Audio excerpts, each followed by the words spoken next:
trust. Nigeria call obey to serve our fatherland with love and strength and faith. The labor of our heroes past shall never be in vain. To serve with heart and might, one nation bound in freedom. In freedom. In freedom. Peace and unity. Arise, my people. Arise, my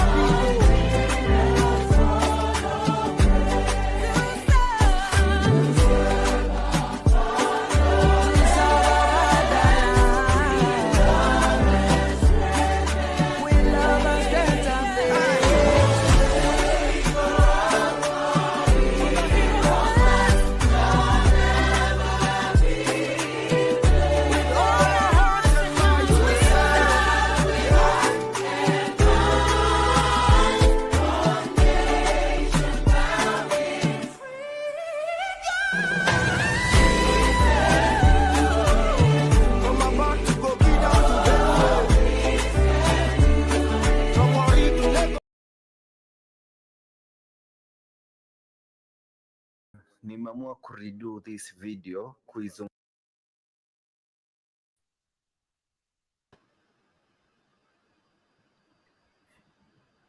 It's crazy. Let me sort this out. I can't even see this thing again. My camera is malfunctioning. All right. So what we are going to do is I think we've not covered there are quite a few topics to cover. I think Kemi Badenoch, we've not covered Kemi Badenoch, have we? No. Yeah, let's play what our Abike Dabiri said. I'm not a big fan of this lady, but I don't know. Maybe I sympathize with her point a little bit. Okay, let me just play what she's got to say about Kemi Badenoch. You see, it depends. If she identifies, you see, as the Nigerianness in her, you know, we've reached out to her once or twice without any response. So we don't force people to accept to being Nigerian.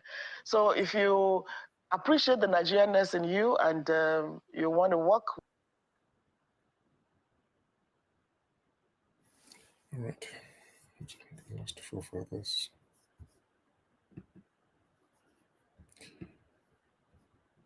Okay, so while Four Feathers is trying to sort that out, I think the topics that might be covered might be the Kemi Badenoch. Yeah. You're back. You're muted. Well, yeah. Can you hear me now? Yes. Yeah, sorry for technical issues. My system was a bit playing up, but I think I've resolved it now. How to upgrade your system? Upgrade I think it's just one of those things. Sorry about that. Let me just get that done. Yeah, because I think I like what she's going to say. Let me play that now again.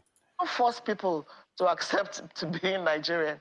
So if you appreciate the Nigerianness in you and you want to work with us, we're open to everybody, but we cannot force you to appreciate the Nigerianness in you. You remember the Miss Universe Nigeria in South Africa? She until she got into a little problem with South Africa, and she identified with Nigeria, came to Nigeria, we hosted her, received her warmly. Right. Listen, as long as that blood in you, you're Nigerian. So it's that to Kemi to decide whether she appreciates the Nigerianness in her, whether she wants to work with Nigeria, but we'll be glad to, but we cannot force anybody. There are some who will tell you that, I don't like that, your country. We can't force them, but we work with thousands of millions of Nigerians who are proud to be Nigerian despite the challenges. I would believe that no matter what, we are simply the best in the world. And despite our challenges, we'll get to where we truly belong, the top of the mountain. Mrs. Abike Dabiri, the chairperson of the Nigerians in Diaspora Commission. Thank you. This is the first time I've heard this lady talk, and I just didn't have anything to insult, to be angry about, because she always says something that annoys me. Like when Nigerians are being tortured overseas, stop committing crimes overseas, stop doing all these things. It's like Nigerians are always wrong. Like don't you think that sometimes black people are getting victimized? She just assumes that Nigerians are always guilty.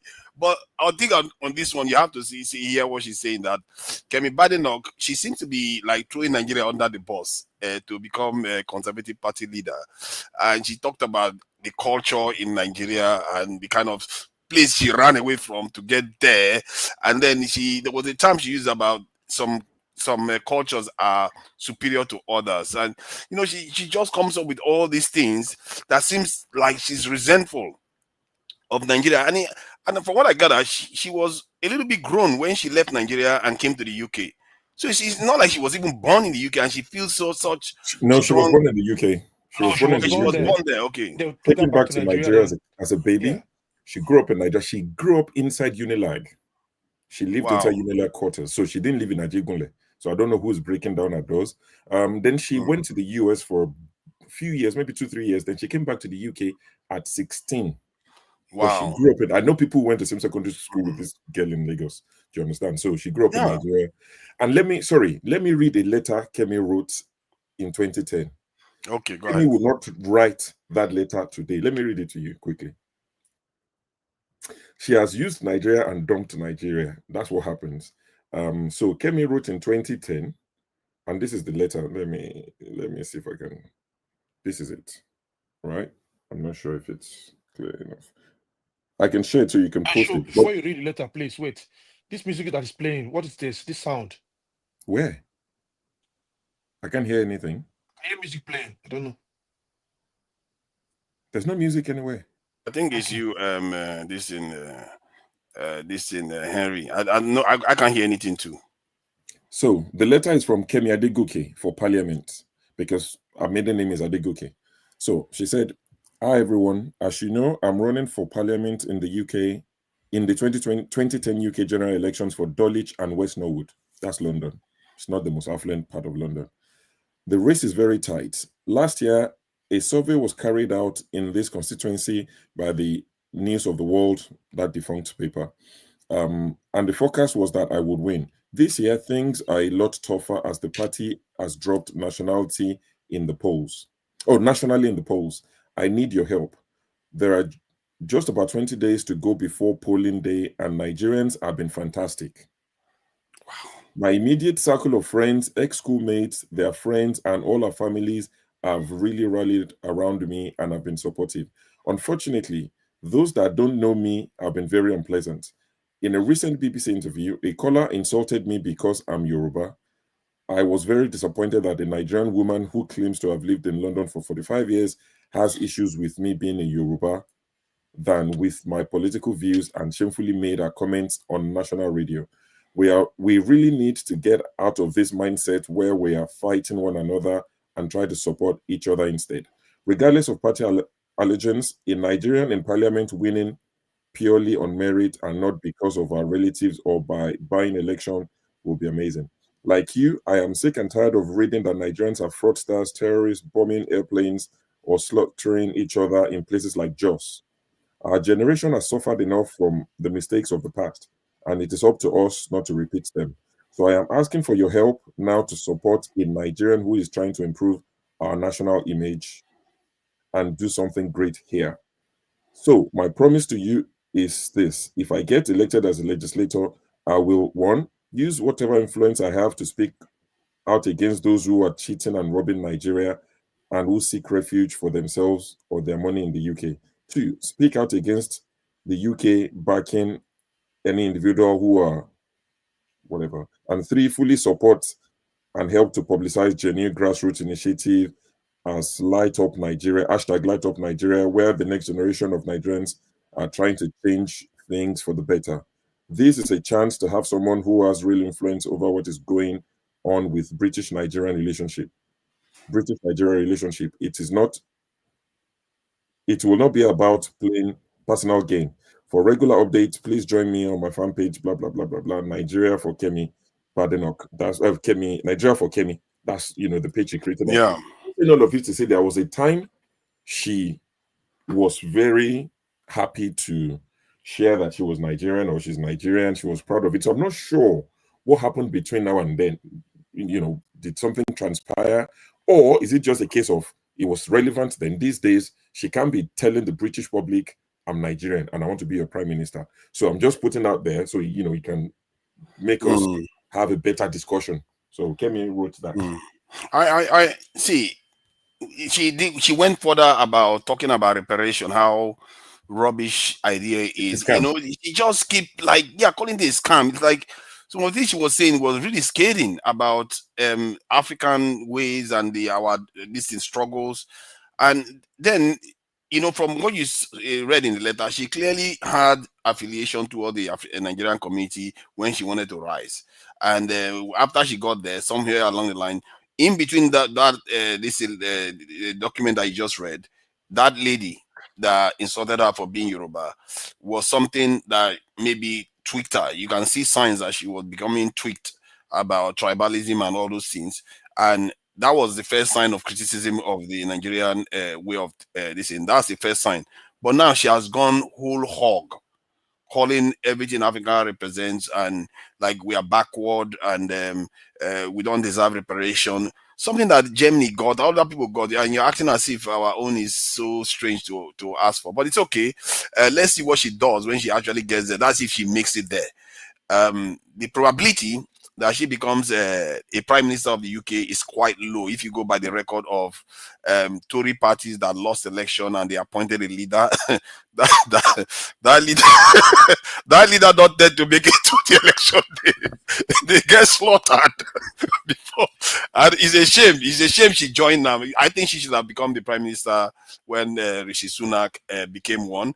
And finally, Rishi Sunak didn't have to denounce where he's from to become the prime minister. So I don't know why she needed to throw Nigeria under the bus. And entire black people, really, not only Nigeria, the entire black race, she threw everybody under the bus. So, but remember, Priti Patel does exactly what she does with the Indians. The Indians they're not fond of Priti Patel. She does exactly what Kemi is doing. Every opportunity, Priti Patel would disparage India, talk bad about them. I never heard that. She does. Oh yeah, she's notorious for that. Yeah. But carry on. All right. I think KJ, what do you think about this now? Should we support this lady badmouthing also because she's one of our own, or should we just watch and see? Yes. We should support her. Yes. Okay, yes. Can you elaborate, please? Yes. Why? But she's badmouthing you. How can you support someone that is badmouthing what you represent? You see, it didn't start today. Hey, come on, get it right. See, she didn't just turn over overnight. No, many things led to it, and I'm sure that when you allow her to tell her story, you will know the reason. Nigeria were too fond of claiming people when they become successful, while the process of their struggle we don't help them. We kind of all play ostrich. This lady has been there, have been struggling. Government never supported her, not in one way or the other. And now that she's at the point of being, someone that you can reckon with, we want to quickly identify with her as a Nigerian. And I want to shock you, forefather. You see, I believe that under the sun, anything is possible. And I don't believe in that history that says that because your grandfather didn't make it to that place. So no. Because when John was born, his mother said his name is John. The people around him say, but nobody in your family is called John. Where did you get the name from? It could have been Zacchaeus or Lazarus or Mbeke or Mbewu. But he said no. She knows what the name was, and that was what the name of John became. So in the case of Kemi, she could well be the first prime minister who will have gone ahead to turn around all the failures that this Tourist party has experienced in the past. So I'm not taking anything away from her. Let her take a position that will help her to further her political career. Because if she doesn't get it and she comes back to Nigeria, we remember the story of Kemi Olaosho, Kemi, who was a minister, who came to Nigeria. And even though she was just a first degree holder, but her political and her economic policies were getting Nigeria what we wanted. And then one day they rose up and said she didn't have NYSC. Meanwhile, they have other people who don't even have primary school certificate. But this one, because she didn't have an NYSC certificate, they wanted to chase her out of government. Okay? Wow. Because she's standing and defiling the policies of some people who have kept Nigeria where they are. They made sure they chased that lady out. Okay? And then what do we have today? Even though that one also by her own effort, singular effort made her life. So now you want to take another Kemi and model her in the water so that tomorrow her political opponents will say, you said you're a British. Now look at what you're saying. Look at your country even laying claim on, to you. So I totally, unequivocally support her motion. I'm serious. I'm doing it with open face. I stand with her. Let her go ahead. But she's throwing your whole culture. Everything that Nigeria gave her, she's throwing it like it's worth nothing. Una went there for the Nigerian. Una they support the culture. Are you supporting the culture? We supported her. You see, let me tell you something, forefather. This is my belief. When I'm here and somebody plays any racist card towards me, I don't get annoyed. I don't even see it. Because in my own country, they play me, tribalism. If you can do that to me, who is a Nigerian in Nigeria, and that means somebody else's country, say the person they show me, have you ever seen me talking about, racism? I don't, because we Africans do it more to Africans than any other person. In this case, make una leave this young girl the way when she take reach where she reach. Make una leave her, make she they go her own. If you want, before the next person become prime minister somewhere else. Remember this, they will play the same card with the Igbo guy in Canada, who was made a prime minister of one of the, and did they? With pond and pageantry to go and sing a Igbo song, because that guy is Igbo. That one was even pleasant. He was able to receive the people. If I was the one, I wouldn't receive you. I say, okay. Oh, yes. Your stance, it seems a little bit. If you think about it, though, there's racism in the UK too, just like there's tribalism in Nigeria. But you chose to highlight the Yeye one in Nigeria, but not. Okay, it's all right. Well, you support her. It's all good. What I'm saying, why I brought it up, because forefather, it shouldn't be heard amongst Nigerians that we're even having to discuss tribe. Okay? So, but now it has come to its level 1 in Nigeria. Okay? So if that is going out amongst our people, why should I now feel that a white man who has white skin is doing me racism? If I was in a place and I'm asked to choose, you think I would choose him first? No, I would choose a black man. So that is it. I mean, you see, if you put yourself in a position and examine it very well, you know that what I'm saying is correct. And so sometimes when these things come to me, because I've already suffered it, even to my old age in Nigeria, and I don't feel annoyed. For Kemi, however, I don't know her story before. I know that my former boss knows her very well. They all have something together. I mean, he was trying to tell me about it, and anyway, I wasn't interested. All I'm saying is that however she has managed to get to the top, she managed by herself. Nigeria didn't help her. Make her not come claim her. Make her leave her. Nigeria not help her. Okay, she's 16 years. 16 years she came back. If she doesn't make it tomorrow and she come back to Nigeria, nobody will ask and say, where you they live? You get house, you they chop. They will leave them for that dungeon when she don't enter. Make her leave the lady. Okay. Thank you. You see, she's already got one support. What are the other Nigerians? Nigeria, it looks like we like people that like to beat us up, but it's okay. Harry Gabriel, what do you think? What do you think about Kemi Badenoch in Nigeria and the entire black people under the bus? Make the lead woman make it a shine. Make it a shine there. Okay. Make it not carry her glory. What have Nigeria done for her? Bike Debiri, who is talking, crying wolf. What about the other Nigerians who are suffering in other countries? What has she done? This lady is struggling for herself to become who she is now. Now you want to take the glory because she said talk about Nigeria.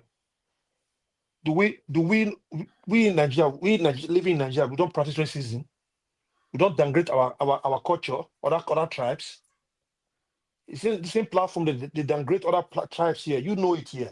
How people talk about other tribes. They are the low people in the country. And this lady is talking about you don't believe in all this about bringing all the story they're saying is a scam. She not listen to them. People are saying that she tried to get contact with her. She don't want to answer them. She don't want to have contact with those corrupt system. British is corrupt too, but she want to live the way she want to live her life. So at the get ability should focus about other Nigerians who are suffering in other countries. She leave this one that is doing well. We always like to clap hand for the one that is progressing. We want to say this one my Nigeria sister, you don't grow up. What about the ones who are in Nigeria are suffering? Do they care about them? You don't care about them. But Gabriel, though, it's like this thing we say Nigeria doesn't give anybody anything. She was in Nigeria from how many years to 16? Nigeria gave her something. How she grew up, where she passed through. Is it not the same Nigeria here? The young boys who cry for bad governance, underage, minor, they put them in prison for more than 3 months, almost 3 months. Is it not the same Nigeria there? Yes. No. It's the same Nigeria. Yes. What is Nigeria for this? If those kids grow up tomorrow, become somebody tomorrow, if you neglect you people and downgrade your country, you will say, why you did like this? You want to claim America, you want to claim UK. UK where they have racist. In your Nigeria, where you have Nigeria, they don't have racist against the poor people. They don't have it. Mm-hmm. Yes, they do. Against tribe. So when we can look at, we are ruining ourselves right now. We forget about colonial masters already now, but we are ruining ourselves. We cannot even boast of just single basic amenity. Welfare for all. It's not there. Basic amenity, we don't have it for the citizens. Common good infrastructure is not there. Electricity is not there. Good healthcare system is not there. Education is zero. So we are crying wolf. That this lady, we don't even know how she passed, where she passed through to become who she is. Then she's saying because she said this, who give a F about what she said? She can say anything she want to say. I will do the same too. What about it?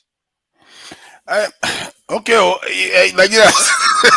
Everybody, okay, Kede, what do you think about it? Because objectively, Nigeria did give something to her. Like every parent, you are not perfect as a parent. Some parents beat their children, some parents don't beat their children. But you don't. The children don't go about just disowning the parents. It's okay. Now. Don't try to claim like you are. Okay, 1 minute, please. Okay, please. Okay, go ahead. Don't forefather, don't try to be like a sentimental. You know you support this lady, what she's saying. Forget about you are playing double game here. Yeah, I know you. Okay. She did the right thing. I respect her accomplishment, but I'm not sure. In Nigeria, we had a head of state in the person of Muhammadu Buhari. His should I say mantra then was Nigerians of this generation, and indeed the future generation, have no other country but Nigeria. But between 1983 to 1985, there was a Nigerian called Peter Ono, the acting Secretary General of United Nations. Now, when it comes to an election time, for him to become the substantive Secretary General, what did Buhari do? When the crunch comes, his allegiance for Nigeria disappeared. He voted against a Nigerian, while other African countries were voting for that same Nigeria, lobbying for that same Nigeria, Peter Ono, to become the Secretary General of United Nations. But the then head of state voted against the guy, and that was the limitation that he had, and he never became that Secretary General. We have what they call him, Anthony Joshua, the boxer guy. Yeah. Anthony Joshua was rejected in Nigeria. He was not given that platform for him to try. He was rejected. He found his way to the UK, and God helped him, and he becomes somebody. Then Nigerians come over and say, "Oh, he's our son. He's our son." You see the level of irresponsibility with Nigerians. Let me call Nigeria a parent. That Nigeria is a very useless, well said, my brother. Very useless parent, irresponsible deadbeat parent that will never take responsibility please tell them. Instilling in their children. But at the end of the day, they want to reap from where they did not cultivate. That is Nigeria for you. We have our national team, the football, both the Falcon and the Super Eagle, or whatever they call them. These children will be suffering, building themselves. But when it comes to tournament, be it African or international, whatever, Nigerians will now start going around the countries, coming to UK, US, to source for these individuals that were not actually born in Nigeria, that have toiled to build themselves without Nigerians' inputs. They will collect them, put them together to represent Nigeria. Nigeria is running away from its responsibility. So when you ask a question, oh, what have we been, that when you say that we've benefited from Nigeria, I bet to ask, what exactly have I, Kenechukwu personally, has benefited, have benefited from that useless country? Sorry, I'm calling it useless, but it's a shithole actually. Your whole life, your life, your most valuable asset, you got it from there. No. My life was given to me by God, not Nigeria. In Nigeria, the land itself, and then you ate. No, and you had, in my village, in Biafra land, in Biafra, I don't know about Nigeria. Now, now we have this lady. Primary school in Nigeria and secondary school. I paid for it. It was not free. You chose. We have this lady, Kemi. She is not a representative of Nigeria. She's representing a country. She has no interest in Nigeria. Her interest is for her constituents. Is on her constituency. She's representing them. Nigeria is not one. So why would the likes of BK jumping up and down, trying to own her? Own her for what? She has no business with you. She's representing another country entirely. So they should leave her alone. They should not stain her image. She has a reputation to protect. She has a name to protect. She's building herself. She cannot join hands with a country that will now come tomorrow. Let's assume that this same lady now is in UN, and there is a call for her to be voted for, and then somebody like Buhari was the president, happens to be the president, who will vote against her. Because why? She's not Fulani. So please, she's having another supporter. They should leave her alone. She's enjoying her life. Let her focus and do her duties. Nobody should come and confuse her, because next thing now they will start trying to influence her on how to be corrupt as they are. So she should dissociate herself from them, especially this Tinubu government, because this Tinubu government is a very useless, irresponsible, criminal government. If I'm in a constituency and I see her, mingling with this crop of element they call Tinubu APC government, I will vote against her the next election. That means she's not a responsible person. She'll be your friend and I will tell you who you are. If she's associating with criminals like this, that means she herself is not responsible. So she should please distance herself from these people. Kenny, I hope you know that the Conservative Party has been known to be very corrupt in the last couple of years with Boris Johnson scandals and all the rest of it. And the UK is also racist, but she accepts them for what they are. Germany got reparation, and she didn't stop at Nigeria. She went after the entire black community this thing by saying reparation is a scam. Some of the things she's saying is actually reparation is a scam actually. So who is going to but not for Germany, not for Jews. At the end of the day, it's the same useless elite that will share the money, and then that's it. They will then come and write on the paper that they are giving every Nigerian or every African 25,000 naira when nobody has gotten one. And the money will be gone. They will use pen. Let me highlight something that I'm realizing from this. This is why I said, if I'm here in the UK and I go, even America, anywhere, I see a Nigerian in an office, I'll be concerned. But if I see a Jamaican, I know I have a friend there. Because Nigerians are some of the most, they serve other people without reserve. They forget who they are completely. And that's what we are seeing here too. And I'm a little bit concerned about it because we don't seem to realize what we do. But it's okay. It's your opinion. No, you need to have medicine for Nigerians. I will never run away from Nigerians. They will be the one to run away from me. Whenever I see them, they are my brothers.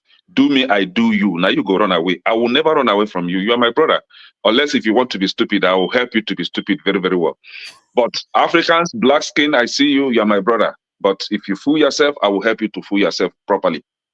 Please. Okay, I think you are a little bit different because someone like her now, you saw a Nigerian comes into her office, she might look at him twice, like, I'm not so sure I want you here.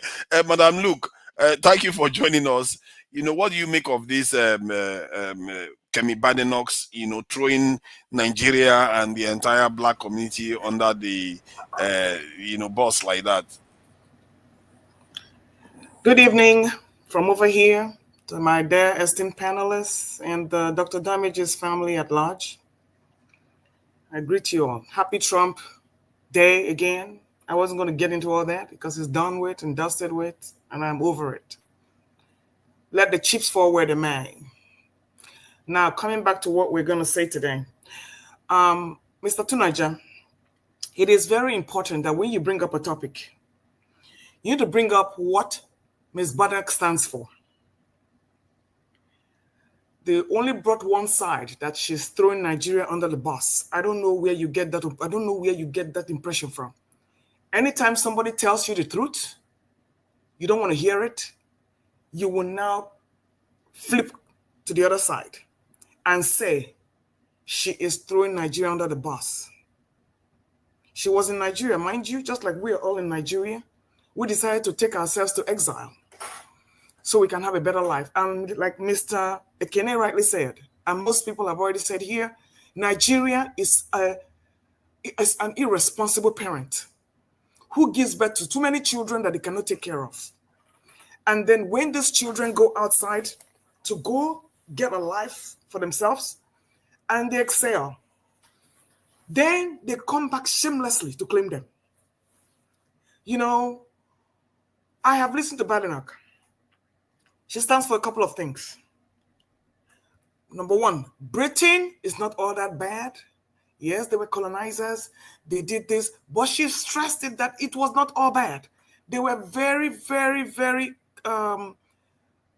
helpful in ending slave trade. And like Ekene said, I don't know why any right-thinking person with all the resources you're blessed will be asking for reparations.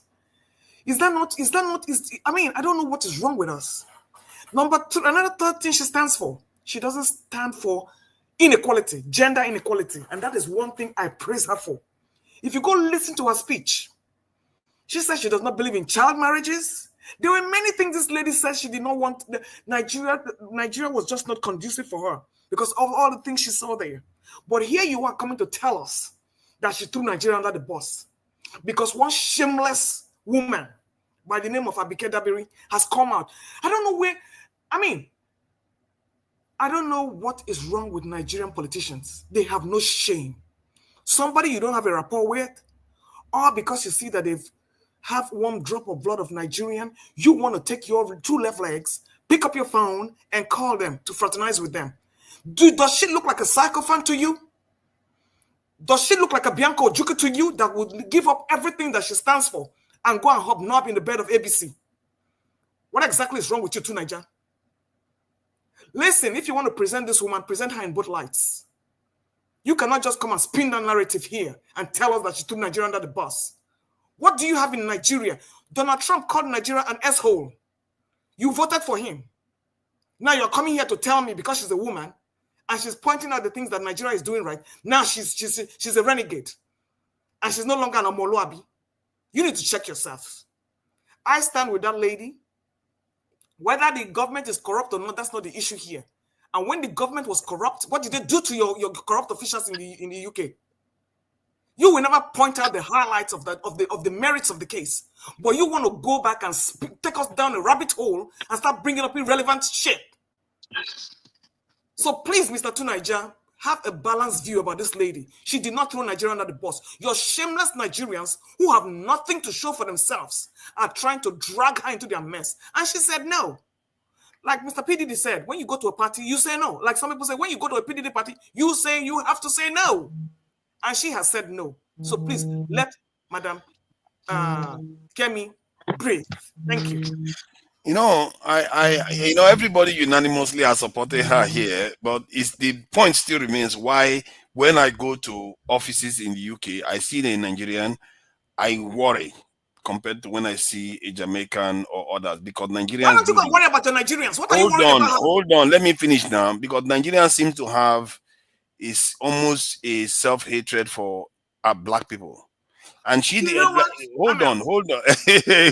Because what do you want me to say now? You said your piece now. Let me have my own opinion now. I'm just highlighting what she said. Because I worry that when we do these things, there is a reason why it's rubbing people up the wrong way. Because Germany got reparation. It's not like somebody made it up. The Jewish people got it. Why is it that when it comes to black people, then it's a scam suddenly? Like, you know, sometimes we have to be fair. Because Germany got it, and they will probably your rulers are useless. They can't even disperse bag of rice. Yes, Germany. Hold on. Germany would have used that money. Hold on. What did you do with your COVID? What did you do with your COVID reparations? What did you do with your COVID reparations? All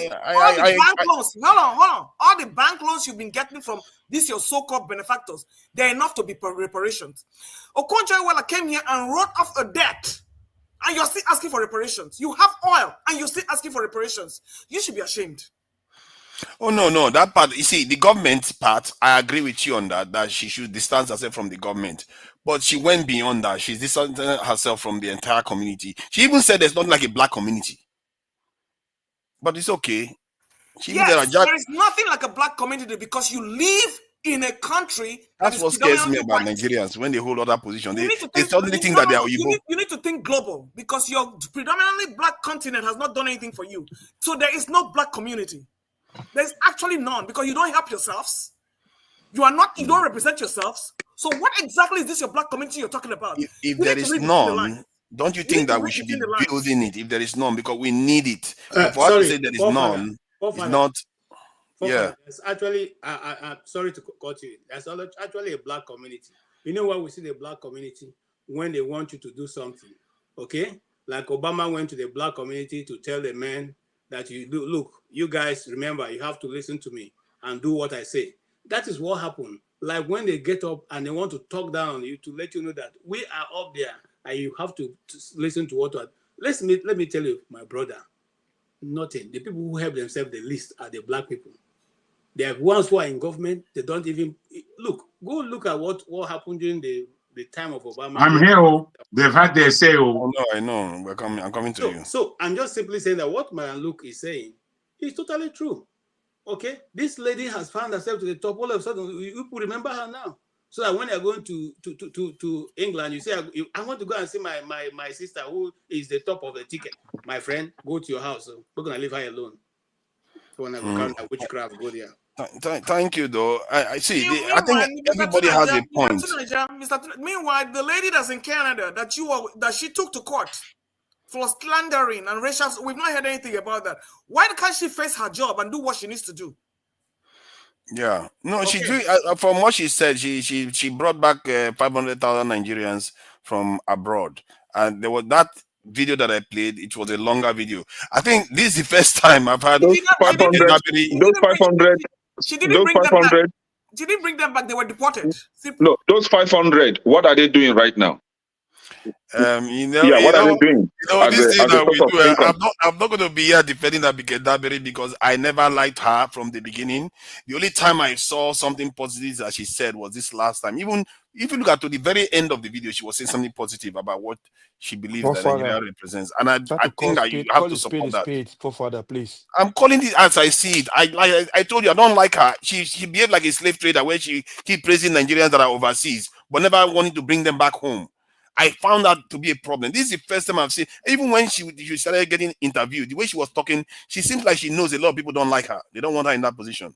And she seems to be a bit more careful this time, the way she sounded. But this is not about Dabiri. This is about what some of the things Badenoch said about the entire black community. This is not about the Nigerian government alone. She was bad-mouthing the entire black community. And that is something that scares me, that we do this a lot. But it's okay. Jagun, what do you think about this? I think a lot about this, actually. And it's extremely interesting. And I actually like the complexity that it offers us as Nigerians and as what is our identity on a global front. Now, I think I've told this story a few times, that I've been looking at Kemi Badenoch for a while, a long while.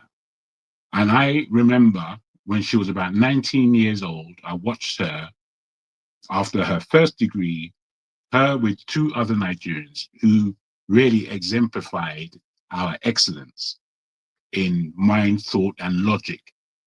She gave a speech that was extremely commendable. I can't remember what it was now. You know, it was a long time ago. But then I said to myself, this woman, oh, she's going somewhere. From then, I saw the level of prowess she had. I didn't know where it was going, but there was an energy in her. Anyway, the next time I really saw her, she was entering into the Conservative Party. And I thought, that's a strange place for you, just on the outside. And then she began giving her speech, and I could see that she had a conservative palate, let's say. And then she went ahead and destroyed all the Labour Party black individuals that were there. She destroyed them with, again, sense and logic and a prowess that is typically Nigerian. And I watched her do this. And then, you know, watching her to the recent levels of her bidding for leadership of the Conservative Party, I saw her again in a light that was the suspicion that I thought was going on, in negative terms, let's say, in my view upon her. And I don't necessarily, I like what everyone said, to be frank, especially Kene and Madame Luke, because everything they said is real. It's real. There's no point in even engaging in argument with it, to be frank. It means that you lie to yourself, that Nigeria is in a stinking state as a country. But we all know that things are still happening there on positive notes. I personally have wanted to throw Nigeria away. Between myself and my brothers in my family, they are less Nigerian than me in terms of batting for Nigeria. We speak the same language when we want to critique Nigeria. All of us understand. But they don't want to bat for Nigeria anymore. I still want to bat for Nigeria. And when I come across those who sometimes don't necessarily want to bat for Nigeria, I wonder about their politics here in the West. Because here in the West, we are under complexity as Black people on a grouping. Because when we're here, we're just Black. As Nigerian as we may find ourselves, we are Black here amongst so many other ethnicities. And given this point, we have to understand the complexity of having our own identity. And where our leaders are ready to throw it under the bus, maybe that's not the best of languages, but I've seen her do that. Let me tell you, whoever disagrees with the fact that she is a crucible for us to look at, where we may have to learn a lot over the term. She, in her prowess, she can destroy that whole Houses of Parliament. There is nobody, not one single person, as strong as she is. Just take that from me. The level of her strength is the thing myself I recognize to be Nigerian authenticity. That's how I recognize that power that she has in her. And when I see her at the dispatch box, when I see her handle her secretariat in her ministries before, when they were leaders, when I see her deal with the media, she's a fully fledged Nigerian, but she denounces that energy, she denounces that power, and she denounces where it came from. I've never heard her say any one thing good about Nigeria, not one thing. She has never said one thing good about her people. I doubt whether she eats eba in her household. I doubt it. She's eating lamb shacks with smashed potatoes. Now that's the chop and bean shoot or whatever they call her. She's not eating eba. Me, as a Nigerian raised in this country, as I entered my house, I was in Nigeria. It was when I left that I was in the UK again. That's the fact of the matter. When I went into my house, everything in that house was fully fledged Niger. Food or dress or speech or educational, all of those things were there. And as much as there were headaches for me many of the time, I loved being in that culture. And when I came across my Jamul people who would be boasting in general terms about their culture, they chop rice and peas, all these kind of battles we went on with, you know, I had a lot to boast about. I had a lot to boast about. I did not go without my own level of boasting about who it is that I am as a Nigerian living in the UK. So when somebody wants to throw all of this thing away, me that is older than hell, she hasn't recognized a lot of the fight that we had, even joining with other ethnicities and making some fledgling of a black community. Now, I understand her completely when she says that there is no black community, because I went through that experience of searching where the black community is and where it should be led from. And I said, it's not politics. I said, it's the business leaders in this Nigeria. We put together a black business, a black directory involving all black of the workforce of businesses. Sorry. So in doing this, I went throughout the whole of the UK searching for black businesses. I was surprised when we came across that there are more than 10,000 black businesses operating in the UK. We found that. We went out and searched it. And we brought together this whole administration, and it caused a bit of a wave amongst the business people. Sorry, my brother, I will round up. This is very articulate. I want us all to understand. We have I don't want to say what I'm going to say, but I'm just saying why I'm giving you this narrative. There's a Nigerian sitting in the Houses of Parliament, entering into the space where she could be the prime minister of this whole country.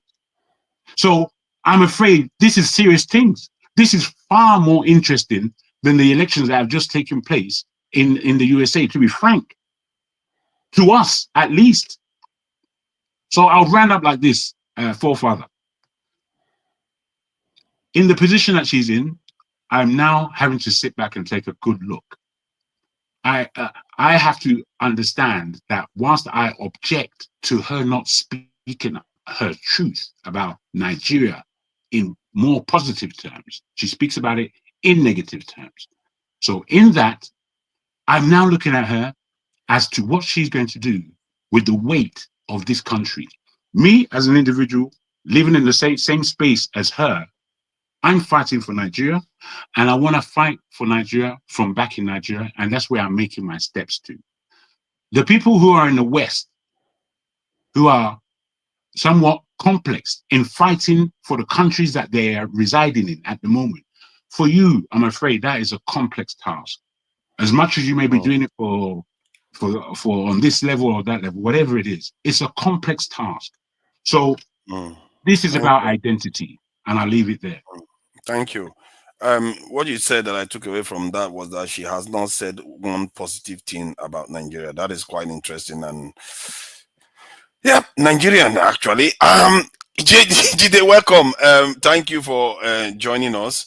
What do you make of this Badenoch, approach to politics? To be fair, it's not only how many of our Nigerians are doing the same thing. I've said this before.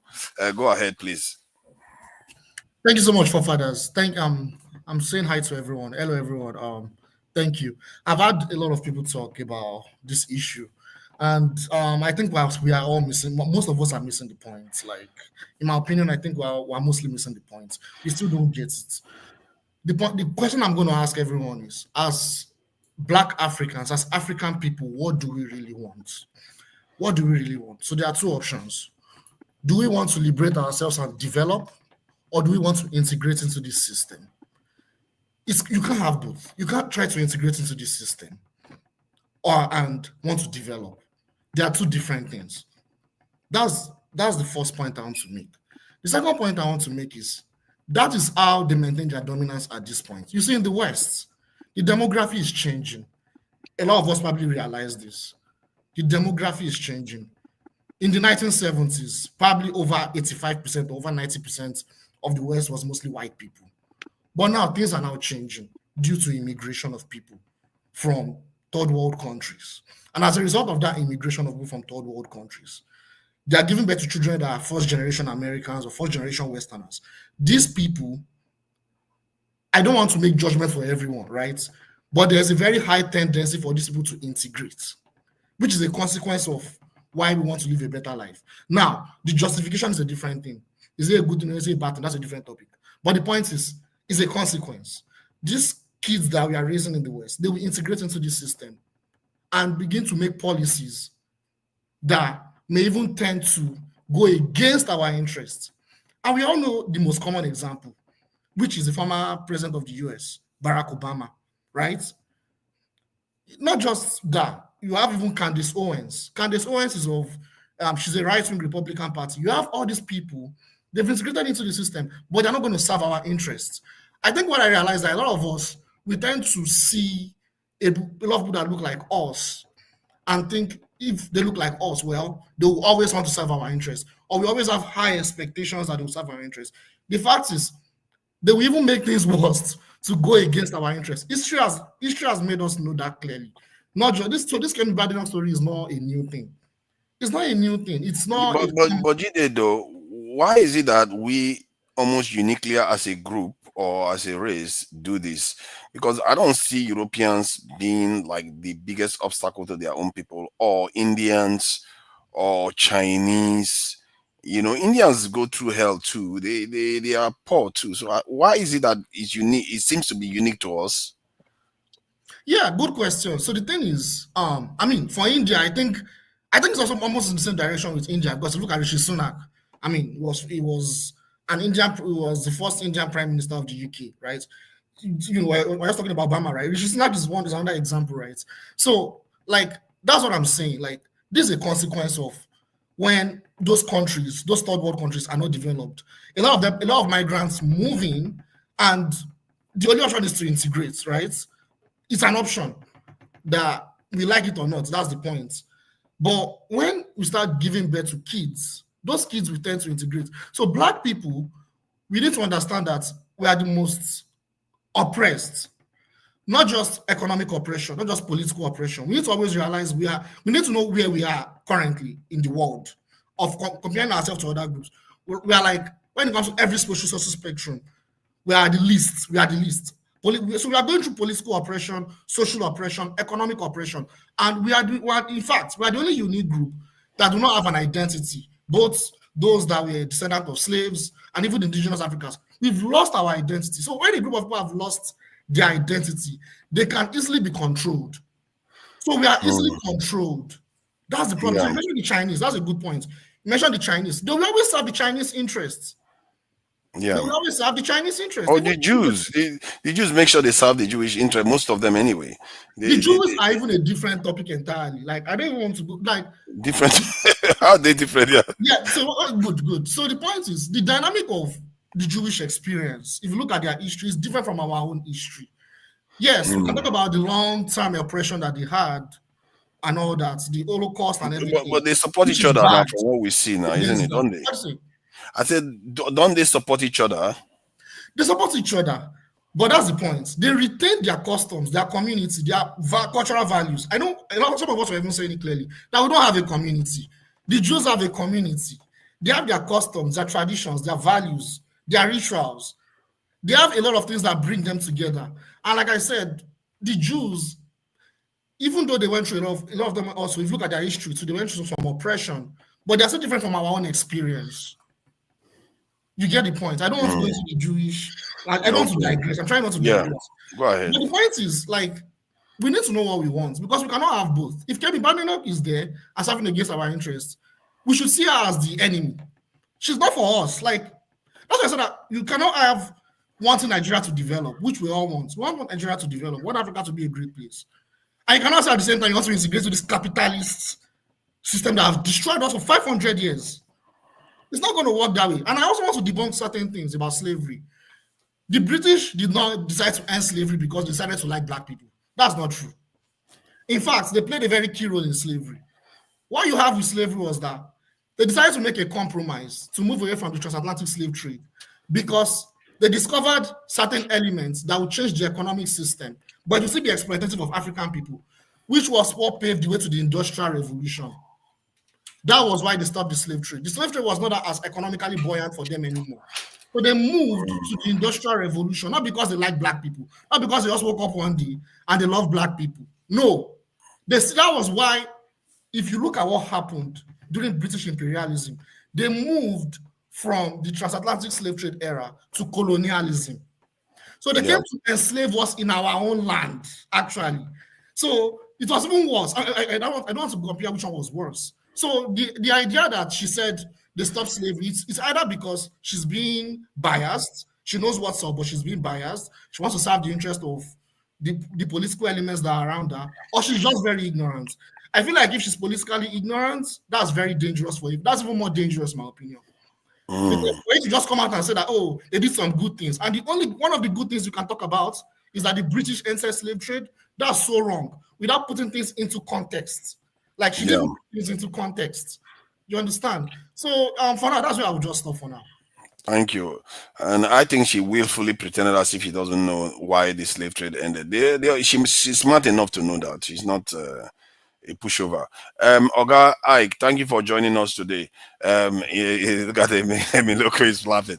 Oga Ike, so do we celebrate Kemi Badenoch for bad mouthing us like this, or should we distance ourselves from her? Sorry, I didn't know what she said because. Let me give you a breakdown. She said our culture is of less is not as good as Western culture, that Western culture is superior. And she also said that we don't deserve reparation. That reparation is a scam, something that Germany got, Israel, Jews got, even the Japanese got after they were nuked. They had the Marshall Plan to rebuild them. And she also said there's nothing like the black community. In other words, she didn't say one good thing about Nigeria that she came from. And she was 16 years when she came to the UK to finally remain. She was born in the UK, but she's lived in Nigeria most of that period till she was 16. Yeah, come in. So yeah, that's what she said. Listen, forefather, she has right her opinion. What the first question is that, do you think that she sees herself as a Nigerian? That's the first important question. Does she believe in what you call Nigeria? Is she a Nigerian? She has every right to tell you she's not a Nigerian. You cannot send her to prison because of that. All of us are live in the Western world, right? Most of us that live in Western world have either 2 passports or 1 passport of the country where we live. And that's why when you say you're an American, which means that you're ready to defend America, even though, for example, if you are from Iraq and there is war, and you're American Iraqi, you have to go and fight your people. That's what it means, right? So why do you have to put more emphasis on what Kemi said? He's a British. What does Nigeria owe her? Nigeria owe her nothing. She owes Nigeria nothing. What has Nigeria given you, even you that is talking? Well, what have you gained from talking about primary school, secondary school? Which secondary school? I didn't attend free education in Nigeria. My parents paid for my school that I went. So what has they given me? Nothing. What is it that I've gained? That every day we sit here to fight for Nigeria. What is the essence? And when I was having my lunch, I was hearing Kene was mentioning some people who, when we need their services, we claim they are Nigerians. And if they go and fail, we abandon them at the airport. If they will not even want to take them back to the hotel where they were treating them well. As long as they fail, they abandon them at the airport or in the country where they went to represent Nigeria. Nigerians go to outside and they are begging other athletes for sport equipment to use for training.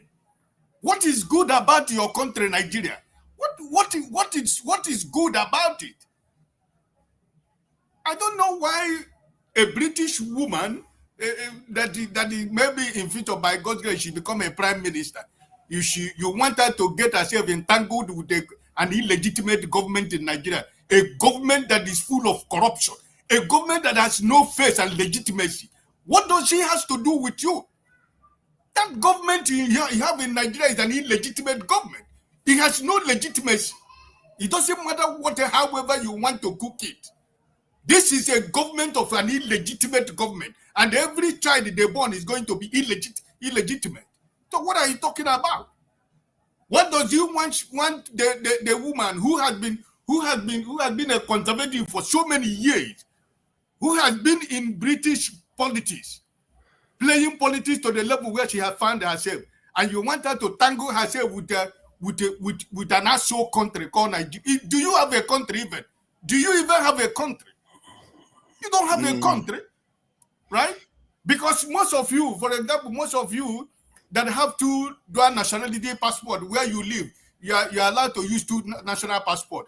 When you're traveling to other part of the world, you use either you use your Canadian passport or your British passport or American passport. You only use Nigerian passport when you're going to Nigeria. Why don't you use your Nigerian passport when you go to other countries where you travel? Because you think you're smart. Because you don't know what you go through when you get to immigration, even though you think that other countries go through the same thing, but your own at the end of the day is going to be different, as long as it's your green passport. So what respect?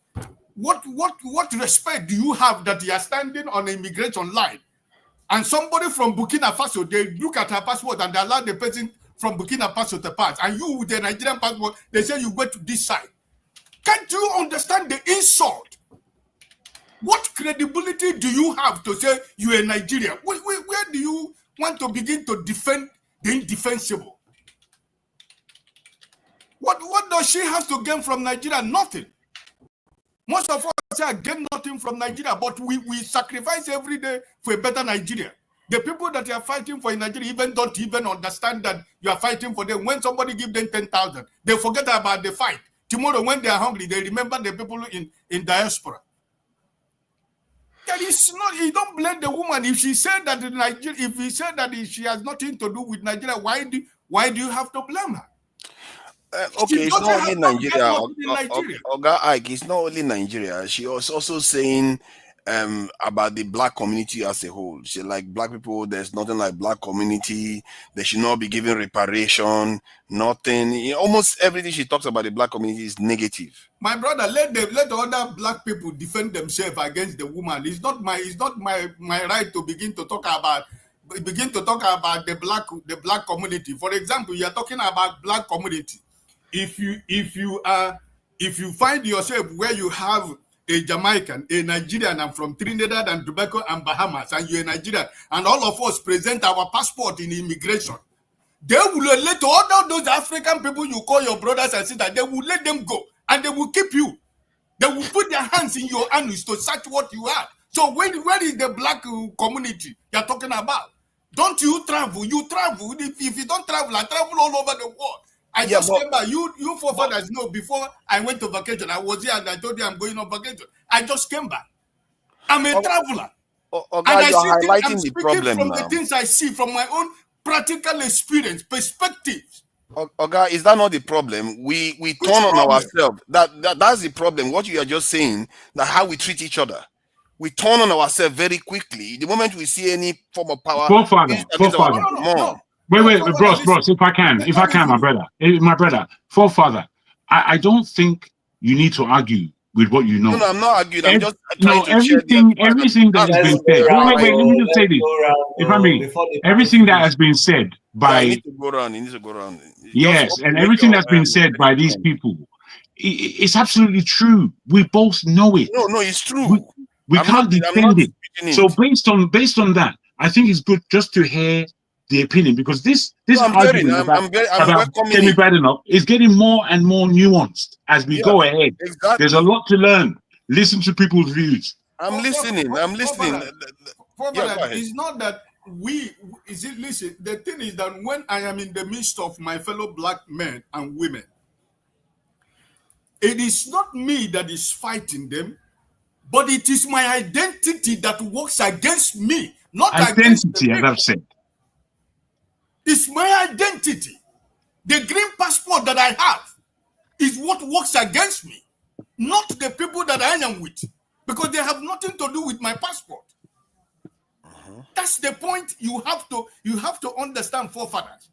You understand what I'm telling you? I am traveling. Listen, I went on vacation. 16 members of my family, we went on a vacation. I was the only person that is having a green passport. You can imagine when you present 16 passports, every of them are European passport. But at the end of the day, nobody cares about the other passport. It is only that green passport that is on top of the rest of the whole passport is what they are after. Can't you just understand the point? Yeah, thank you. I get the point. Like, this is why I said I go into an office, I see a Nigerian, I'm scared. If I see a Jamaican, I might likely be more accommodating, because Nigerians, when they give themselves to foreigners, they give themselves totally to them. They don't remember who they are anymore. No, forefather, you are missing the point. You are missing the point. Listen, for example, I am in my office, right? You have to work according to the ethics of the corporation where you work. It has nothing to do with your tribe. It has nothing to do with where you come from. I didn't get this job because I'm a Nigerian. No, I get this job because I have the capacity to do the job. And it has nothing to stop me helping other people that come through my door. Because I live in a country where there are so many people from different parts of the world. So the same way that the door was opened onto me is the same way that I opened the door to other people. Because if I was not given the opportunity, why would I want to create another problem for other people who have the same opportunity to grow the way I'm growing? So my brother has nothing to do with that. Just face the fact. Kemi is Kemi. He's a British, and if she said she has nothing to do with your country, let it go. Madam Luke, keep cheering, keep cheering. Righteous man. You know, Jagun has been the only one that has a bit of a nuanced position, saying that she didn't even praise Nigeria or where she came from once in anything. So, Righteous man, I'm hoping, okay, what do you think about it anyway? I'm not going to rig your opinion. Yeah, once again, good evening from here. To Nigeria and all the panelists. For me, that very lady has diarrhea of the mouth. You know, she lacks home etiquette. She's not properly purified. You know, her words are venomous. She's very dangerous with words. And the way she talks will end whatever she is thinking to achieve in life. As long as British are very cunning, they are crafty people, you know. They've destroyed the black race, and it is unfortunate. I see it as an unfortunate thing for anybody to downplay 500 to 600 years of slavery that the black people, not Nigerians, that the black world suffered under these people.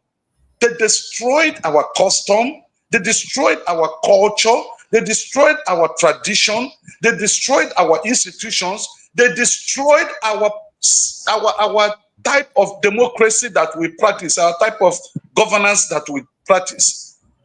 I was looking at the history of the Benin War, how Britain destroyed one of the most iconic achievement of the black race. They pulled that wall down. Remember that people are still traveling to China today to go and see the Great Wall of China. And that is what's supposed to be happening in Nigeria here. The Edo people supposed to be receiving thousands of people who are coming for tourism, watching that great wall that was erected, that the British people destroyed and enslaved our people. And somebody is saying that we should not ask for reparation. It's not about Nigeria. It is about the black world. And if somebody is telling me that God made a mistake to create some people dark and some other people with a different color, I think that person should be playing. God knows what he was doing, and he did it to make sure that it's balanced equation. And for any color or race to decide to play supremacy over the other by enslaving them, by making stupid of their life, dividing and creating boundaries and creating countries in the black nation, I think we should think twice for anybody to say we shouldn't demand for reparation. We should. It is our right.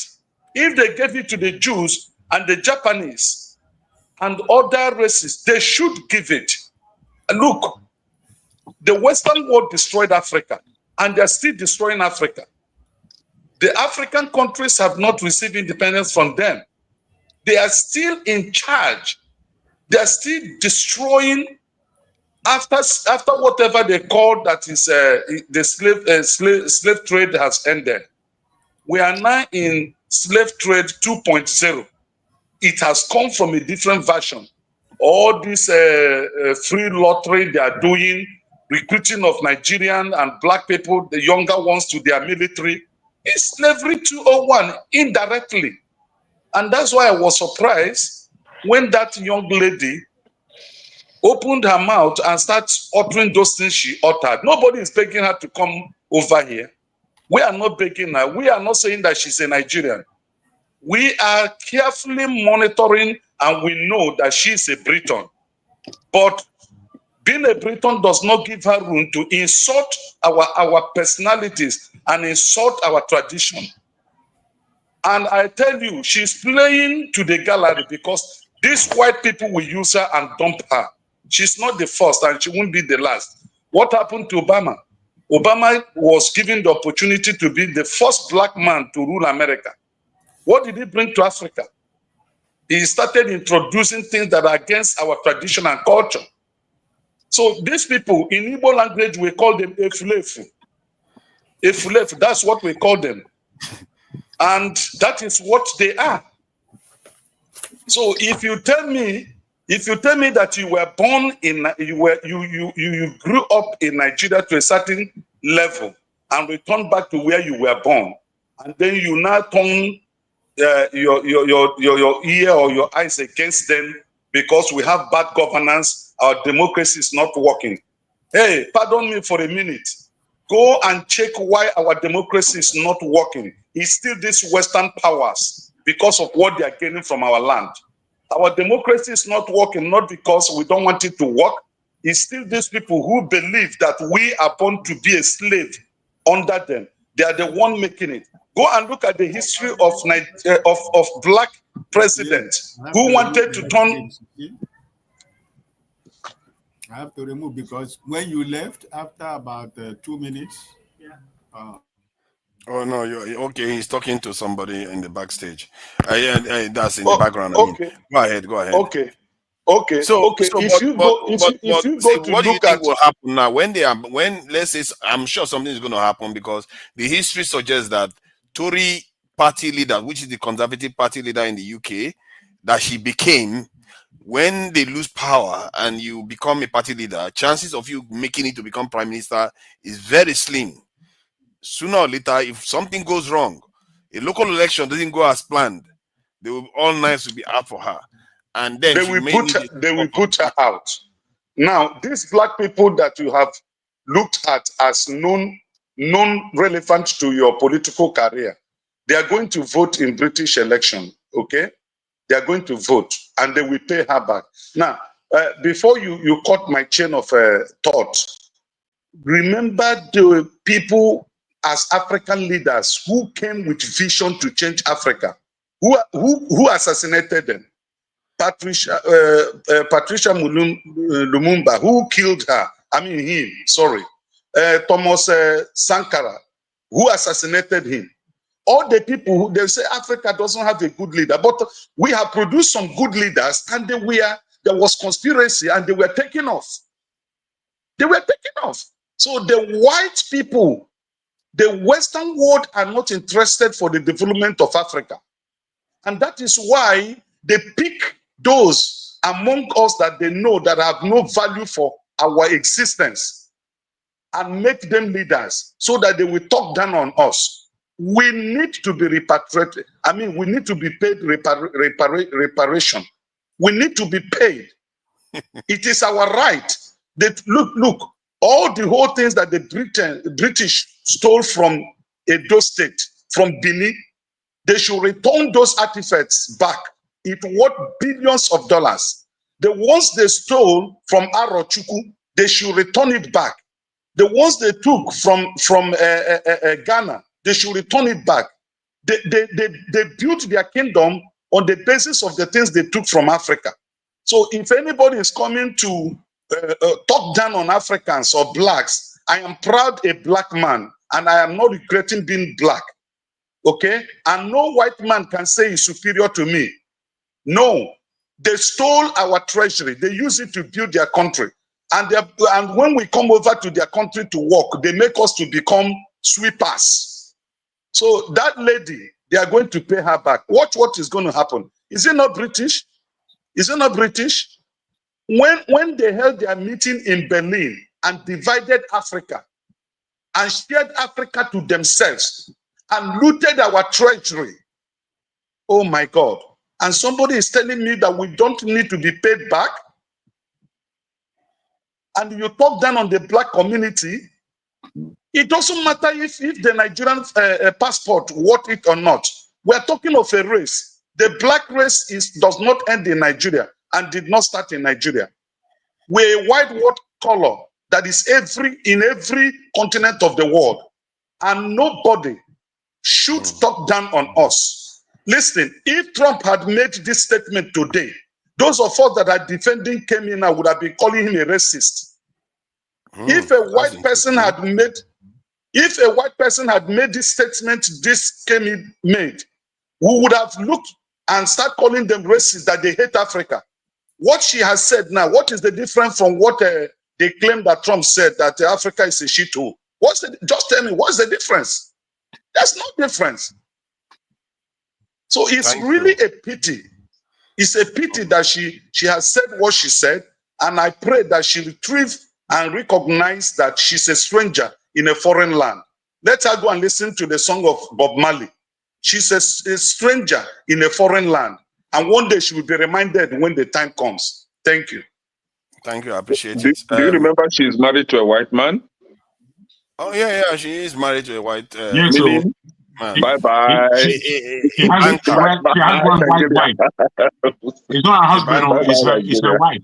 See, Madame Luke, she's in her land you're not going to support Madame Luke. She's in her land, not foreign land. What is it with Madame Luke? Can we? Okay. She got better markets. What is the better market? Okay, fine. Okay, fine. Now let her see. She has a right to marry whoever she wants, I guess. But, however, the part is the where she's keep bad mouthing. She didn't have to comment on those things actually. But why does she have to be bad mouthing the black community like that? Chim, thank you for joining us. What do you think about? Thanks. Can you hear me? Yeah. Okay. I think he has frozen. That's why I asked. He was saying something, and then he I was just trying to say that. What do you think about how she has emerged? Throwing the black community under the bus repeatedly.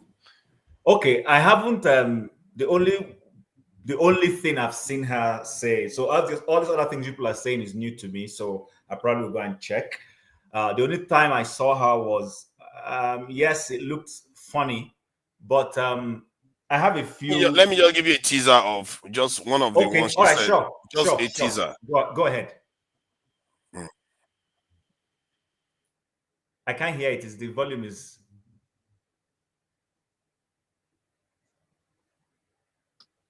Did you? Yeah, this is about a young man that was shot by the police. The young man was a criminal, but the process that led to the police officers shooting him was basically unprovoked. The police officer just shot him in the head and killed him. We can't hear it at all, Paul Father. I've not played it yet. Can you hear me? I've not played it yet. I'll play it now. I can hear you, but when you were playing it earlier, we couldn't hear anything from it. Yes, I fixed it now. You should hear it now. Let me play it now. What would Kemi Badenoch be saying about this stuff? Okay. Right? So, Look, the biggest story of the week has been the Chris Cabba story, I think. This police officer is found not guilty of murder. Do you think that the police have to do more to prove that they are not institutionally racist? And was the BBC right to say that the verdict traumatised the black community? So I do not believe in the use of this phrase, the black community. There are many different people who are black, who have different views, different experiences, different ancestry. The idea that we're all, you know, in a club somewhere making decisions together, all think the same and believe the same thing, vote the same way is nonsense. That's number one.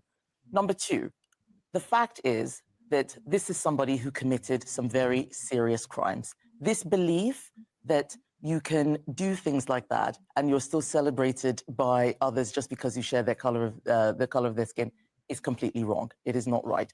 This was somebody who was a serious criminal. And I think the worst thing is that a police officer had to go through so much just for doing what was right. Okay, so you would actually back Ikwechegh. So you heard what she said. The police officer did the right thing by shooting somebody needlessly. Let's go back. Don't worry. Let's go back. Let me explain my views. It just gives you an idea of what she's like. Okay. All right. So some people are saying I'm going to support her. Yes, I'm going to support her. That's going to make you angry. But I'm going to support her with reason and ration. Not supporting her with any unnecessary emotions. Now, number one. And by the way, I'm happy to see Madam Luke supporting her because Madam Luke was during the American election was not very happy. But anyways, I'm happy we've gone past that. So number one, there is 3 issues I want to mention. Then I start talking: allegiance, national security, and running for leadership of where exactly. Now, as a leader, if eventually, I know some of us are already praying she shouldn't win. Well, that's being petty. I hope she eventually wins. Now, she's not running to be president of Nigeria. She's not running for the president of African Union or, you know, of Barbados or whatever. She's running to represent the British society. And she has to show total allegiance to the society she's supposed to be representing, assuming. Remember, this lady is already being paid a salary as an alternate PM. You guys don't understand how the prime ministerial system runs. That she's already been officially paid. She gets security details now that she is the leader of that party. She get anything that is sensitive to that community called Britain. She gets inside information. She's no longer an outside onlooker. She's being taken into confidence. If there's going to be any security information that the prime minister will receive, she gets it because she needs to get it so that she can, you know, play her role as was the leader of the opposition. She gets it. She's taken care of as a potential number one.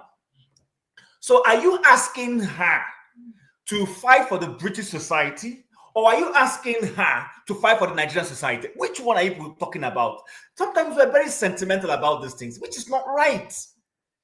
Can I put something very quickly, sir? No. When you were speaking, bro, I kept patiently. You're quite right. I asked. No, don't ask anything. Let me only asked. No, Okay. it's not fair on me. What you're trying to do now. Okay, Jim, please go ahead. Jim, please go ahead. Okay. When Obama was going to run for president in 2007, 2008, there was a man called Jeremiah Wright, Reverend Jeremiah Wright. Reverend Jeremiah Wright supposedly is the person who baptized Obama and brought him to the Christian faith. Jeremiah Wright made some racist comments during that election. And the first thing the media did, Obama is not Jeremiah Wright. They went and asked Obama, what do you say to what Jeremiah Wright said? They put him on the spot. The first time he said, well, that Jeremiah Wright comes from a different generation and he understands how he feels, but that Obama comes from a different generation. They let him go. The man now said a worst one before the election. And then they went to him. Obama understood the politics that was being played. And he said, I distance myself from Reverend Jeremiah Wright. People called him a sellout. Oh, so you want to kill the political momentum he gained. And then the white people who have majority of the votes say, we can't trust this person, though. We can't trust this person. So if we vote for this person, this is what they're coming to do. Guys, the lady is being strategic. Perhaps in your mind, in the way you look at it, I'm able to look at things politically and say, I beg, this is politics they're playing, and overlook it. Now, that doesn't mean that if she goes into office, if she's going to speak rationally for Africa, she wouldn't. But right now, she's fighting to be the leader of a dominant white society. Majority of people who are going to vote are not even your black people. It is the same white people that are going to vote. She needs to gain their confidence. She is there to represent their interests if she becomes prime minister. She's not there to represent reparation interests. She's there to represent the British society. Perhaps if we have genuine people who make good arguments and come to say, okay, Madam Prime Minister, assuming she becomes Madam Prime Minister, we're seeking reparation. And they look at it, she may say, okay, you know what, let's consider it. But right now, her interest must align with the interest. Okay, let me play this part so you see whether this woman will consider. You don't need to play anything to win my. So you hear what she said. Let him have his view now. So you hear what he says, what she said about it. So the let me viewers round can up, have and then Jaco wants to say something. Let me round up, then Jaco will say, then you may want to play it. What I'm simply saying, for those who may want to misunderstand, is simple. She's primarily British. You cannot be British and Nigerian at the same time and be prime minister. You see, we make one mistake. I have had this conversation before. My colleague who now lives in the UK, I worked with him in a certain company. The year that Anthony Joshua won his first belt, if you can remember that particular fight, when he won his first belt, everybody was shouting Nigeria. So I was a lone voice. I said, which Nigeria is the boy from? He said, I'm on Nigeria. And I said, you people are shameless.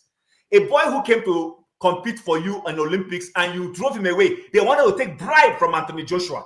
The guy had to go back to the UK, represent the UK, and accomplish what he is today. And now all we do is claim. Why are we so in a hurry to claim people that we didn't give a chance to succeed?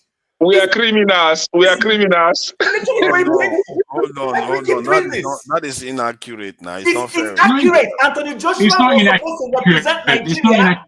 They argue the right argument. They wanted to take bribe from him. That's why he left. So why do we keep doing this? I'm not saying deny your ancestry. You can still say, yes, I have Nigerian background. That's okay. But primarily right now, she's not running to be the president of Nigeria. She's running to be the prime minister of Britain. And we have to realize that. It's unfair of what we're saying about her. I'm against it. I'm against it. It's not I agree with what you are saying. Give her chances. See, no matter what I hold against her, she's still black. I'll always be on her side. However, other people have become leaders of the Conservative Party. They didn't need to throw their entire community. Because they were not asked the same question she's being asked. She could have been nuanced about it. She didn't have to be. Let me just play this so you hear it for yourself. We're very naive. We need to understand how it doesn't. This doesn't matter to anybody. So let's just hear it, please. Let's just hear what she's going to say, because it looks like sometimes when we say these things, we've not heard from her. Maybe she's still in the point. Just keep playing her video. Yeah, maybe more people will support her. When we hear this. Okay, all right. Britain ever pay reparations? And crucially, is David Lammy's position as Foreign Secretary, given what he said in the past, bad for Britain? As Foreign Secretary, should Britain ever pay? And he's surrounded by people who are demanding that he pays reparations. So, should Britain ever pay reparations? And crucially, is David Lammy's position as Foreign Secretary, given what he said in the past, bad for Britain? Yes. David Lammy's position as Foreign Secretary is bad for Britain, because he is a student politician. You look at the decisions that they've been making around foreign policy, not just his statements on reparations, but what happened with the Chagos Islands, just giving it away. These are people who believe in so much of this nonsense. Decolonization, anti-imperialism, a lot of very hard left views about circumstances of our past. If you put people like that in a serious position like Foreign Secretary, this is what you get. Many people kept saying, there's no difference between Labour and the Conservatives. Now we can see what the difference is between Labour and the Conservatives. The idea that paying reparations, because some countries have demanded it, means that everything is going to be okay is for the birds. They will keep coming back for more and more. There's never an end to requests for things like reparations. Personally, I mean, you've heard what I said at the debate. I think these things are a scam. When you have certain countries who don't have any new ideas or policies of their own, it's very easy for them to get support in their country by going to fight, another country, in this case, the UK, or demand something. It's a way of them being populist in their countries. We shouldn't fall for it. We need politicians who are not naive. And I'm afraid Labour are very naive, and they have The point about it is that David Lammy she's talking about went on to be foreign secretary without bad-mouthing her community. She hasn't. Who said wow? Somebody said wow. Yeah. She hasn't risen up to that rank, and she's already. What rank exactly are you talking about? That the foreign secretary of the United Kingdom. Foreign secretary is the same thing as an equivalent of secretary of any other department. She was a secretary herself. She was not the foreign secretary. They have seniority in the UK. Brotherly, it's Minister of Foreign Affairs, Minister of Industry, Minister of Jim. This what is are the we UK. talking about now? The Chancellor is the second. She was a cabinet member. Sorry, the Chancellor is second. I think Foreign Secretary is next. Home Secretary is next. You are the one giving them. See, this video is just played now. I can show you evidence. This video is just played now made me to even admire her more. Exactly. See how eloquent and straight to the point that she is. She is straight to the point, but she is also diabolical. But you don't see it, but it's okay. She's basically trashing everything. She's saying decolonization is a bad idea. She asks a question. Let other people speak. What plans does those countries have to even demand for reparation? Meaning, what are they going to do with the money? Let's assume it is in monetary form. What are they going to do with it? The idea is that black and they will keep coming back to ask for more. See, what she's saying is that black people don't know what to do with money. Germany didn't know what to do with money. Your country, brother Forefather, your leaders, you are losing this argument, or you are losing. I'm just saying what she said. Wait, please. I don't mean that you're just you're arguing the wrong points, I believe. You see, everything that everybody has said is very, very true. I know it's true. I'm not saying it's not true. Wait, please. It's very, very true and real. The way you need to, or any of us, argue the point, is watch now. Because as I said in my earlier something, that this woman is going to teach a lot throughout her leadership. And if people aren't watching, you're going to miss it. If people are everything on emotional terms, you are going to, even though the whole gamut of politics. This is not clear. You're not clear. I can't hear you well. Oh dear, sorry about that. I think it's get a good internet. I think it's good now. You are very AY. If I've reached your side, I'm coming to UK. I'm coming to UK to meet you. You insult me, see. I'll make sure I don't meet you at the airport, Joe. AY, I think is it AY's turn to speak now, or if I can I be heard at all? Actually, yes, we can hear you clearly. You know what Kene began with. Sorry, Jago. I think it should be Monday, vote Monday, or. You went to it. How are you doing like this? You went to Chim. You are following a rule, and you got to Chim. After Chim, you jumped the rule again, and you are blaming Kemi Badenoch. Eviloko, you didn't stop it. That is not what happened, because Ovie keep coming in and out. That's the problem. That's why he's at the bottom now. I don't know, Ovie. I was right beside KJ. You took me all the way down. Yeah, you were right here. And let me try to rearrange this a bit. So the only person I have not heard speak is AY. I don't know if I come before him. I've heard every other person. So AY has not spoken. There's this guy. There's this guy before after Chim. I don't know if he has spoken. I don't know his name. I can't see his name clearly. Okay, you think he came after Emiloko? Okay, Emiloko. Yeah. It was after Emiloko, then me, then AY. Hey, Emiloko, don't be angry with me. I apologize. I thought this in all our policy came before you. Please go ahead, Emiloko. All right. Good evening, everybody, Gary. Because the way for fathers, sometimes they run. I don't know. I don't know how I missed that. It's okay. No problem. You wrestled it back well. I've been now, so it's supposed to be. Well, greetings to everybody, the panelists, the host, and the listeners. Well, I have listened to every argument, both for and against this lady. But I must confess, I think I really admire her. And we need people like this to really cut the crabs. How do you even say that word?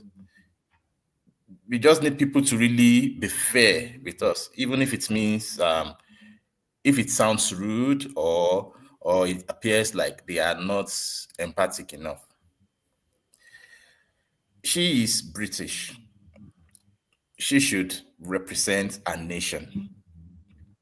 Now, if you say, but we should have some benefit from her being there because she's of Nigerian, she's of a Nigerian descent. Yes, I think we should just be patient enough to let this baby even grow first to become an adult.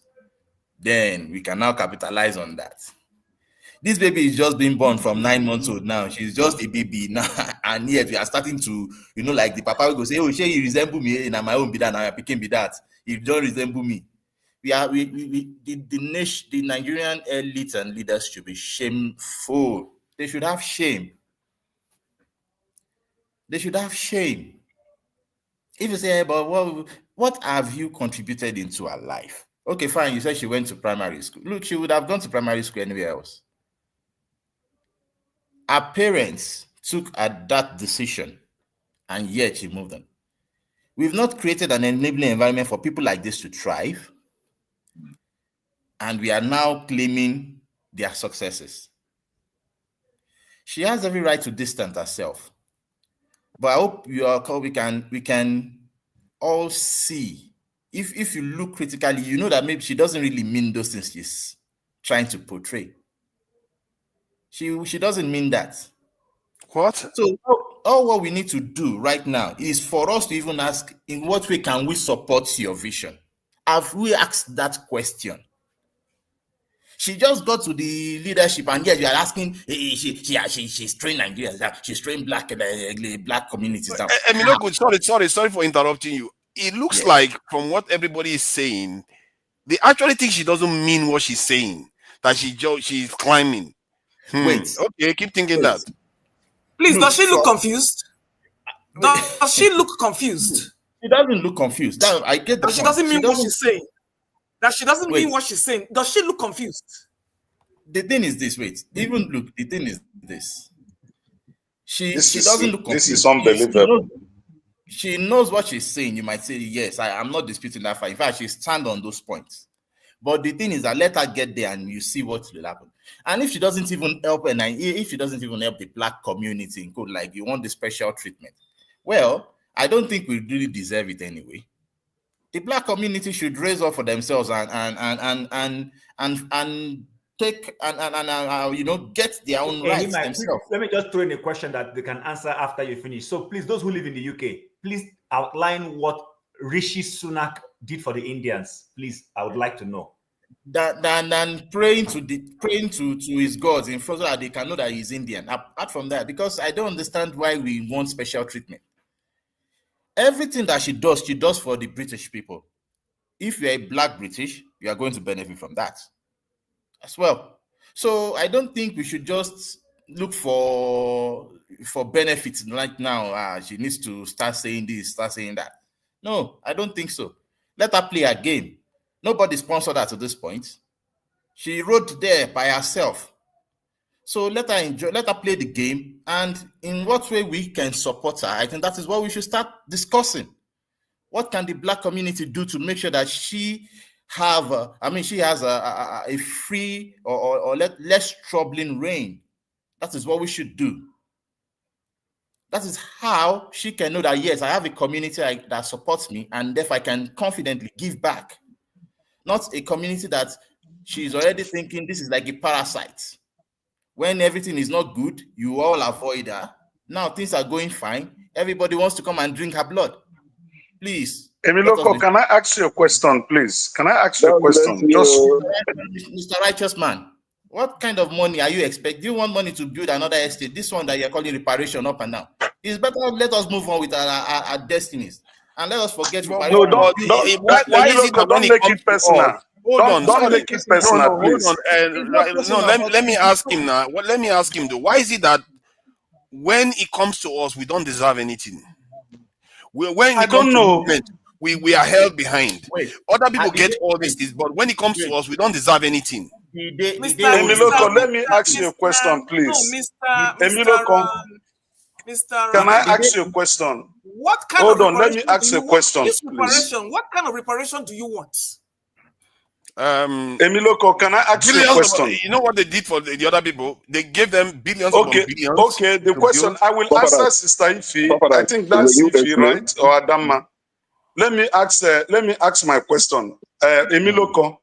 Yeah, Mr. Rachel, I'm listening to you. Yeah. Have you ever seen how the Jewish people react when there is a denial of Holocaust? Of course, they react. Yes. Are we there? Did they deny corruption? I mean, I am asking you a simple question. Have you seen how they react? Emiloko, Yes. it is very Good. simple. Emiloko, it's very simple. You, Mr. Righteous Man, you are still practicing slavery to today. I'm still what? You are still practicing slavery. Your people are still practicing slavery today. You are still looking for reparation. You think it's Boko Haram in the West? Are you not kidnapping yourselves and sending to Libya in boxes? Are you not still practicing slavery today? Answer me. Thank you. Look, okay, I will answer you. Adama, is it Adama or Ife? Let me just continue my statement. Hold on, please. We don't have any rights to demand anything from anybody. We have enough of ourselves. Wait, please listen. Let me land. You might have the view that you might have an opposing view, no problem. But this is my view. I think we've had enough time, and they've left us enough to develop ourselves if we are truthful to ourselves. But as Black people, as Nigerians, for example, are we really truthful to ourselves?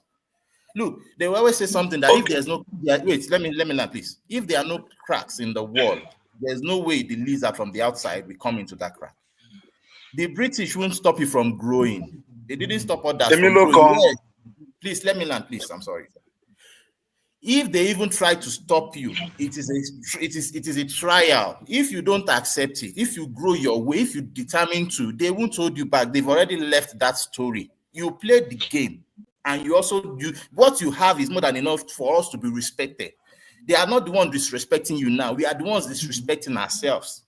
So don't let us turn the story and now expect somebody somewhere to go and to come and bless us or to come and change it. No. We shouldn't. We should rather, if we want any benefit right now, the best game we can play is the game of patience and game of support. Let us ask as Black community, Kemi, how can we support you? We must have been very, we very don't even need that to do that, sir. And by doing that, we can see the benefit. Thank you, Amy. If you don't support her, you think you should, because she's there now, we should now recognize Kemi. Did you recognize her last 10 years? Did you know Kemi was last 10 years? Nobody knows now. Nobody knows. If we are I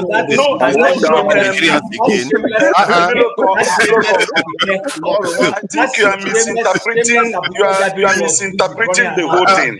Okay. Let's be serious. I am not expecting her to give me anything. I am not saying she should champion the cause of Nigeria.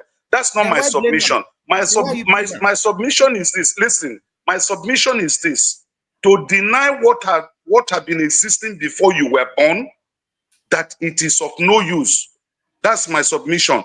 Reparation of the slavery issue. Hold on now. Hold on, Emiloko. The slavery issue had happened about 500 years ago. She was not born. And the black race has suffered much as a result of that slavery.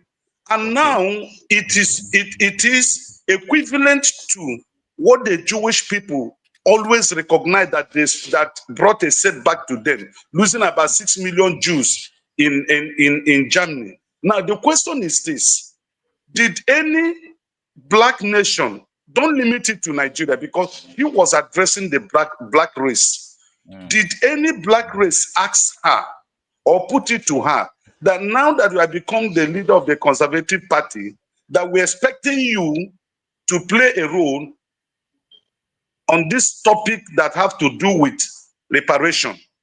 Nobody have asked her to do anything about it. Now, if the Tinubu, listen, if the Tinubu government, which you represent, because your name sounds like that of Tinubu Emiloko, so you represent the Tinubu government. Don't do that, righteous man. That's not right. Don't do You that. see, you now see, can you see the biases we are talking about? Don't do Is that. it Tinubu that holds the Father, word? let's discussion move on. Okay, now. okay, thank you. Emiloko, I hear your point, but we have to be My careful final when submission once again, please, for everybody. Okay.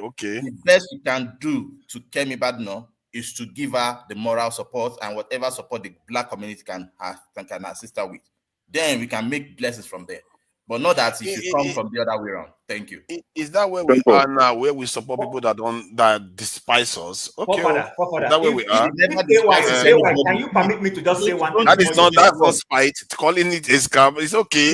Let me just share this so people see some of the stuff we are talking about, because it's not always Your fair. leaders are scamming you right now. You are not doing anything. Hold on now. This one is a scam now that they paid $19 billion. That's what they paid to this in equivalent to $19 billion in 20. That's what Germany paid. I think that's this one is just Marshall Plan. How much did they pay Congo? This one is for, how much did they pay Congo for King Leopold's atrocity in Congo? I don't think zero. And this one is 86 billion this in dollars. This is for Jewish this is reparation. So the idea that we are the only, but it's okay. I think this argument. No, I understand Father, the loyalty we feel. Father, can I say something, please, before AY continues, please, if you permit me? Yeah, go ahead. Please try to keep it brief. I'll be brief. Okay, go ahead. Yeah, thank you. So, you see, you know that politics is the same everywhere. International politics, local politics, and the main thing is the concept of strategy and moment. All of those things you are talking about, I'm not against reparation. Let me make it clear. I'm not against reparation. If we want reparation, the world should pay us reparation for slavery. I agree. But here's my but. When we're bringing this reparation matter at a time when this lady is running to be the leader and possibly, if it happens for her, Prime Minister of the UK, I don't recall that the Prime Minister of UK or the President of the US or the President of France or all of the major countries that combined and designed the Marshall Plan that led to the renovation of the rebuilding of Europe and that they were all of Jewish descent. When they were giving it, the President of America was not a Jewish person. Why does it have to be that when we are pushing for reparation, we now suddenly think it's because that a black lady is the person, so she's going to be the one to do it? Like Ehima simply said, this lady has just emerged. Why are we putting stumbling? When Rishi Sunak emerged, I didn't see Indians start questioning anything about him, throwing questions at him that will make him, be in a difficult situation. They kept quiet and allowed the person to emerge. But you see, when our brother comes, we start throwing things in the person's kitchen sink. We throw everything, try to look for fault. Why can't we just, even if it is for the pride that we will take and say, UK, even Indians were taunting the British people. Do you guys know that? That we have become your prime minister. Do you guys know that it happened? They were taunting them globally that, look at it, the jokes were made about it. So this, suddenly a black lady has emerged. She wouldn't have been the first person. There used to be an Omona who was either labor or something, who crashed out. It's the same thing we're trying to do to this lady now. Let her board, let her groom, let her emerge.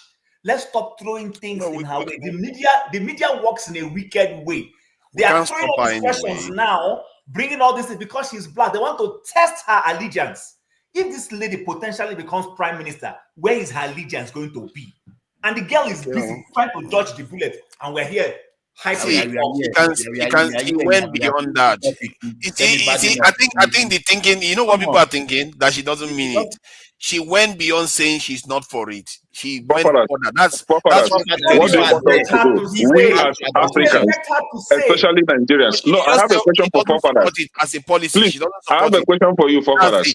As Nigerians now, what do you want us to do for Kemi? Do you want us to support her, or just go against her and pull her down? What do you want for us? No. I don't think we should pull her down. I think we should be proud that a character like Kemi Badenoch came from Nigeria. And so opposite of pull her down is to support her, right? No. Just be indifferent about her. And if she, we have to take a stand. If she poses a problem to Nigeria, we oppose her. Because if it was a white man doing the same thing, we are problem for Nigeria. My point is, if it's a white person doing it, we are going to oppose that white person. So why is it that the black person, we are opposed to Tinubu because Tinubu is not for us? Why should we be? She's not yet the prime minister. She's on her journey. Yeah, you understand that she's on the journey to get there. Why are we talking about her now if she's so useless? Because you guys brought her matter up. Why did you bring the matter up? Oh, look at all these people backstage, eh? All of them want to get involved in the conversation because she's nobody. She's not nobody. This pregnancy mature. What is going on? It's getting away from the radar. To speak. I know that AY the honorable is here. Let's this allow one him is not. You need to do better, man. Thank you. The way people are interjecting now, man. I don't know. Yeah. Please, you guys should give me some minutes. I'm not talking to me. Don't interject me, please. Okay. All our politics, you go next, eh? So on this topic, actually, I'm actually surprised at the position of a lot of people. I'm really, really surprised. I kind of very aligned with Righteous Man. I know a lot of you will not like it. Because the point I picked from what Chim said, if she just play politics, probably the black population in UK, I don't think it's up to 5%, right? Right, for father? Yeah, I know you love a lot of children, but you've not populated a lot over there. So, so I kind of align with Righteous Man's point because if she just play politics because the black population is not much, she just tried to get that law from the white. I understand it, but the other thing is she sounds politically naive because you got to apply wisdom, right? In the sense that you don't need to trash your whole people. Home is home. We have issues in Nigeria. The issues are really, really bad. Sometimes you're actually ashamed, but it is what it is. We are still Nigeria. You can't throw out the baby with the bathwater, right?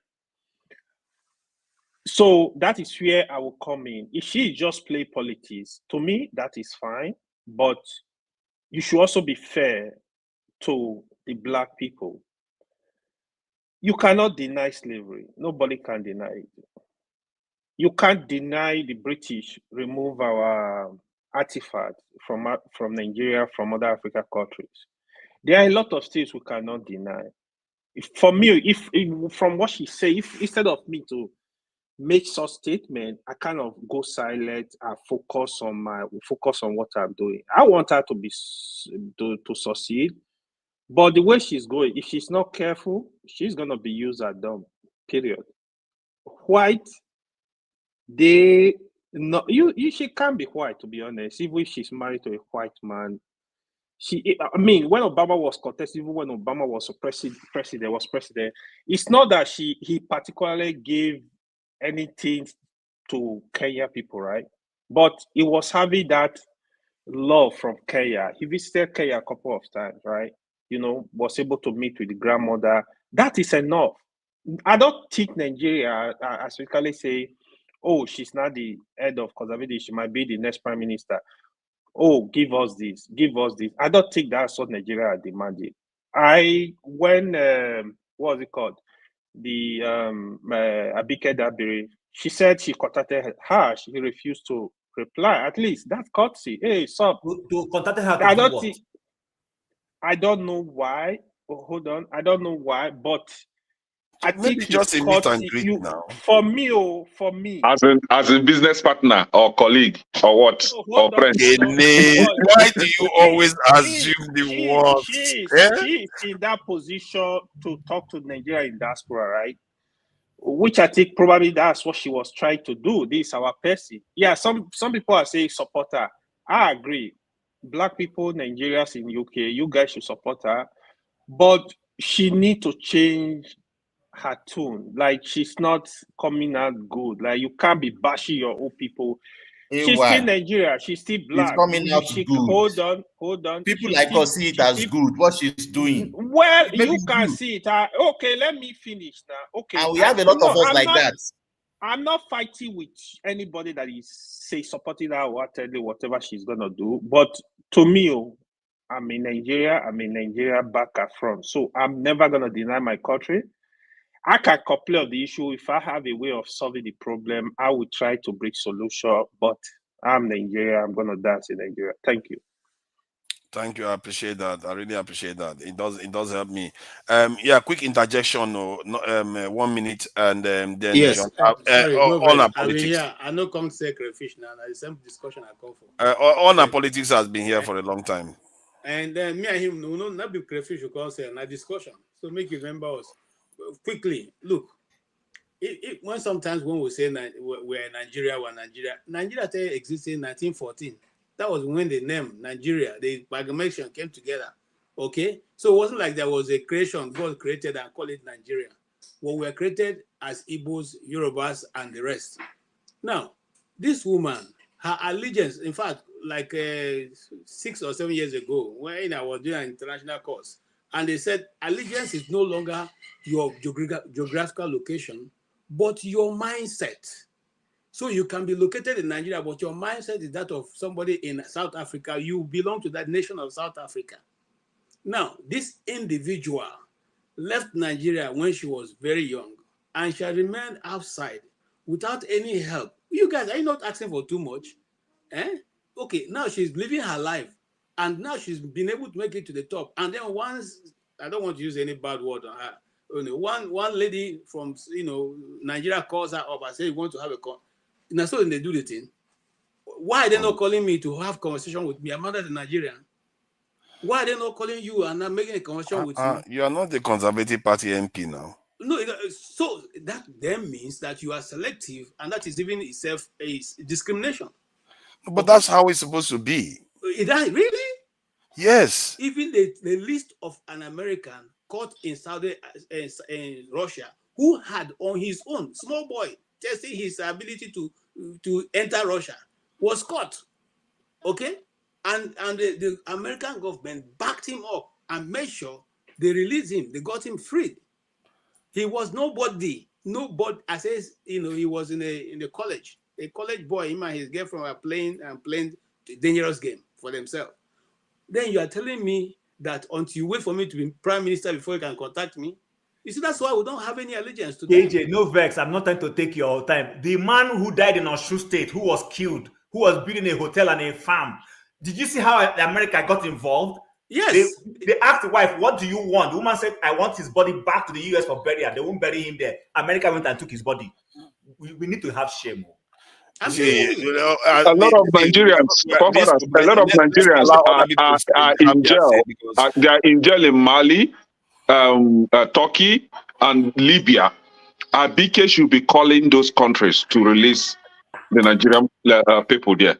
Not hunting around looking for who to. Hello, look at the headline. The headline says, let me just share the headline of this, then we'll carry on. It says 500,000 Nigerians brought back. I don't know whether that is true, but if it's anything close to that, I think they are, I have to acknowledge when somebody's trying to do something. It's just a fact. That's a great lie. You know why I said that? For 500,000, for 1 million people to be deported from America, it's going to cost America, is it $1 billion? Okay? I think thereabout, they were calculating because that was one of the questions put to Trump. If it's going to cost about this much, just 1 million people, how much is it going to cost you to deport 22 million people? So now, why did Nigeria get the money to bring back 500,000 people? Where? Many of them are from African countries. No, now leave that. Not necessarily from Obodo. Many of them are from African countries. Do you know that? Sorry, Madam Luke, before you come in, do you know that you cannot? You most likely can't get a direct flight from Lagos to Togo. Have you tried flying there before? You have to go somewhere else to come back to Togo. So how does it? Have you now? Look, so for these are just figures they throw out there. Forget those ones. Sorry. Yeah, let's okay, go I ahead. need to leave because this conversation is not flowing. People are being kept waiting. Can we go to Equatorial Guinea? I'm sorry. I'm going to leave because we had a session before this and it was very, but this one is just anyhow. So I have to leave. Don't leave. Because a lot of people are speaking. That's why it looks like it doesn't come back because people are coming in to speak. We have about 15 people. I'm going to leave because I have to. Are you there? Now you allow everybody to badge in now. So why are you making excuses? That's why I say you allow everybody to badge in. So I'm going to tell you something, Mr. Forefathers. I only have one question for you because you are the one spinning this narrative. We've been going on for 2 hours. The first thing you came out here to tell us that Ms. Kemi badmouthed Nigerians. I need you to write 5 sentences that show she badmouthed Nigeria. That's all I have to say because I can't be going on this false premise. Oh, yeah, she said it now about child marriages. No. You're going to write it down in your own words. And you need to put evidence. I can show the video where she says it. Video. So, you know what? I will see you guys later. Have a good night, okay? welcome. Madam, thank you for joining us, Madam Luke. Comment on the raving matter now. You can't leave without talking about. No, I will be commenting. I just have to go to work. I'll be commenting. Okay. Thank you for joining us, Madam Luke. I appreciate you. And yes, who is next? Men, long time waiting. All our politics. I really appreciate you. You have been very hot today, so go ahead and have your say. On our politics, I owe you for behaving very well today. You behaved very well. I owe you something. Are you saying he doesn't behave well? He was patient though. He didn't fight anybody. He just kept quiet. Yeah, he seems very sharp today. He seems very sharp today. Father, I'll go to the backstage so that some people can come in. Chim, that's the mood in America right now. Everybody's just chilling, They don't get Trump, so everybody's just chilling. So now the mood across America be this. So now our Kemi in 2012, our almighty Okojo-Iweala trying to become the World Trade Organization Lord, she failed because quote unquote that position in a way is reserved for Americans until she became a US citizen 2019 before she stand a chance in 2021. I'm just putting that out there. Now, again, if you are born outside Nigeria, or if you get your dual citizenship as a minor, they're among this category. But if you get your dual citizenship as an adult and you were born in Nigeria, I think you've lost the right to criticize Kemi. Because what you are accusing her of indirectly is exactly what you are. Because what you did by accepting a dual citizenship is to declare your allegiance. Automatically, as far as I'm concerned, you have lost the right to even run for an executive office in Nigeria. You see why I say people should be listening to you? Let me continue. So, the second here, double standard is screaming here. It's very loud. When I say double standard, we talk about Barack Obama. Now, the same position in the run for. But again, I always talk if you want to know Oyibo people, Oyibo where you go fear, now those are where they quiet. The Bill Clinton there, the Obama there. But you see all these Trump, Kemi, we know what they can do and how they show us. So now double standard, instead of us to be praising her competency, just imagine saying that she gets Democratic ticket in place of Kamala. I think the conversation will be different today. Just share of her display of her public competency alone, the way she did speak and everything that you can think about her. But the third one, most importantly, when people say she know they speak her mind, it's not that she's not old enough to speak her mind. She's running to be the #1 citizen, or she stands a chance to be the #1 citizen of another country. Please, not even a shithole country will stand in anybody's way in that position. You go crush her. That is what is expected of her. What she is saying is what the position is representing requires. You have to go and be a patriot. I think that is the problem we have in Nigeria. When somebody carry in word to go stay for abroad, so they tell you they want to save you, what they do, follow up. We don't know who that person is. She is telling where she belongs. Rightly so. The position that she's going for requires exactly how she's behaving. She is driven by her ambition. That's what that position requires. If you are not ambitious, you cannot stand a chance. So please, let's put all this aside. No, it's not about us. It's not even about her. The day she became the leader of that party, it's no longer about her. If what she believes is not aligned with the majority of that party, she will not be there. It doesn't matter what you think. You belong to the minority now. You can have your say. But the majority will always have her way. That's where she belongs. She was elected. She is capable. She is competent. And she's displaying it. And as far as I'm concerned, I don't be British. I don't live for British. I don't know the local politics. But from the international angle, unless you are not paying attention to what is happening, she's a strong voice for Brexit. Now, the same group that brought Brexit now bring Trump. Pay attention to what is going on in Germany, Poland. I mean, just look around you. She stands a chance. But most importantly, she don't need your help. She don't know us before she becomes who she is right now. So look beyond your feeling. If she's not even in her feelings. For the very first time, we see a woman who is producing herself to be a leader of a country. Nobody is talking about she slept away there. She's this, she's this. We can't criticize any of her competency, but they say, oh, wait till she talk. It's not her speaking. Whoever occupied that position, unless you know one win. Barack Obama, everybody they roll here and say, oh, he signed gay marriage into law. If you not do it, somebody else will do it. If to say you know, and when before she even started the journey that she's on today, you decide discussion and she know before, that's a different ball game. You don't know how she get there. But from what she will know, she worked her ass off. And it shows. Now we keep talking about repair interest. She's not repair. I beg, what will be our interest? Even in Nigeria, what is our interest? In Africa, what is our interest? As a race, what is our interest? I beg. Because I'm lost. I want to tune into that interest. Everybody is trying to say reparation. Who is asking for reparation? As far as I'm concerned, is you. And you. It's not us that is asking for it. Before that, we say, why we deserve or no deserve. These are just off talk. And we won't try to use that and make general points. No, it's not fair. Right? So what is our interest? To say, oh, Kemi go against our interest. As far as I'm concerned, we all agree that we are conquer people. So who tells you that you get interest?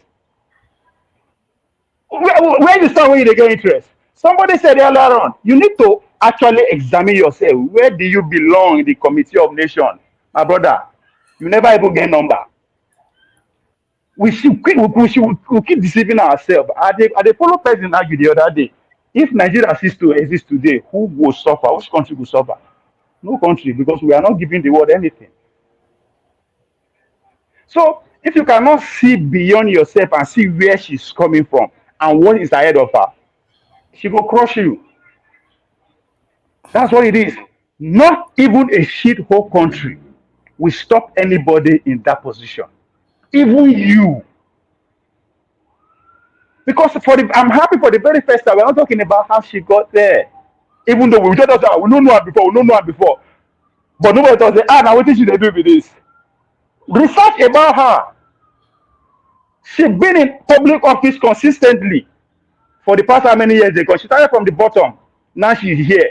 You still say, nah, your feelings, nah, matter.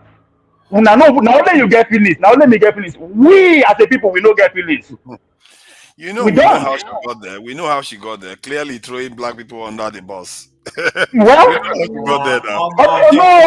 No. Come, hold on.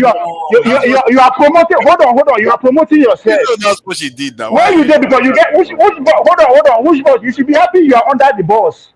You not even get Oh bored my to be God, on. is that where we are now? Is that where we No, are no, now? okay, I ask you now, what is our interest? Yes. Then you should support Tinubu too. Then you should support Tinubu. Why would you? See, okay, go ahead. Forefathers. I didn't even know until Kenneth said it that she's Mm-hmm. married to a white Briton. I didn't know that. Now, ask yourself, her husband is British. Her children are what? They are British. She is British even herself. No, I don't know. So, but again, as I said, if you have sold your allegiance as an adult, shut the fuck up when it comes to Kemi. I'm sorry for my language. It's an allegiance thing. Why would you ask people to shut up? People have their You opinion. know, I say if you have sold your allegiance, because we as Nigerians will not trust you again. Hold on. See, I would rather go with Kemi who tell me who she is and I see her than you that sold your allegiance without me knowing. You say, please, you did with me. Who are you? Are you Nigerian? Are you British? Are you American? Who are you? I know who she is. She says she's British. She don't give a fuck about you. Accept it and move on. So I know her. I can deal with her. I know the angle she's coming from, but I don't know where you are coming from. Because you are coming with two faces. One are British, one are Nigeria, one are America, one are Nigeria, one are Canada, one are Nigeria, one are Ghana, one are Nigeria. Who am I dealing with? Okay, I think she probably had. You don't see a lot about family. I tried to find information about family, but you don't tend to see a lot But most about. importantly, is the position that she's going for that is driving her, and that would be your own driving force too. Not necessarily about how she thinks. It doesn't matter what she thinks. But if somebody holds that opinion that is against the black community, whether white, black, or Tinubu or anything, you are going to be against that person. The idea that just because she's Nigerian. No, I have to define who is that person first. I have to define who that person is. In this case, I know who she is. She says she's British. I will call the people they argue. No, you don't have if you to tell me argue, say you can be against that. so I will treat her as such. So everything she says is it's better. No, if she tell me say she will give me the permission, I will suspect her. No, my point is that would you be for that person? Would you support somebody that is against everything to do with black people? If she needs my support to if she needs my support to win, I will. But she doesn't need my support. But what you are not understanding is that what you are not understanding is that anybody in that position, if you can't tell me, say you go give me the reparation, I'll be offended because I know you are lying to me. You don't have the power to give me the reparation. Once you are in that position, if you tell me, say, oh, you do well for Nigeria, I know if I go the best for you because you are insulting me to my face because I know you cannot do it. Why? You cannot do it. Why? So she's telling me that she's now she's telling me that she doesn't care about me. And I have to accept it. Why should I be wrestling her about that? No, okay. No. I'm saying that you can also say you're not for me, I'm not for you. You see what I mean? No, that means if your support matters, if it counts. As I said, if I'm in position. The person can be on the remote end of Australia. It doesn't matter. The person is not for you. You're not for them. You can just say that. You don't have to. Nigeria is not about her. It's about the office she's occupying. It's not about her. That is what you are missing. Can we talk and get this thing okay, let me let John Abba say something. Otherwise, before I leave, let me just say one word and I leave, please. John Abba, don't be offended, please. Listen, let's be strategic about this. She's running to be PM of the UK. The woman who called her from Nigeria, I don't know what her intentions were. Don't put her into trouble. They record their calls. Tomorrow, somebody will use that and against her to say she was discussing so and so things. Let's be very strategic about some of these things. These are media people. Okay. You never speak to Indians. Rishi Sunak, Obama should never speak to black people. It's all right. Jonaba, you are welcome. As you can see, this thing is got a very subtle stuff that seems to be rubbing people off the wrong way. What do you think about it? There's nothing subtle in this one. No. Good evening, forefathers and fellow panelists. I don't want to dwell so much on a young lady's comment. I think she can do work on the fine line, but I understand you should know that before she come out, those things is scripted. So it's not just, even though if you don't see a teleprompter in her face, she understand what she's saying to wherever she want to get at. In terms of reparation, I think there will be a time she can accept it because it's the movement of the people by the people. Once you empower yourself and make yourself relevant, people have no choice. They will reckon with you.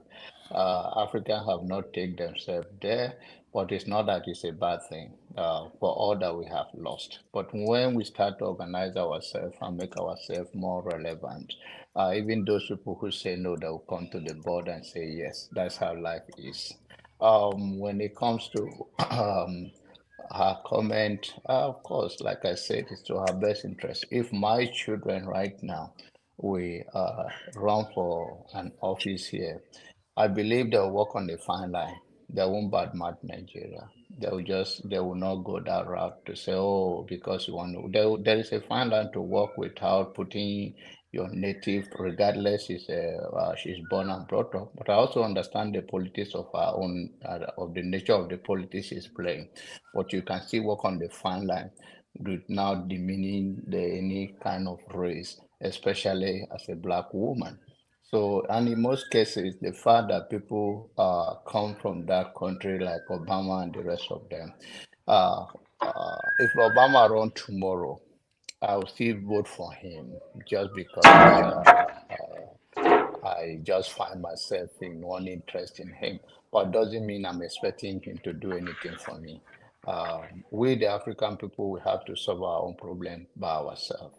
And the moment we begin to get to that, everybody will come online and work with us, especially when it comes to build our economy, the value, and all of that that we're supposed to have. If we get to that point, everything will fall in place. But in the nutshell, she said what she need to say as a politician, but then I believe she can work on the fine line without going all this way out or say all of those things. But if that is what the politics will play to get there, that's fine and good. But then, end of the day, let us not look at politics or anything in this life. It's about your personal interest, then to the next level of the interest of your society and the common country and common goal. But you should know that this institution established for so many years, and most cases, people that even come to that position, they are stooge. Doesn't matter. Most of them are stooge. So yeah, they are stooge. When did she have to say all the things she said? She could have just no, said, I've already said exactly. that. She I'm didn't already have said to. that she can walk on the fine line without saying all of those things. She can't do that. She was in Nigeria for when she was age of 16. She know Nigerian culture, trust me. So she can, even if they put a gun on you, but I can understand the politics aspect of it. But then you can walk on the fine line without going through all those putting yourself down. Because end of the day, your head will held up when you do the right thing. You don't have to offend anybody to get to the top. There is a fine line to walk. Thank you. Yeah, I appreciate it. Let me just play this quickly. So, Jonathan, thank you for your submission. Very, very, very interesting. Yeah. Country took out the largest loan it ever has to pay off the slave owners and not the enslaved. So I want to ask the Prime Minister today if he will do what Bernie Grant asked all those years ago, what I have asked and what countless others have asked since, and offer a full and meaningful apology for our country's role in slavery and colonialism and commit to reparatory justice. Minister.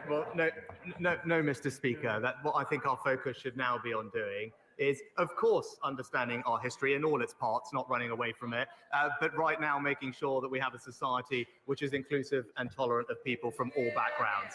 That's something that we on this house, our side of the house, are committed to doing and will continue to deliver. But trying to unpick our history is not the right way forward, and it's not something that we will focus our energies on. The reason why I played that is an Indian man. Didn't have to talk about it being a scam. They didn't have to talk about it being they are going to go and come back. It never ending this. He didn't have to do all that. That is an Indian man that did that. But a Nigerian woman decided to badmouth us. Like I said, Nigerians give everything away. Everything. that they have. Leave her to express herself. That's the way she can express herself. That's fine. That's fine. I'm just saying. You know, I'm still on her side though. As long as she's black, I'm on her side. But we How cannot. will you know who she is if you didn't hear her talk?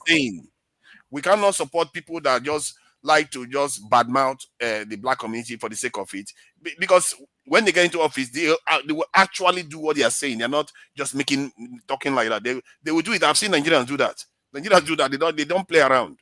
So who is next? I think Oti hasn't spoken. Oti hasn't. Oh yeah, Oti, welcome. Been a while, Oti. Been a while. Righteous man, I'll be coming back to you soon. Welcome, Oti. What do you think about this now? She has freedom of speech, I'm sure. You are muted. Sorry. Good evening, everyone. Welcome. Hi. Yes. This may be the first time I'm agreeing with AY, for John Alba, and I am well, of course, Righteous Man, yes, is on point.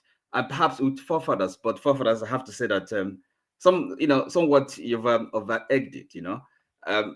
I mean, the argument you're making is you don't have to say that this woman is throwing Nigerians under the bus or bad-mouthing anybody. But I mean, we can of course analyze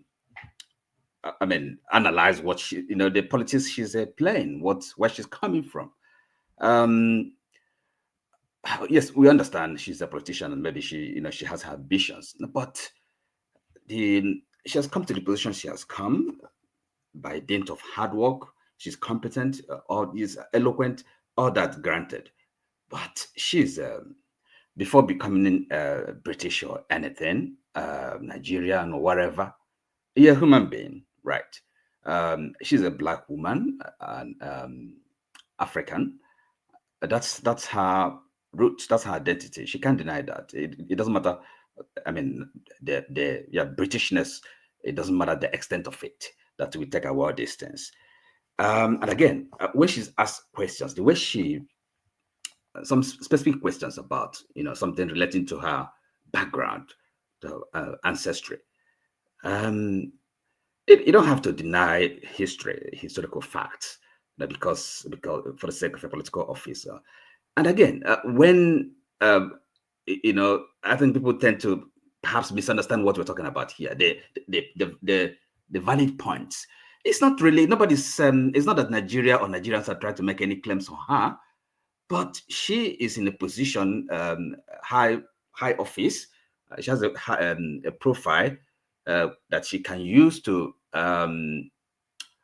Well, I wouldn't say advocate for black community, because she doesn't believe in the idea of a black community, even though we have Indian community, Irish community, Pakistani community. So the very idea of black community, she doesn't believe in that.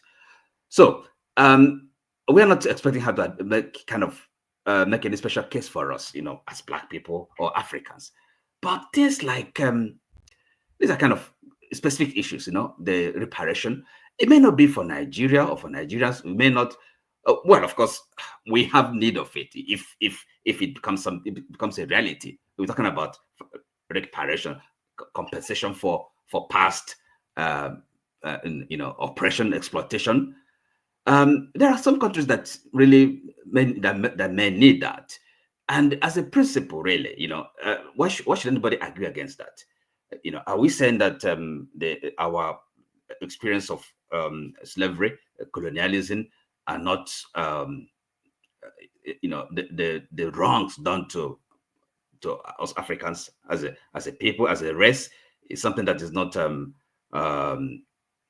worthy of paying due regard to, and so it's not something anybody can dismiss offhand that says it's a scam. What kind of language is that? Or even the other thing, yes, Nigeria may be, we understand the situation, but still you have that is your root. You're coming from that background, and wherever she is today, that's Nigerianness is part of what she is today. So she can't just deny it. and then say these people don't matter. So really, people that are defending her, yes, we celebrate her achievement, but if she gets things wrong, we should equally criticize her. Nobody knows everything. That she's successful does not mean that she's beyond.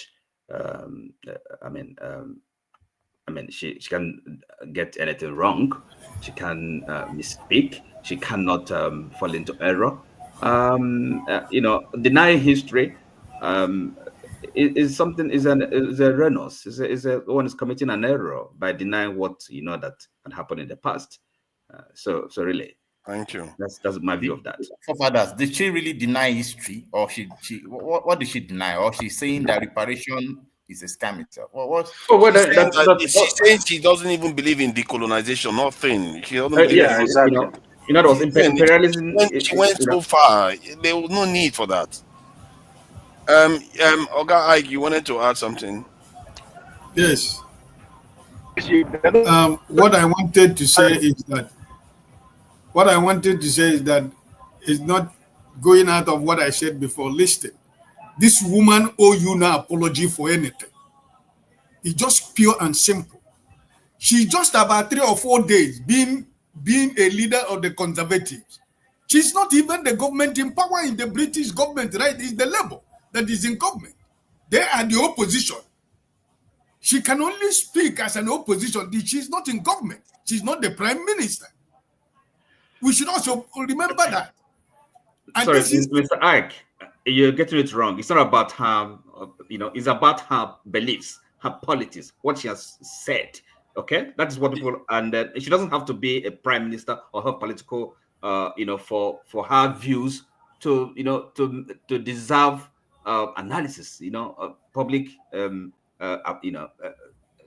analysis. Okay, so yeah, it's true. It's not about having or not having power. That's not the question. Yes. She has only been the leader of the Conservative Party for a couple of days, but she has had granted these interviews. Because of, again, arriving at that position, that is what has made her position much more, prominent, and therefore her views must be subject to critical analysis. That's what is going on. There's nothing. Forefathers, those interviews that you played were from what time? Please. This year, not very long ago, actually. Okay, can I finish? Listen. Yeah. It doesn't matter how critically me and you look at into what Kemi said. It got nothing to do with that. That's one simple fact you have to accept. She's black. Yeah, she says she's not denying her history. She never told you that she's not a black woman, even though she said that, but we know that she's black. Right? Yeah, it's simple. Obama is black, and Obama cannot tell you he's not black. But what we are trying to say is that all this argument of throw Nigeria into boss, throw Nigeria into what have Nigeria given to her? What did Nigeria give her? And my brother here is talking about reparation. Every time we are talking about reparation, the same reparation you are asking of, the same European people are the same people you handed over your destiny into. And every day you come, you talk about reparation. You're talking about reparation. You live in Europe. You were once in Europe. They gave you every opportunity to go to Europe and develop yourself. The same people you are asking for reparation. Your government will steal your money. They will take everything that belongs to you and give it to the people of Europeans. And they will tell you when they stole, they will come back to tell you to come and take loan. The same money, your money that they stole, your money that they have taken away, they will come back to you. Actually, I'm going to give you loan through IMF or World Bank. What kind of reparation are you talking? Do you even have a government where you talk about reparation? It's not the question. That's not what we're discussing. It's not about the bad government. Part of the question. No. It's part of the question, because every time we talk about when Obama was president, people are saying, what the black people want is going to. Obama is the president of America, not president of Africa. If Kemi become prime minister tomorrow, she's the prime minister of the British people, not Nigeria. You hold your government accountable here. Your own government, do you hold them accountable? You are holding Kemi accountable. Hold your own government accountable. The illegitimate government you have in Nigeria, hold them accountable. Right. Stop talking Right. about other people. Remember, it's not about a claim on her. Okay, we're not claiming anything on her as Nigeria or Nigerians, but rather her as an individual, somebody that has risen to a position of high office. What's her views matter, her beliefs. Okay, it does matter, right? So it's not about what she can do for us. Most of our children that we born over where we live in, they don't even understand what they are talking about because they see themselves as where they come from. If their father is from Canada or from America, if they were born in America or Canada or where I live, that's what they know. That's the story. They doesn't concern them. Their generations, my children can become the governor of my island tomorrow. It doesn't have anything to do with Nigeria because Nigeria has not given them nothing. Okay, let me say something about what Nigeria has given them. They have not given them nothing. First, they are very blunt. Let me add this because we have to be careful. Some things we say are sacrilegious. Let me just say this. Sacrilegious? Yeah, because the very blood that's my opinion. I'm just I know it's your opinion. That's my I get opinion. that. So And it's not only you. No, it's not only you, to be fair, that says these things.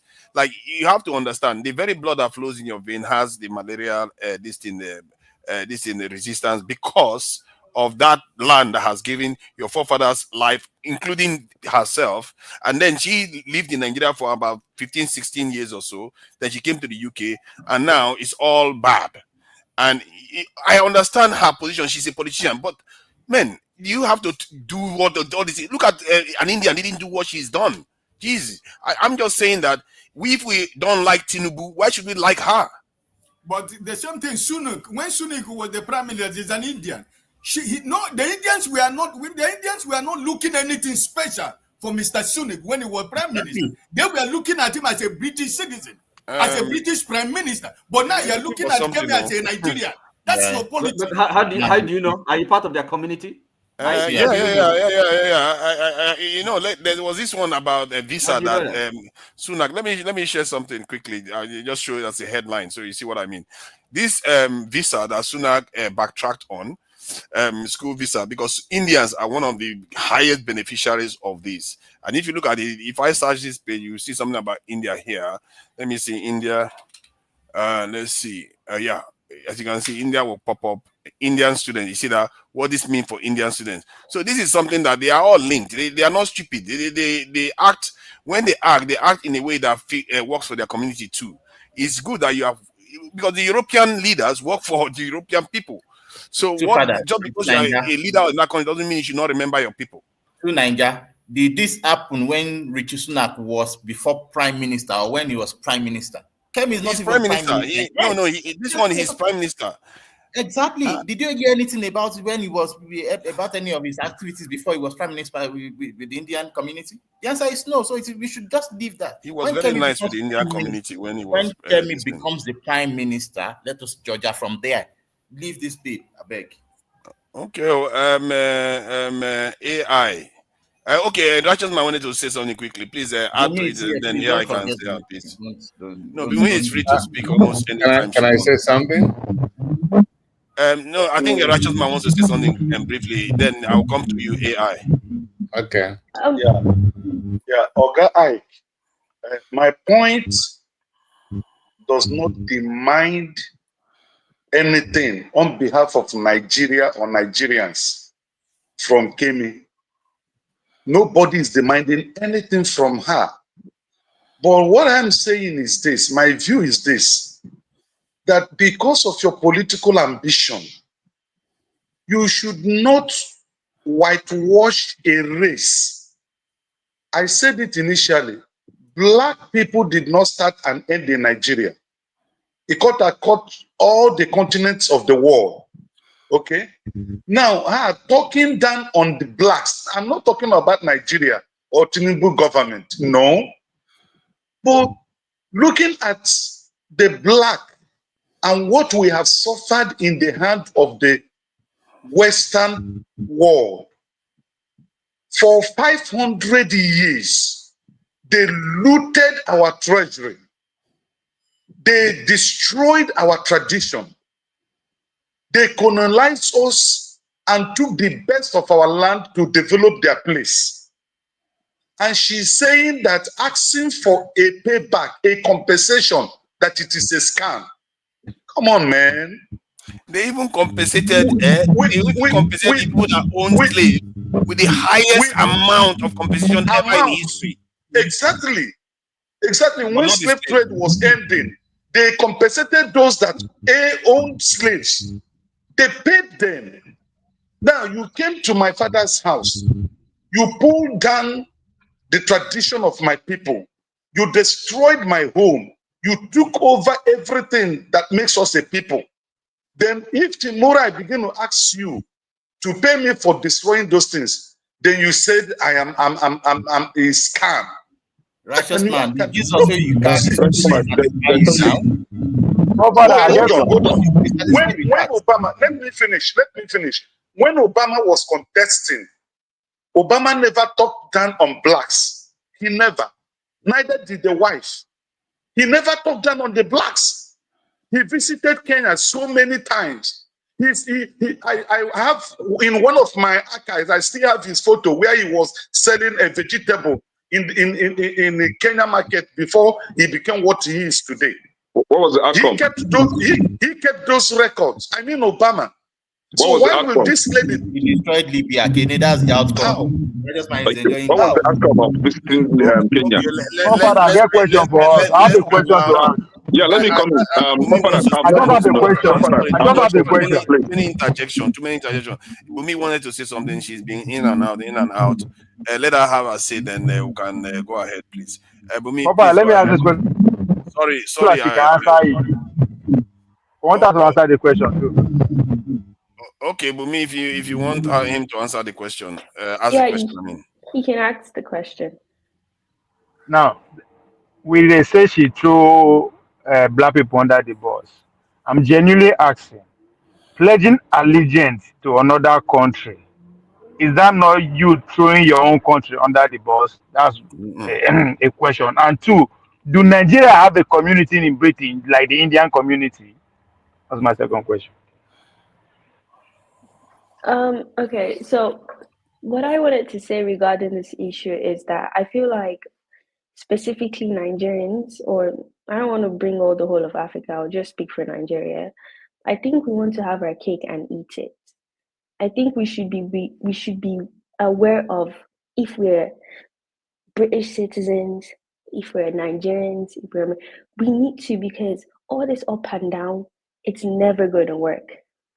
A good example is Elon. He was born in South Africa, but right now, if you check almost everything about him, it's America.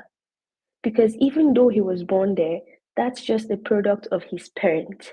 He has chosen to identify with the American state.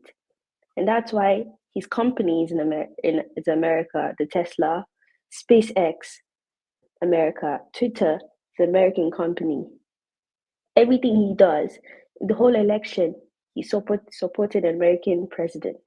His identity is American, even though he was born in South Africa. This woman is not although yes, her parents are Nigerians, her personal decision is to become a British citizen. That's her business, which is fine for her.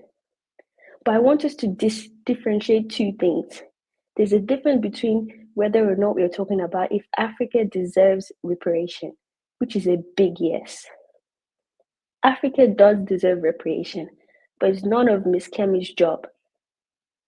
It's our job and the British government's job to come to a whatever line and figure that out. But because she's black, because she's Nigerian, it does not mean that she has to give us anything, because her identity is British. I do agree with the fact that even though they give Nigeria reparation, that it might not do anything because we have bad leaders. Yes, but that does not, I want us to all agree with that.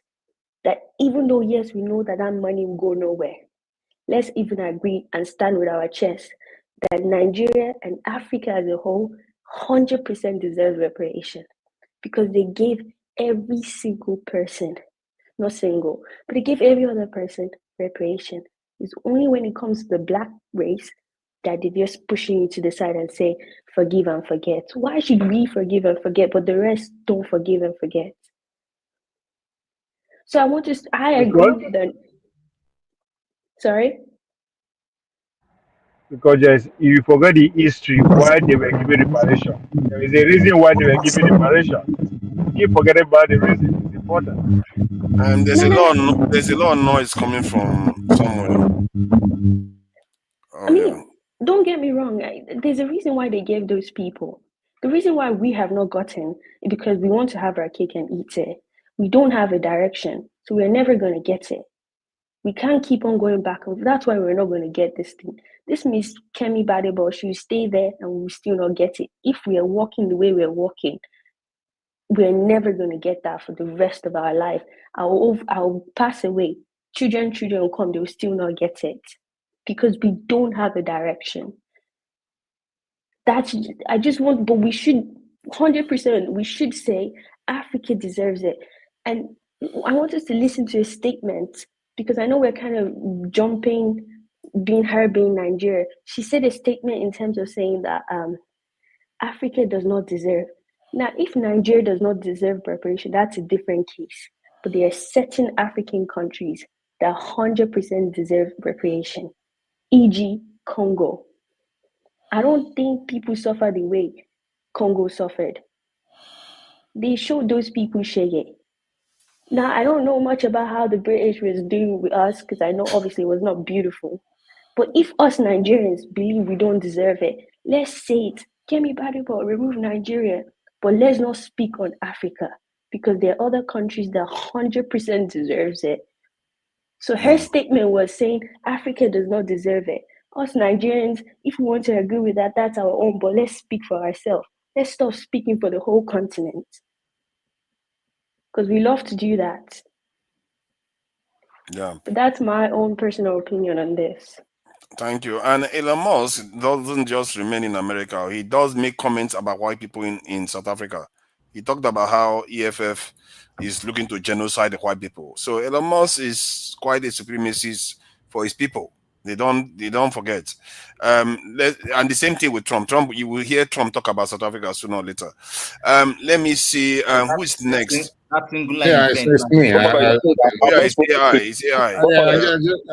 I'm just going to first of all thank you so much. After he speaks, then man, time has gone far. This topic got hot. It's a very good topic. It's a very good topic. First of all, Bumi, excellent point.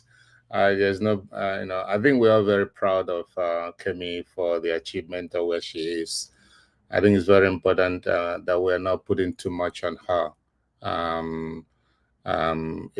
She's not a Nigerian spy. She's not there to represent Nigeria, and I think it's asking too much. I think the quickest way to get out of that position is to get her pushing Nigerian agenda. That's number one. So I don't think it's her job to, and besides her position about asking for reparation being a scam, that's actually a very conservative position. But whether it be here in the United States or many countries of the world, they don't really, conservatives in general do not believe in reparation. So I'm not surprised that she said that. The second thing that I want to mention, and I say that in support to Bumi, is that I think Trump is just brilliant. That shithole country is just one of the most brilliant description of a lot of our countries. We don't have our acts together, and nobody pays attention to you when you don't have your acts together. When you have your acts together, when you speak, people listen. But if you are so disorganized, so just useless, nobody pays attention to you. In fact, people will take more advantage of you. And that's what's happening in many of our countries, Nigeria being number one of that. And all of us know that. And every single time somebody comes out of that shithole and achieves something, then we are like, oh, we want you suddenly. And yet our country is just sorry. So I think we should just leave the young woman alone. She's still climbing the ladder, I think if we push too much, we might destroy her career. Let her, continue her ambition. Who knows? She could make history and become the first prime minister of United Kingdom. So I don't think. I think if I were to be in her position, I will completely disassociate myself with Nigeria, because that's the quickest way people will push you aside if you are there for Nigeria.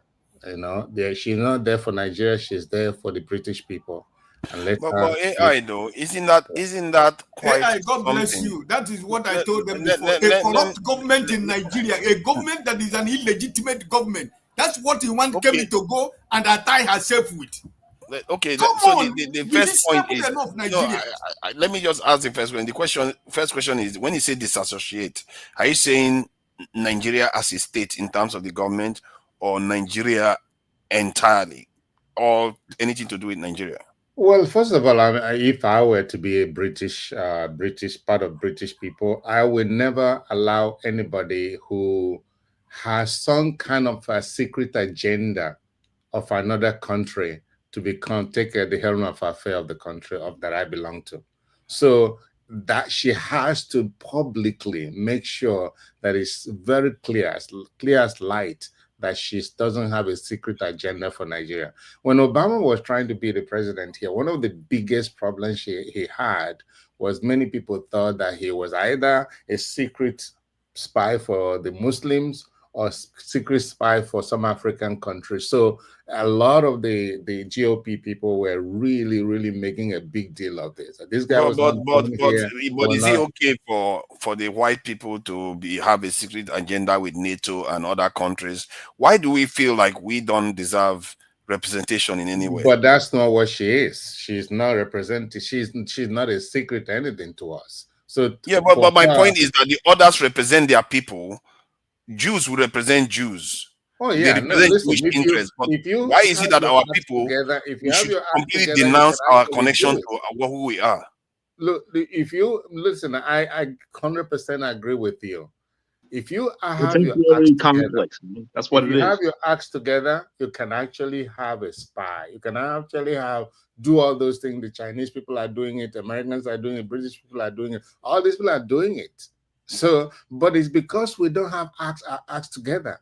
We cannot do that. They have they have the platform to be able to do that, but we don't have it. And she is definitely not our spy, that's for sure.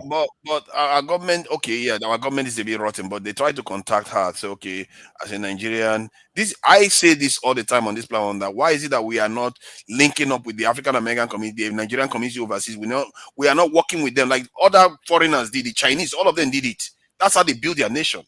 But when we come to the West, we just want to completely give ourselves and our bloodline, everything away. Like it doesn't matter anymore. And there's something to be said for it. That's why probably this conversation has dragged on and on. I have lived abroad for so long. The Nigerian embassy do not care about me. They don't care about anything. In fact, if anything, I sent my passport to be renewed. It got lost. It got there. Every single thing shows that it got lost, and they could not account for it. Nothing. They have never benefited me. Not even for once. I've lived in Europe. I lived in the United States. Nothing. The Nigerian embassy means zero for me because they don't care about the well-being of Nigerians abroad. So when we succeed, so suddenly they are gawking at us and they want to just simply claim glory. Let me give you a simpler example. You have a parent, poor, not very competent, maybe a little bit drunk here and there, not very educated. They didn't do so well for themselves, but managed to give you life, keep you shelter for a bit. Then you got out and you made it. Does that mean you should turn your back on that parent? I'm sure she's not turning her back on her parents, though. You sure? Yeah, I'm very 100% sure. She's going about it there. She's flinging it like taking the parent, throwing the parent from the boat. Yeah, you're comparing apples and oranges. I'm just being honest. Your comparison has no sense. It doesn't make any sense. Okay, then disassociate it for me then. Disassociate my comparison to what she's doing from what she's doing. No, and the first of all, her parents, her position does not mean that she had to negate her parents or deny them or anything, but her position is a position that she has for the British people. For the British people. Aren't black British people British people? Are they not British people too? Black people not British? I just played the video of an Indian not being as vociferous as he was. Her primary interest is to protect the people that she represents. Including black British people. Including black British people.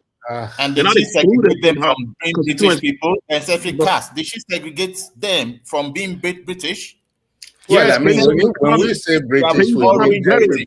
Part of the representation. Black and white and based on color. her rhetoric. What are you talking about? Based on her rhetoric, she's anti-black. Look at her rhetoric, not just what was played on the video. Go back and look. You guys, most of y'all don't even know who Kemi is, based on your comments. Because what happens is everybody's trying to make excuses for her by saying Nigeria, but she's not talking about Nigeria. She's talking about the whole black community. But then we go back, oh, Nigeria didn't do this for her, blah, blah, blah. Why don't we just bring it back to black community instead of just focusing on Nigeria to make our point to defend Kemi? This is the thing that we do, most black people. When we get to the position of power, right, we step on our people. We do that a lot. Obama did that in Flint, Michigan. You know what I'm saying? He went there, drank water, did not fix Flint, Michigan's water. A lot of people there got lead poison. A lot of our people that go in position of power in Europe and in the Western world, they do that a lot. I don't understand why. It's a thing, like it's permanent thing that happens often.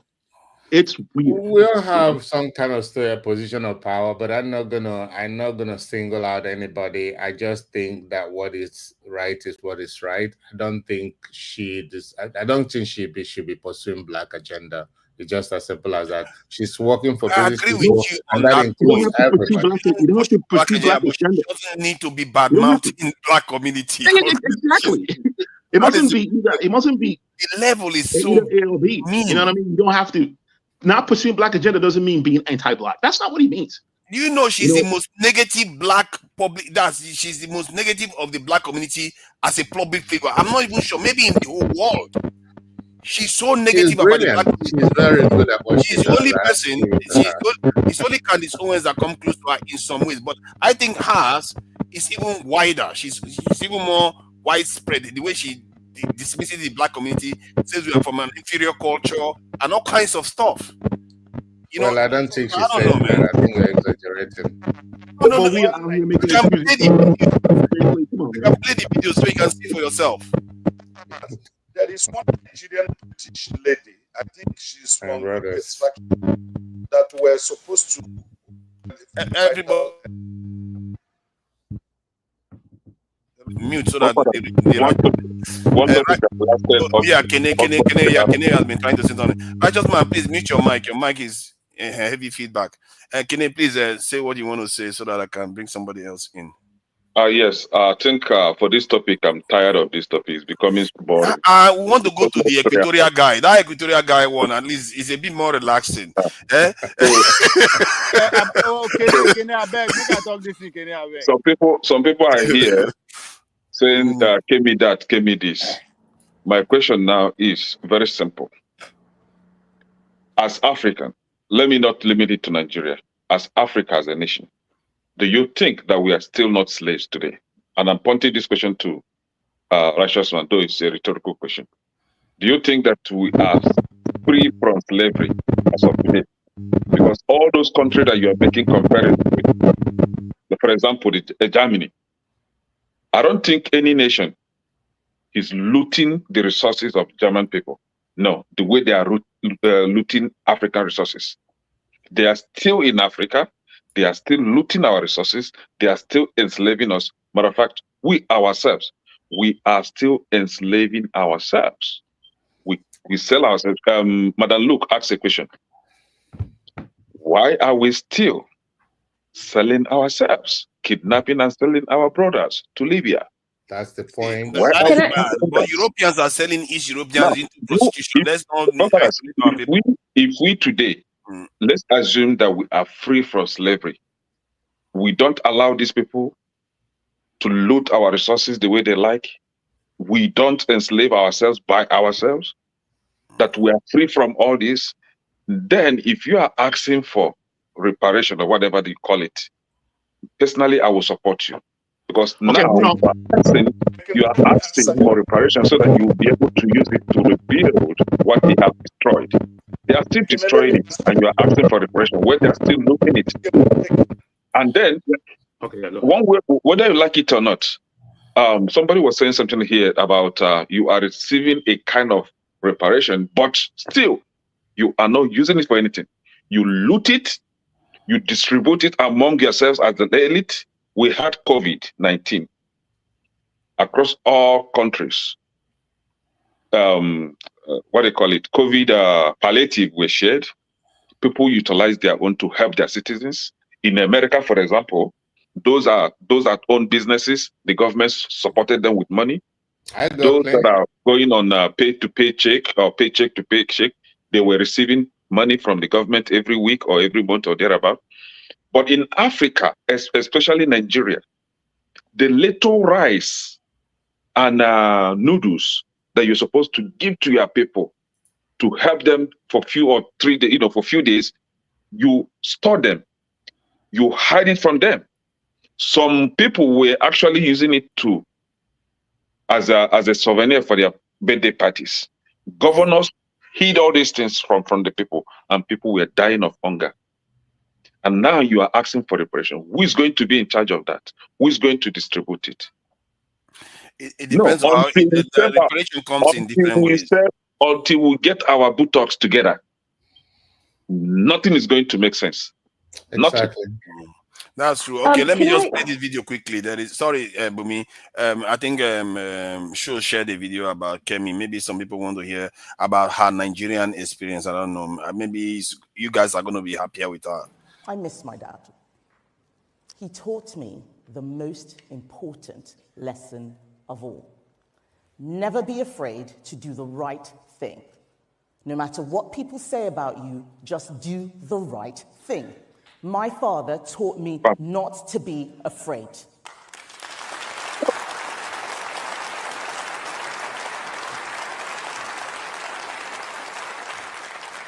I was born here, but I grew up in a place where fear was everywhere. You cannot understand it unless you've lived it. Triple checking that all the doors and windows are locked, waking up in the night at every sound, listening as you hear your neighbors scream as they are being burgled and beaten, and wondering if your home will be next. When you've experienced that kind of fear, you're not worried about being attacked on Twitter.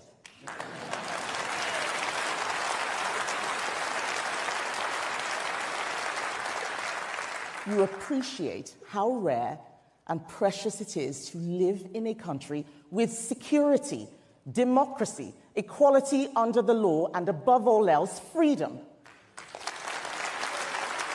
Free speech, free enterprise, free markets, conservative freedoms, conservative principles.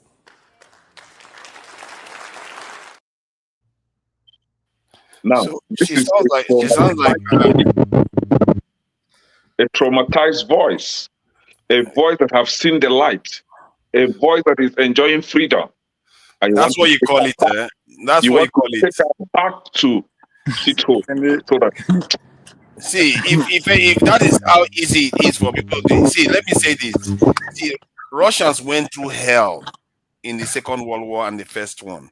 They didn't abandon their heritage just because of it. But it's okay. If we think we have suffered because of Nigeria, go and check other people suffering for their country. Yes, you are comparing those other countries well. later came back and fixed it. They are fixing it. They are making We are it the worse ones. for the people. The people are the ones that fix it, not the people turning on their heritage. The people of Russia are the ones that fix it, isn't it? They didn't turn on their heritage. Father, you go to the OS. You go to the OS. So can I just I think Tone hasn't said it, and eccentricas Tone, and we will allow AI to finish it. Can you moderate this? Let me moderate it. A lot of people want to speak. Let me just try to moderate it quickly. Because you talk too much. That's the problem. Let me try now. Let me stop now. Let me stop. Okay, let me stop now. I'm not going to talk too much. AI, 1 minute, summarize what you got to say. Then we'll go Yeah, to no, I'm just going to say the girl is brilliant. I mean, you have to give her. She's making us proud, and I think that's enough pride. A lot of Nigerians are making us proud all over the world, and she's one of them. And I think she's excellent, and I think we should just enjoy her without. You're not addressing the issues. Wow, without making you proud is not. OT, please let him finish so that we can go to the next person. Thank you, OT. We should just enjoy her. Let me say something about those that are talking about Can we just try to be organized for a second? We are talking. Okay, no wonder she doesn't want to be with us.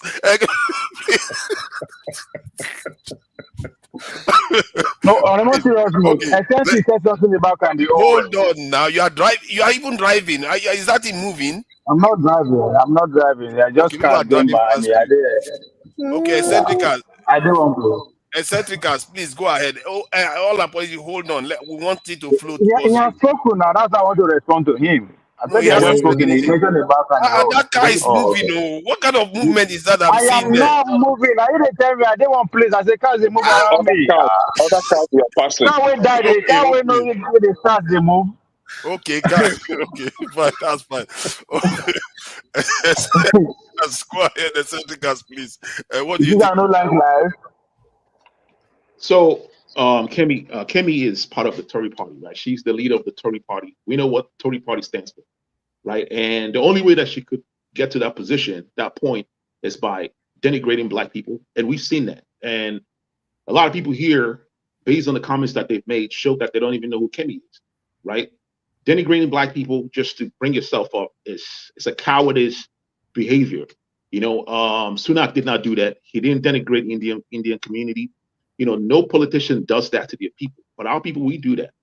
You know, it's embarrassing, man. It's very embarrassing. Like you can be a conservative without bringing down your people. You know, this is the same thing Nnamdi Kanu did. You know what I mean? In his pursuit of secession, right? He was denigrating the rest of the Nigerians, the rest of the Black people. You know what I'm saying? In his radio. You know, radio stuff, radio stations. You wouldn't know what you're saying. Hey, why did you step into that one now? These people, you are like trouble too much. Try to keep it narrow to Badenoch. You know what I'm saying? It's the same thing. It's the same ideology, man. It's the same ideology. Like, you know, Kemi, she's doing the same thing. Like, why do we do this? You know, why do we do we need to have pride. You need to have pride in ourselves sometimes, man. We need to have pride. The cop that shot the person, that was extrajudicial killing. You don't even have to be a Black person to say that.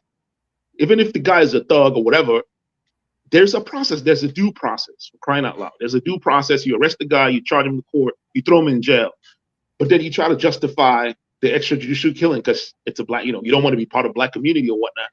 You know, why do we do this? And a lot of Nigerians do this, man. I'm telling you, a lot of Nigerians in the United States, we do this a lot. You know, a lot of us are anti-Black. I don't get it. I don't get it, honestly. Like, what part of our culture? Why do we feel superior to other Black people? You know what I mean? And that's the same mentality. That's why she's coming out here talking about. Look at all her comments. I've read all her comments. I've you know tried to follow what she does.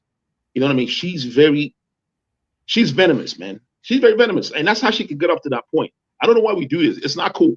It's not cool at all. We should not be doing this to our people. Not because we are looked at. We are looked at as like we are in a bother about wrong. Hey, let me finish. I think you made a point. I think you made a point. I made a point, but why don't you shut up, man? Shut up. Let me finish. No. Let's just try to keep it cordial. You know, don't because you know he let you talk. Okay, please just let's keep it cordial. Is Kenny are you trying to date Kemi? Is that what's going on? Are you no? Come on, man. Come on, man. Focus. Don't let him throw you off. Make your point. Make your point. You're a grown man. Don't man. Act like a grown man, please. Come on, man. You know, why do we do this? I want to know why Nigerians. Why would we have people like Kemi over here, Kenny, that supports Donald Trump and have this anti-Black rhetoric? You know what I mean? Like, why do we do this? Like, where did this come from? This is not our culture. You know what I mean? It's not our culture. We are hospitable people. I'm evil. We are very hospitable people. You know, if you go to the North, If you go to the South, if you go to the East, the West, very hospitable people, everyone opens up their houses and accepts you as part of their family. We are hospitable. We have words for that. We have words for that and phrases for that in our culture. How come when we come here, we're not hospitable? You know what I'm saying? We try to separate ourselves from every other person. It's like we are better than them. That's crazy. Why do we do that? Yeah. Our culture is that hey, Kene, we are trying to keep you organized. Don't talk. Tone, it's your turn, isn't it? Yeah, it's Tone. Please go ahead. I don't know what planet you're from. I thought you were a bit cerebral, but bro, I'm sorry, you're not.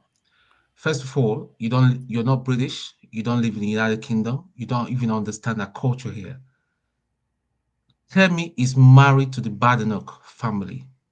Now, if you research on the Badenoch family, it's a dynasty of Tories and all that.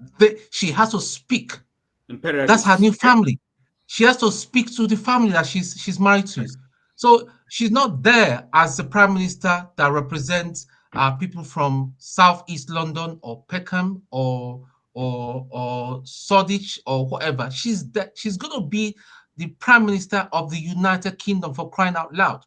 I'm much like her. That's the way I feel. I was born in this country. Yeah, I was born in this country. Listen, my first allegiance right now, as it stands, is United Kingdom. You're lost, man. That's why you're lost. No, you're lost. Well, you better be nice to us. You better be nice to us because we gave you. I can't believe I'm agreeing with Oti today. Oti, okay, leave it, please. Just leave it. We gave you a visa to stay in our country. You better be nice, yeah, or we kick you out. That's just Oti, please let's not interrupt him, please. Now, going about Kemi, I don't see what she has said that's wrong and all that. And even those snippets that we have seen, we don't know the context, because sometimes somebody might be saying something in the middle, someone picks off the middle and then goes about. It's just like how people have been running down Mr. Trump, saying he's racist, he's this, he's that, all that nonsense. And eccentric, you're just much like many millions that are dealing with Trump. You better go manage your emotions. He's gonna be the president. Hold on, sorry, Tony. And we thank God he's there. Listen, morality is going down the drain. Flew from America to every part and all that. And you say please don't respond. It's okay. Don't interrupt me, please. You're trying to tell me black. A black man. Obama was there. What did he do? Morality. Look at you. Obama was there. Can we leave it? Let it be now. Come on. Gay. What are we talking about? What are we talking about? That is not our culture. Let me tell you listen, don't jump on my mouth because you are like a civilized person now, please. AI. I will not use the same language on you. Please, you're gonna get your let's be civil about it. We're just having friendly. So all I'm saying is Kemi is doing the job she's meant to be doing. She's talking the way but the reality is, at the end of the day, sadly, and the Tories know it, she's not going to be the Prime Minister of the United Kingdom. It's just for her to step out of line. She'll be kicked out. If there's a general election, even today, next 6 months, next year, the Tory party will lose.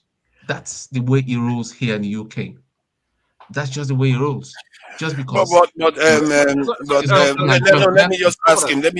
And she's got nothing. And she doesn't owe. See, listen. Kemi does not owe. Kemi does not owe any Nigerian anything. Reparation. Wait, hold on. Let me touch on reparation lastly before you ask a question. Reparation, it does not just make sense. Are you going to pay reparation to Tinubu?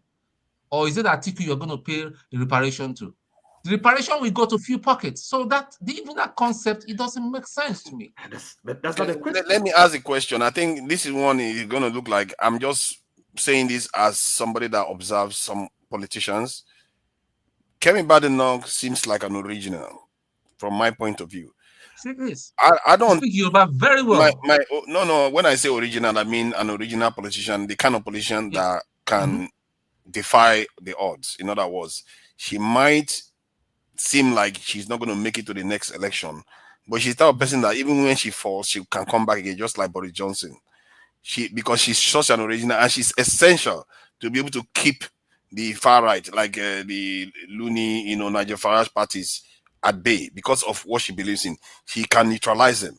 So to say that the history suggests that she's going to get kicked out, but she's one of those type of politicians that I believe that she might actually make it to become a prime minister. And hence, the question eccentric as is asking, nobody bothered to answer, is why do we do this, especially as Nigerians? Nigerians, even when you go to America, you see them. When they hold a European position, they hold it like it's their father's property. Like, Jesus Christ, we are going to defend this to the end. Why do we do that? Make an answer now, my turn. She's answerable. Excuse me. She's answerable to the United Kingdom. No, she's not answerable to Nigerians. So is Sunak, but not like that. Forefathers, let me ask. No, be turn by turn. What she said about Nigeria, is it a lie? Is it not true? Is it because she said it? It's true now. What she said about Nigeria is true now. What are we talking about here? Not that reparation is a scam, and we are going to be coming back for more and more and more. Forefathers, can I just ask you a question, please? A question. Now, Tone. Yes, you're in Britain, okay? Yes, you live here. Now, you said Badenoch is married to, well, she's married to Badenoch, okay? An establishment, family. Tories. It's a dynasty of Tories. Good. So now the question becomes, and you said it yourself, really let's judge the consistency of what you say. Now, so she is married to, if you like, yes, the establishment, okay, Tory dynasty, British, the imperialist, family, if you like. And now, and you also said that any little mistake, she's out and she can't win, really. Now, because the reason, she doesn't belong. She's not part of the establishment, okay? And so she finds herself in this position, trying to defend or promote the interest of the establishment, of which she's not a part. Okay, and what do you think is going to happen to her? So where is her sense of authenticity? I mean, is she being true to herself? Sorry, are you asking him a question? Because... It's a question. So yes, because look, the question is this lady playing the politics she's playing now being authentic? She's English. She's it's not being true to herself. Understand? She's pledged her allegiance into the United Kingdom, not to Nigeria, not to Africa. Yes, but she doesn't really belong because they're gonna throw her under the bus, as to use Fofara's word. Okay. So that we can move this on. Yeah, because there are people backstage that want to add to this. I don't know how we are going to do this. I just wanted to say something, please. I'm just gonna just 1 second, and I'm gonna say, please let us not underestimate her. Number one, number two, don't undermine her achievement, and don't say that that this is a kind of affirmative action for those who put her there. She merited to be there. She is a sound mind, and she is a solid person. Every single vote that she got, she earned it. It's not, let's not try to diminish it or because of whatever you believe. And I strongly believe that those who gave her their vote believe in her. And if I were to be there, trust me, I would have given her my vote. So all this whole thing, I agree with you. All the stuff you're saying is all true. this thing that she's a prop up and all that. Listen, the British people are listening, and this day and age, nothing is impossible. If Sunak can become prime minister, this lady Kemi, she can become prime minister. I mean, it's going to be a mind-blowing thing, but I do believe that it can become a possibility. That's all I want to say. Thank you. On our politics, please go ahead. Our chances are very high, sir. Forget to Nigeria talk of history. Our chances are very high. But anyway, to Nigeria, you ask a question. Say, you don't know why black people, once then hold some certain position, they protect them. Nigerians, specifically. Nigerians. Just the way you are protecting your British passport above every other thing. Did you give me British passport? What are you talking about? Hold on. I'm responding. I'm responding to something. We're talking about allegiance here. You're acting like you give me British passport. No, okay. Maybe not. I'm not. It's not you now. I'm just putting it out there, right? You have. We don't go there. Defy your country. Pledge allegiance to another country. That is throw your country under the bus, because if push comes to shove, if your country, America, against Nigeria, you don't have a choice which you want to go for. Now America you go follow, now British you go follow. That's how it's set. Two, when you compare her with Candace Owen, it says everything. It defies your argument, because both of them are the same, politically speaking. I don't care who you are, man or woman. Once you marry outside your race, politically speaking, you are gone, because you are bound to support your spouse when shove comes to shove. That's how nature works. So the two women are the same, but I respect Kemi more because I know who she is. She tell me to my face, go fuck yourself. Excuse my French. And I'll take her like that. But in terms of Candice, na lie. Candice na snake. So it's a choice between the snake and person who show who you are. Kemi say, this is who I am. I don't care about Nigeria. I don't care about black people. This is what I want. Why don't you let her be? You cannot change her. Since you don't want to accept the fact that her ambition is what is driving her, and it will drive any one of us, any human being. So at that point, she's not supposed to speak for your favor. No. It's no longer about you or her again. Don't just said she belongs to a dynasty. That explains everything you need to know. So expecting what is impossible for her, I will blame you. Because if you are in a position today, you will take the same route. Because your ambition carry you reach there. If you don't get that ambition, you don't go reach there. So once you don't reach there, forget about every other thing. You have to follow the rules. So I think we are being disingenuous here. Everybody will get dual citizenship. It's already gone. You are a traitor. I don't care which citizenship you get. You are a traitor. But if that is true, if what you are saying is true, all the founders of TCMC and all those people that went on to build China and many Asian countries, including India, were all traitors for gaining Western citizenship, isn't it? Show me one person. Show me one. Mention one person. The founders of TCMC, Founders go and find out. TCMC, the largest semiconductor manufacturers in the world today in Taiwan, they were once in IBM. They are American citizens. Now, and American they are company. now, they built a massive company in Taiwan. To Nigeria, I live 5 blocks away from TSC headquarters, there in Dallas. Now, American company, in Taiwan, no be Taiwan company.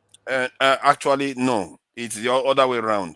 The Taiwanese are now building it in America because of no. To Nigeria, you are to Nigeria. Go read your book. Okay, let me check it now. Hold on. TMC is an American company.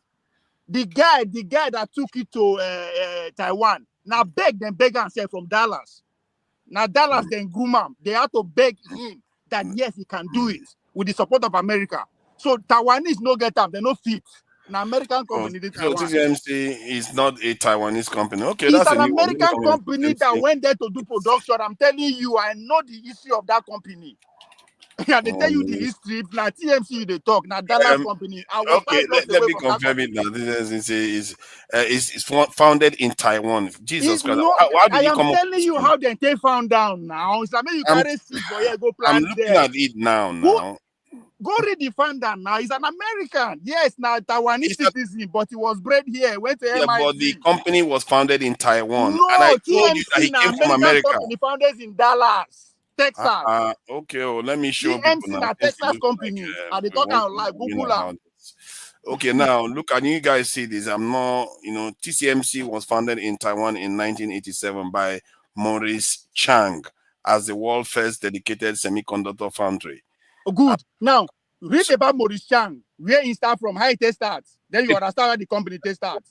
The point I made was that you are saying that people that gained foreign citizenship, they are done for. But these people got it and used it to build their own homeland. No, to Nigeria, you are getting it again. You are getting it twisted here, right? You are accusing her. And I am telling you, your own citizenship. Are you doing the same thing that you are promoting the Taiwanese guy for? I'm doing exactly the same thing. I'm not talking for the dog. What I do here, I try to do in Nigeria. I try to help in Nigeria Don't take too. it. No, not take, when I say you don't take it personal now. You understand? Don't take it personal, because why is it that up till today, the Taiwanese that you're talking about, they are independent, they're still in discussion? If now they get all those kind of investment that you're talking about. See, but that is besides the point. The point you made was that because you have foreign citizenship, you are gone. I can't It's not trust you. true. No, you cannot be trusted. Why they go trust you? The patron go trust you. Why should I trust you? I don't know where History you has belong. suggested otherwise. That's why I'm just No, highlighting I don't know that. where you belong. I don't know if you're American or you're British or you're Nigerian. I cannot trust you. It's as simple as that. That's why an American, nobody for America cannot be president. There's a reason for all those laws. We never reach the place. We never reach that place where we go to trust anybody like the British. British are over 300 years, are over more. They can trust anything. They know where they are. But us, we don't have that leverage, that capacity to trust anybody that is coming with two-face. I don't know where my ignorance is. So maybe I'm missing something here. I thought I was telling the truth. I don't know, but it's okay. This No, is it's the way we are trying to treat her for our beliefs. That's what. No, that we are not saying anything. She's tell you who she is, but you don't want to admit who she is. Person No, admit who she is. So admit who she is. I just disagree with her. I respect her, and I actually think she's a unique politician. She's probably, for me, in the UK, the most admirable politician in the UK that actually speaks their mind in the UK right now. I agree. And she's so she's an original. That's why I call her. She's an original, but it doesn't mean that I should support her. This is the other argument. We should be seeing her as a victim.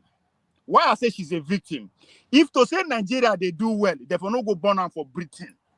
So now Nigeria happened to her is our loss. How do we make sure we no lost people like them Bumi again? If not, if she never really go marry one British boyfriend. So you just drag Bumi to this one now. How do we protect her from before we come begin complain say Bumi throw down under the bus? No, that's Bumi goes around and start throwing Nigeria. You know the way they get position, they start dragging Nigeria all over the place. So instead of arguing about Kemi is gone. Let's protect Bumi. Let's make sure that she marry for Mbasi or she marry Kanuri man. If not, she will be gone. And we're going to say, she throws under the bus. No. Thank you. Can we hear from Sho if you want to say something about this discussion?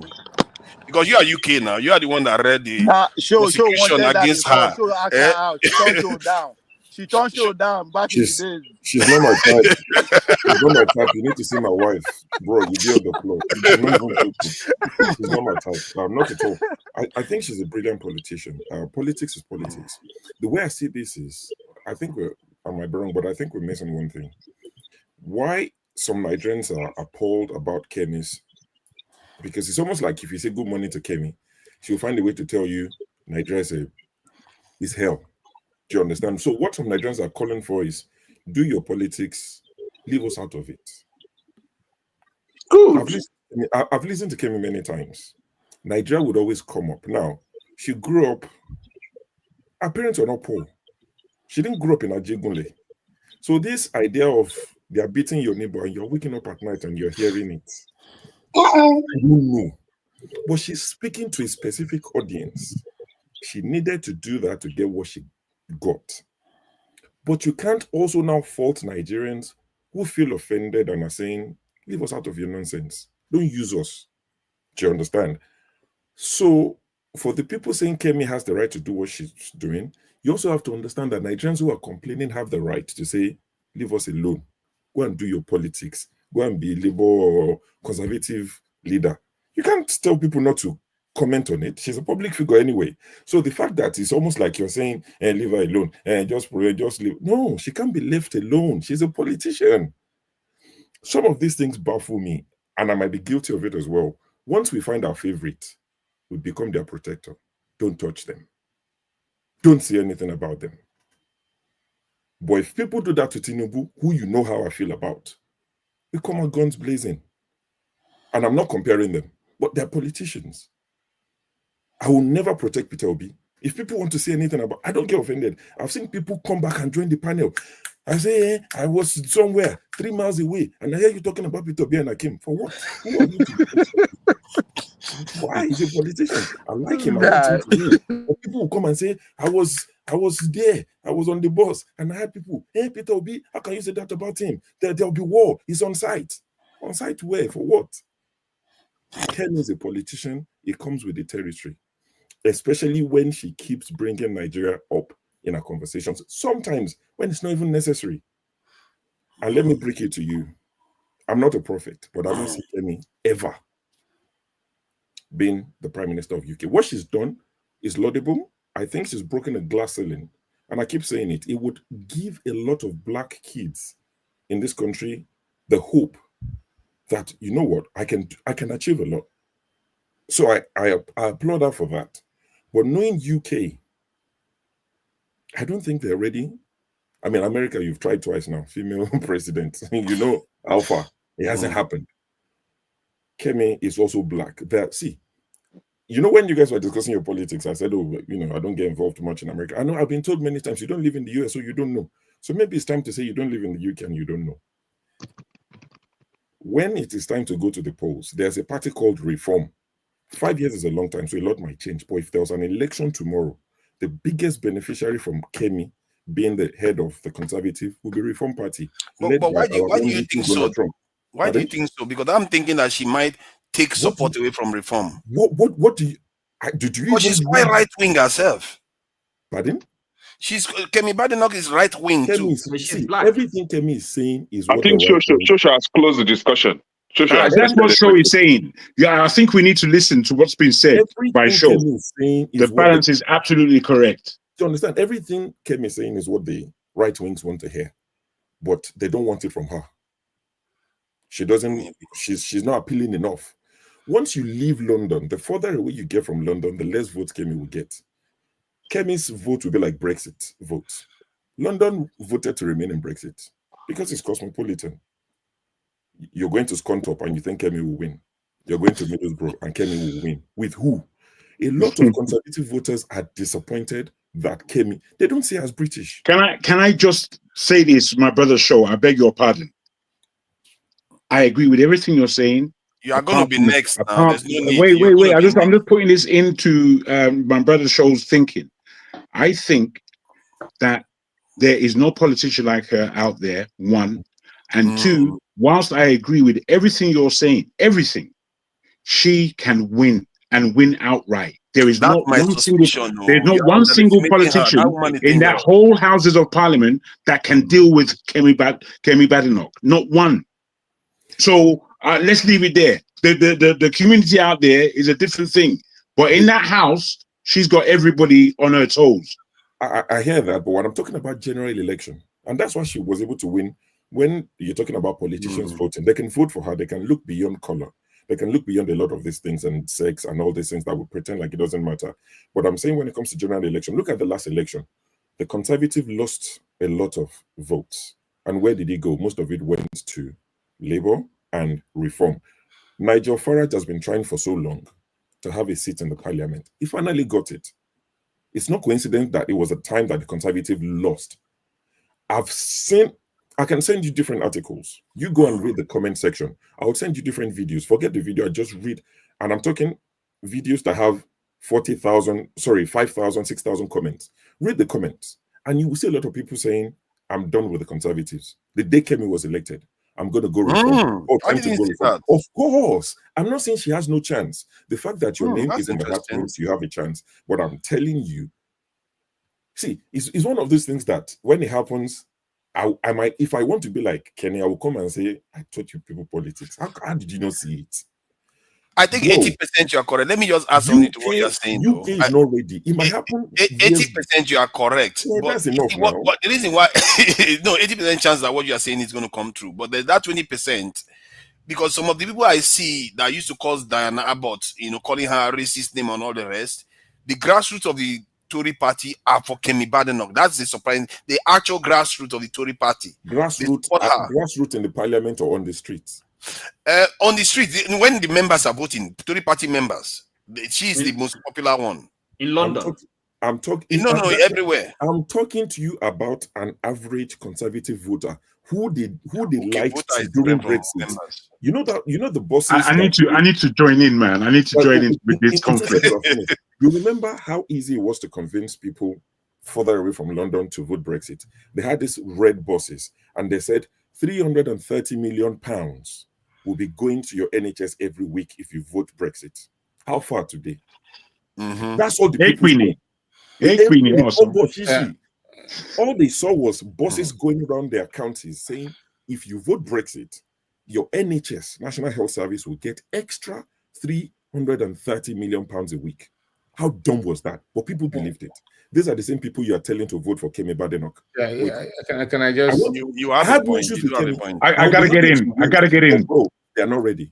Jagun, welcome. Thank you for your patience backstage. He's been around for 2 hours or 3 hours. I don't know how long I've kept him backstage. Thank you for coming back, Jagun. Please go ahead. Very good, very good. Thank you. I'm sure, my brother, you don't do the panel very well with that expose.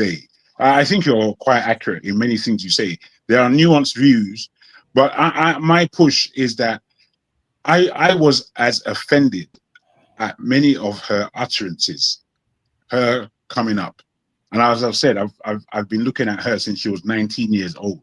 So I understand the person that we're dealing with. Having said that, her brilliance, there's no point in trying to snatch that away from her. That's just pathetic. She done it. She done what I haven't made. It's not been my ambition at all.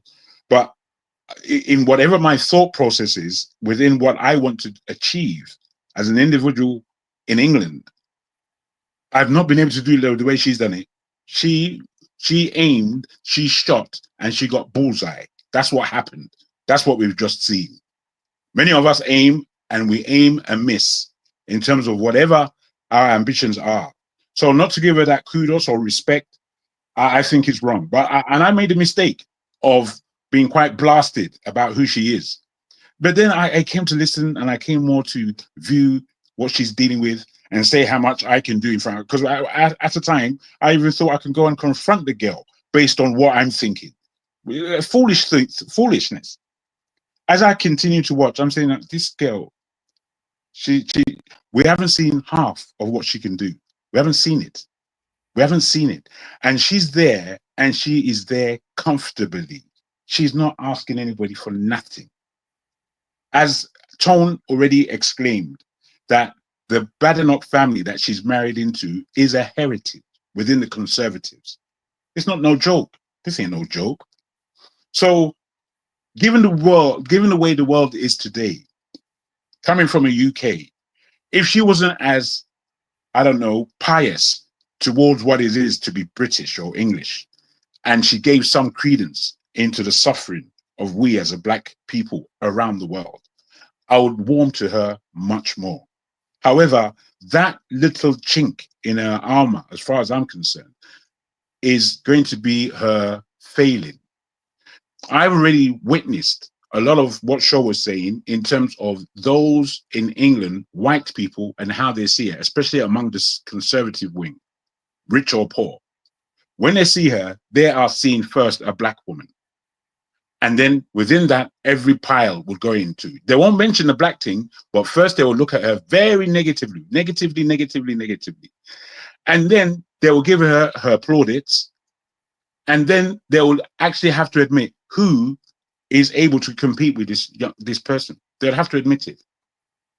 So I think we've got lessons to learn, to be honest, because none of us, no matter what we're thinking, have gotten to a stage like her, which is the control of a whole country as a Black person. Apart from Obama, and we can regard America as being quite different from Europe, quite different in terms of who can gain power. Over here, it's a different kettle of fish. The owners are kingship. What have we got to do with kingship and heritage of that level? We have nothing. We're nowhere near that as Black people in this country. It's only through my endeavors that I may reach Buckingham Palace for them to give me knighthood, which I really don't want. I don't want anything like that. But that is the level. And I'm in this country, a world away from it, in this very country. So all I'm saying is that Kemi Badenoch, whether we like her or not, it's just like Margaret Thatcher. I found Margaret Thatcher. The Badenoch family I is didn't not like strong her enough. at all. I didn't like her at all. However, I found I had to respect who she was. No two ways. No two ways. Whatever else she thought, far differently from my own thinking, it's going to be the same with Kemi Badenoch.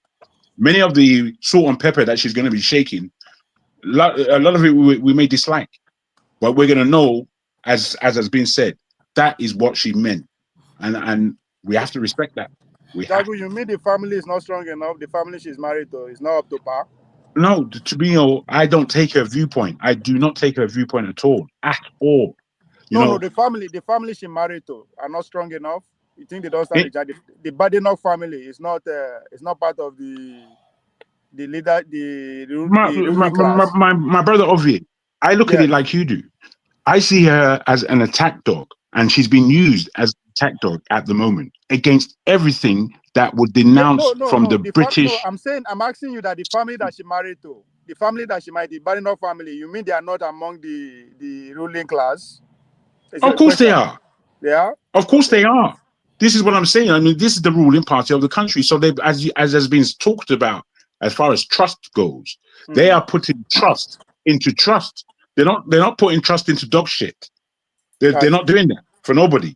So that line goes all the way up to the top. It doesn't stop. It keeps going. At some point or the other. Then. So of course they will. Of course they will. She has got power. Just understand that. And if she ever reaches the point where there is a general election in this country, I think she would outplay her opposition quite easily. That's my take. I can see her out running circles around the case term. That's absolutely. Because she's quite real, you see. So she's like Trump. Jagu, thanks for bringing that aspect, because people don't even know. Even Barack Obama is related to George Bush. Absolutely. Ford family, related to the Winston They don't trust inside where there's no trust. Simple things. That's a good point, Jagu. I like that. Because I was wondering, say, who is Kemi? Where is she coming from? Something had to click. Can we change this topic? I think we've been talking about this. I think it's a wonderful subject. Yeah, I really do. It's because of her competence. That's why we are talking about it like this. Absolutely. It's because of her competence. She's good. I'm sure we are going to talk about this again, because I think it's not necessarily about competence. It's about how far we go whenever we are serving other people. I think there is something about Nigerians that go overboard, and we need to understand why. And that's, for me, that's my curiosity. And I wanted to address that issue because I think Electric Cast raised it. I don't think Nigerians hate black people, and I don't think we Nigerians hate Nigeria. I just don't think that we take nonsense. I don't think we accept nonsense. Speaking the truth is not hating black people. I think this idea of this victim mentality, we poor us, look at what is done to us, even when we are doing the worst thing to ourselves. It's just a little bit old at this point. There's only so much you can. Did Africans invade Libya? Did Africans invade Libya and destroyed it and turn it into a slave state? Did Africans do that? Did we do that to ourselves? Listen, did we do that? I think the African, the president that is of African descent was the one that. Let me say this to you, Cast. The world we live in is the greatest feat of all. If you let your house be looted, people will loot it. If you don't take care of your house, people will take care of it. If Africans don't want to step up to the plate and protect themselves and do what they're supposed to do, of course, people will salivate over what they have and they're going to come take it.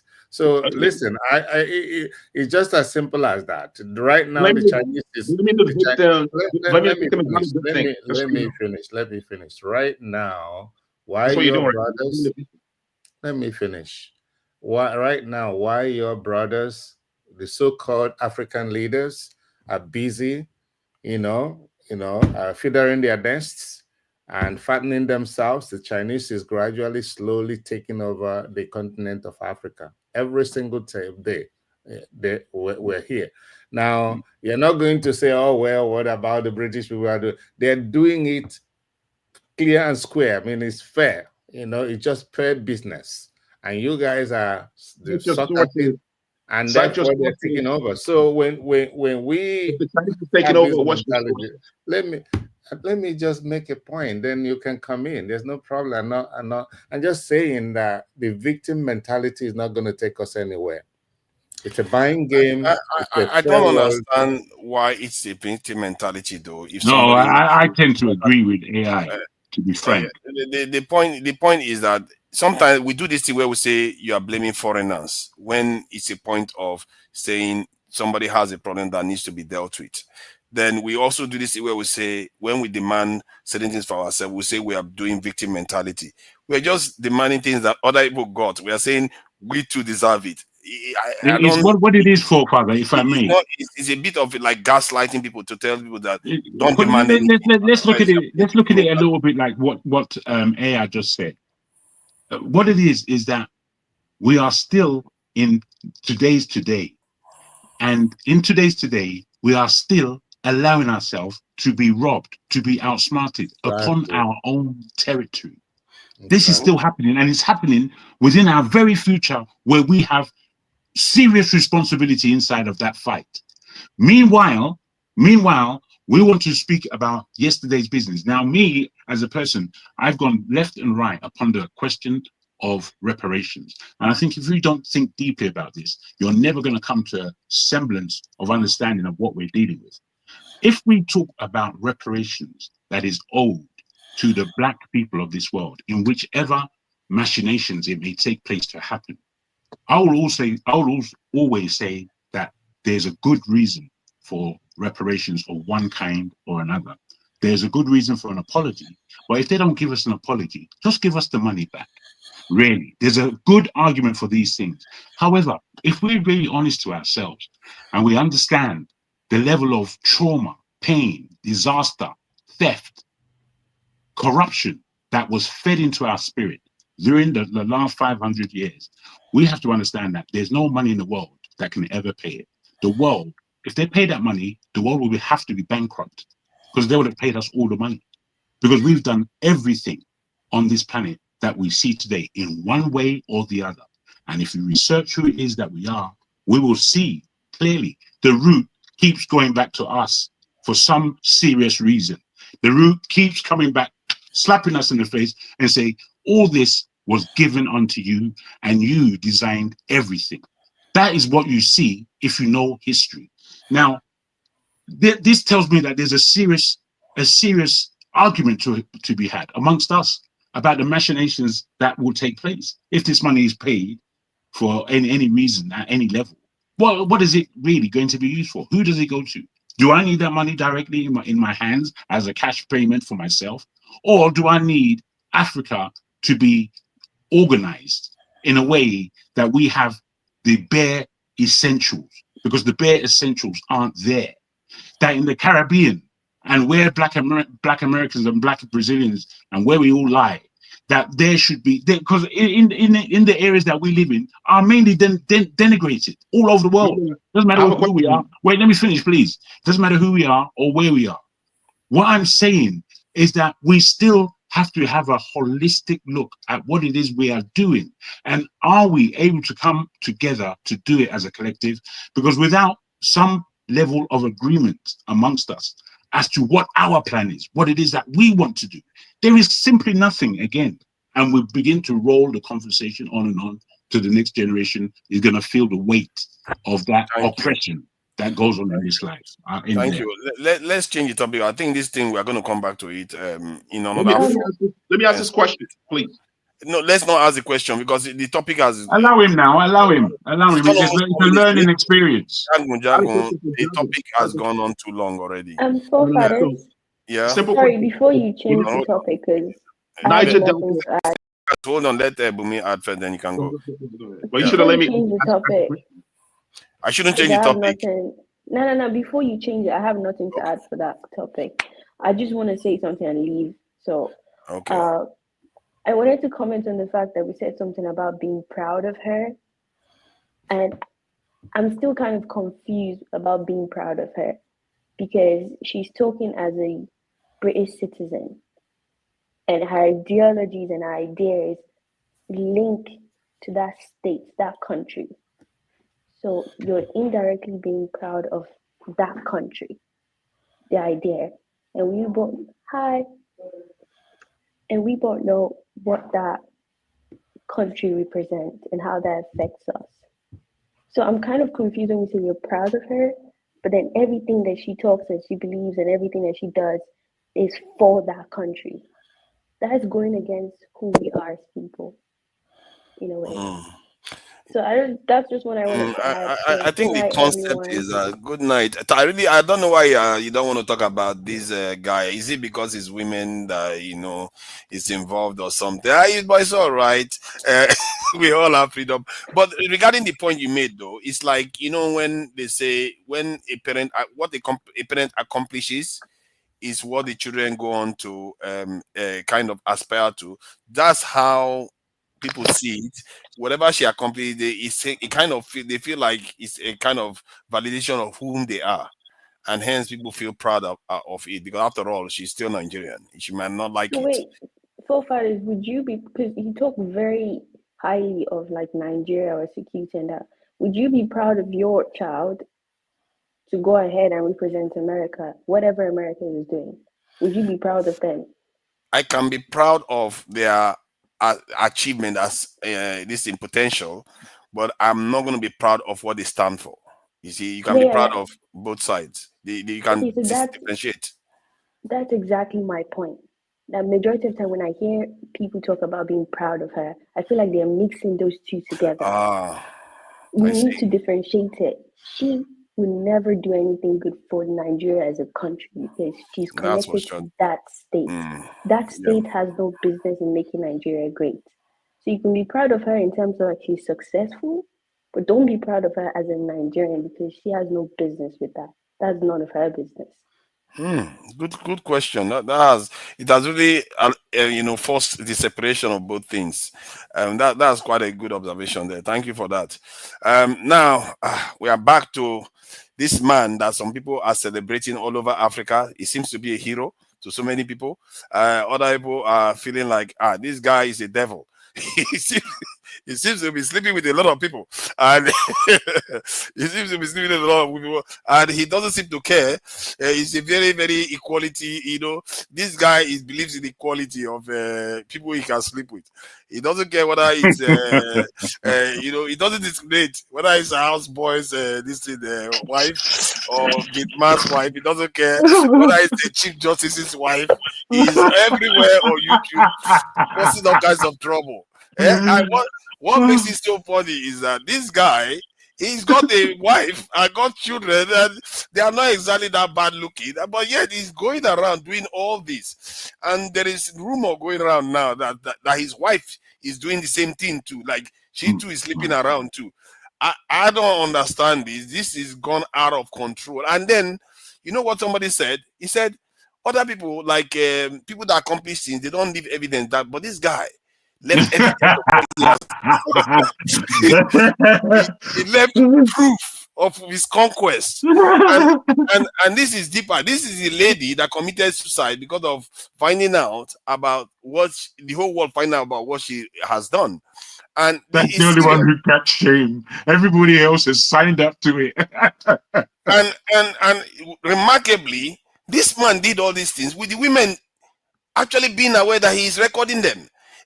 Just for the life of me, there is a mystery here, and there's there's no mystery there. Hold on, this has to be written about. This stuff I need to understand it because I'm still struggling to get my head around it. How did this happen? He didn't use juju. He didn't use money, and I'm not even sure it's entirely about his looks. And the women are allowing to record record them doing it. And no, this we have to analyze how this is possible. Whatever secret is there, this could unlock women. It sounds like you want to know and go and recreate this. You sound like you want to find out how you did it and go and recreate. People are looking for the secret behind this. How can 400 women allow themselves to be recorded? That is crazy. Like they said, some of them, the women are adjusting the camera. How did that happen? So you see, it sounds like you've watched this thing. No? You have no, I've seen about two. I Oh, saw Father, two don't today. download everything. No, I had to research it today on Twitter. Yeah, So all the I saw Telegram two. group. One of them, they said it's for his wife. I don't know whether his wife, but they say it's his wife that is doing it. And one of them was him, a short one. So, but I don't know where all the very dark man. He seems to have seen all of them. I don't know where they are going to see it. I tried to research it because of this topic, but it was a Research deep call. Yeah, it's very, very deep research. And some of the stuff I saw, I couldn't believe it. I really couldn't believe some of the things. This man is something else. And I don't know, man. Somebody needs to give me the secret. No, it's serious. It's very. Did you this man use? We need to find out because it could unlock a lot of secrets. KJ, what do you think about this man? He's quite reckless.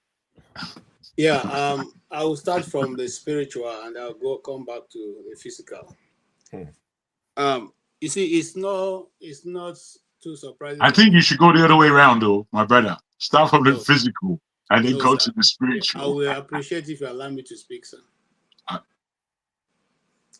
Now, this some few days ago, we heard of the death of Quincy Jones.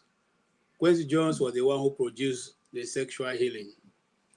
And in this same week that he was passing, we now get a barrage of unsolicited intimacy of people's wives and daughters and sisters and their relations by a certain man who is supposed to be their relations, including his house help, his gate man, and even junior staff in his office.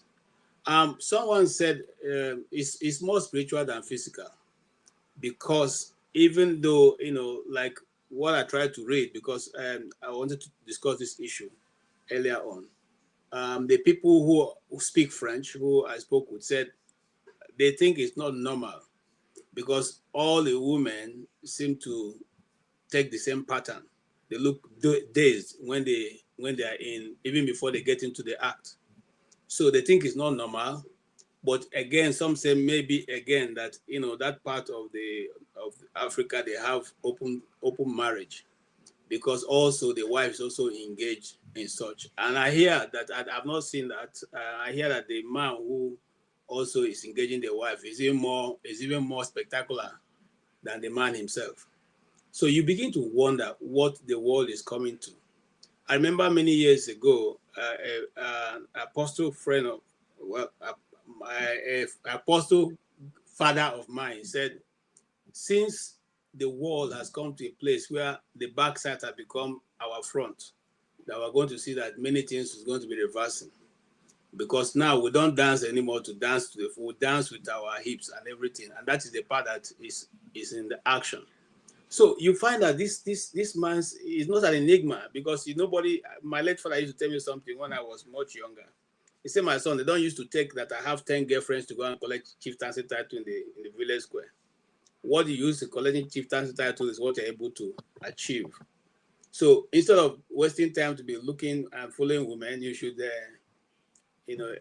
put more of your time in doing what is productive.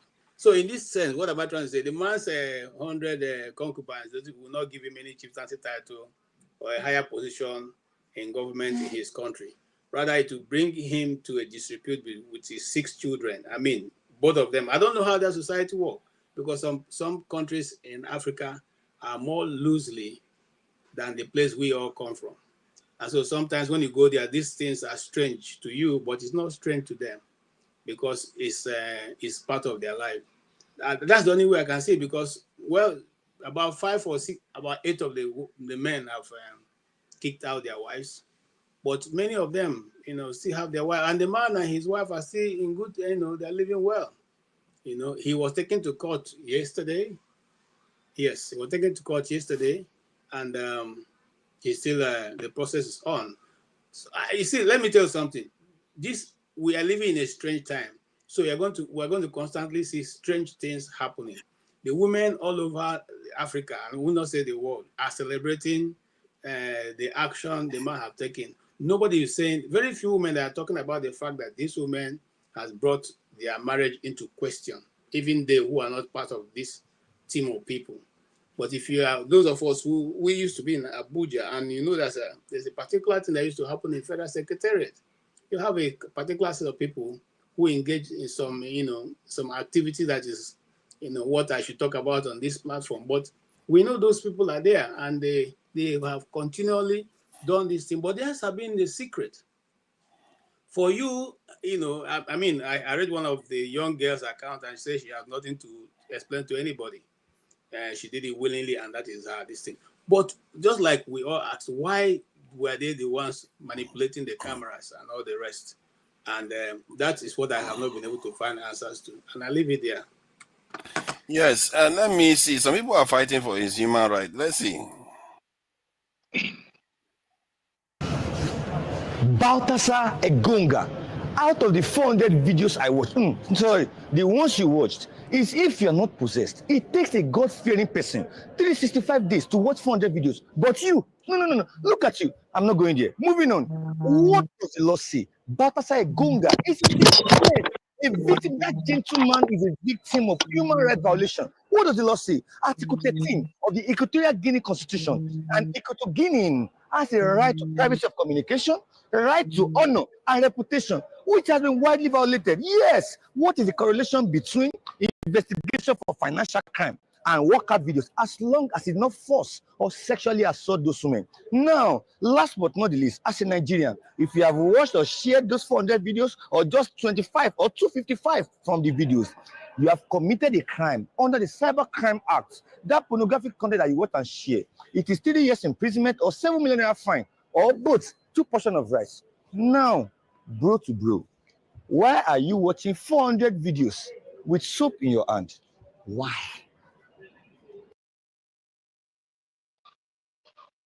Be silly. I thought he was actually being serious about the but he does. Nigerians are always joking about everything. See, but he did make a valid point. The guy was, but he was doing something actually legal. He didn't do anything illegal. Forefathers, I think though this might sound as comedy, but I think the guy is right in a way, because these things were done in private. And it wasn't a forceful activities. It was consensual. Though it was recorded, it's still their privacy. It's still in private, right? But you, the government, you went to his house in search of evidence for a financial crime. How does that relate to financial crime? Why will you expose his privacy to the internet? So I think the government of that country offended this guy. And come to think of it, I don't know why some of us, like my big brother KJ, is surprised that this thing is happening. We had the likes of Abraham, we had David, Solomon, Jacob.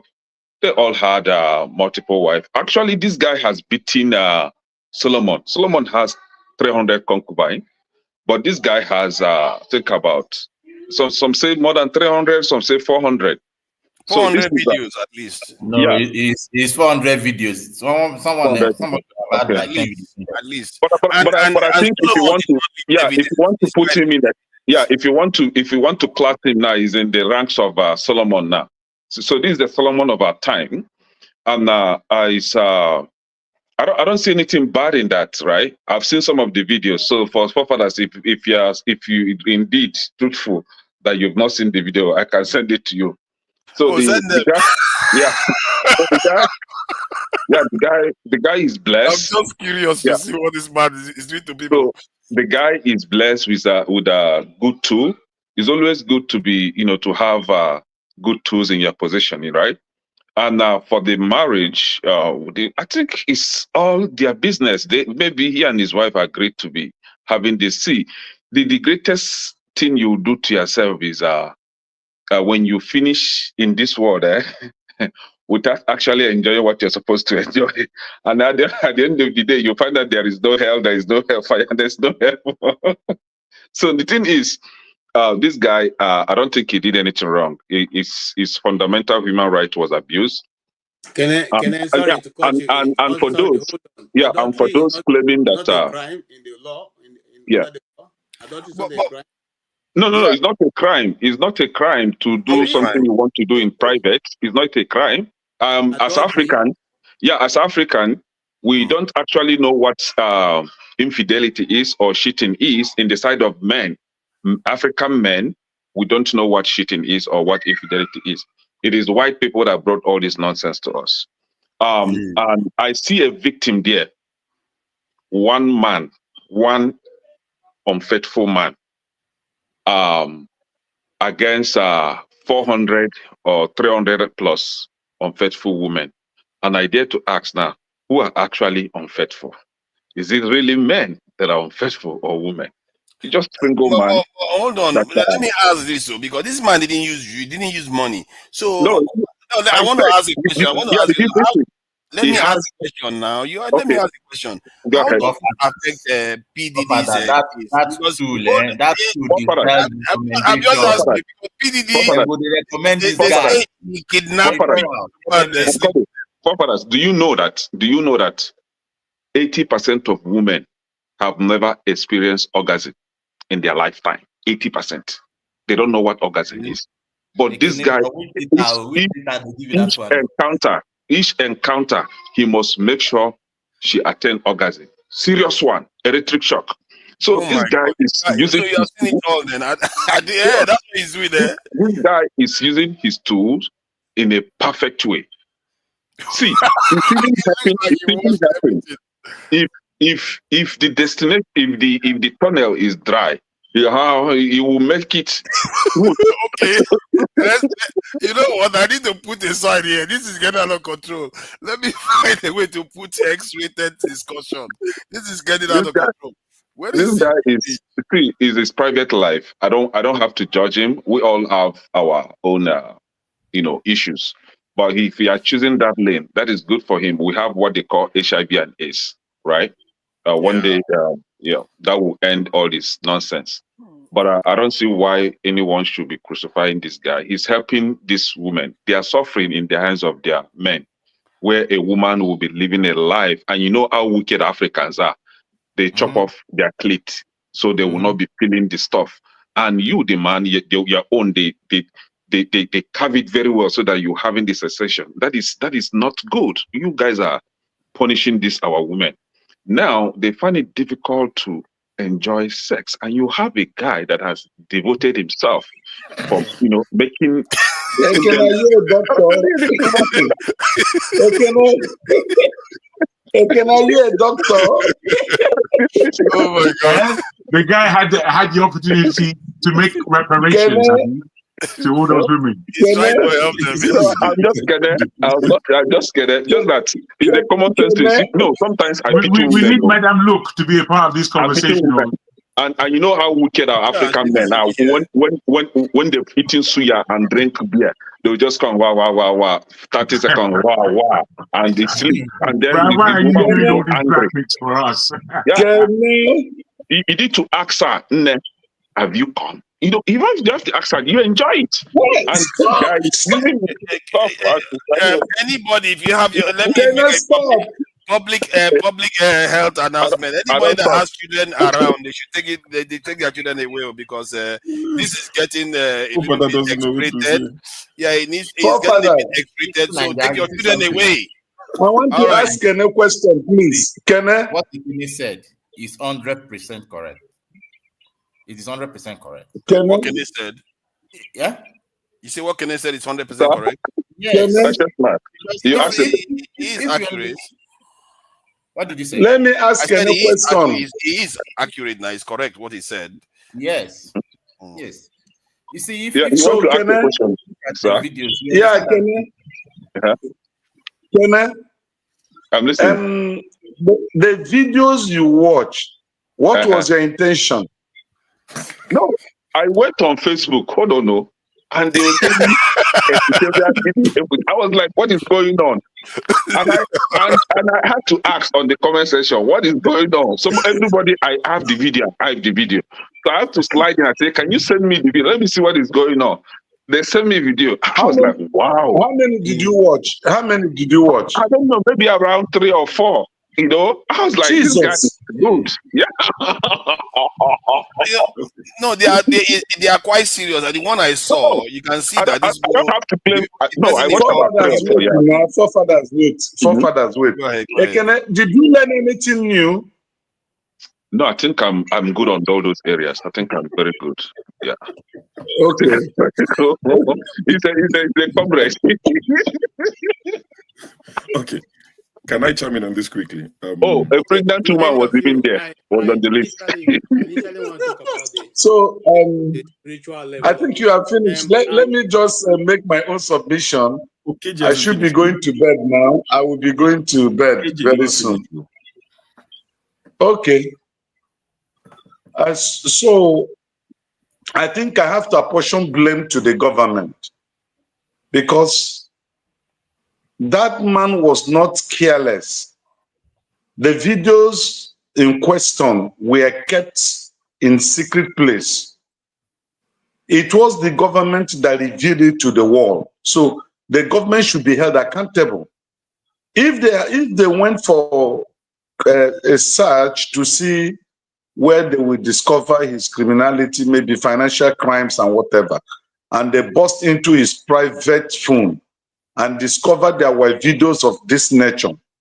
Honestly, it is embarrassing for government to make that video known to the world. Honestly, I think human rights activists should take it up and then he should file a case against the government because those things were done in the secret and he has never, made it open to anyone because he didn't do it without the consent of those women. They gave the Righteous consent. man, forgive me. Let me just add gravity to what you are saying because let me just share this so people see. Let me see.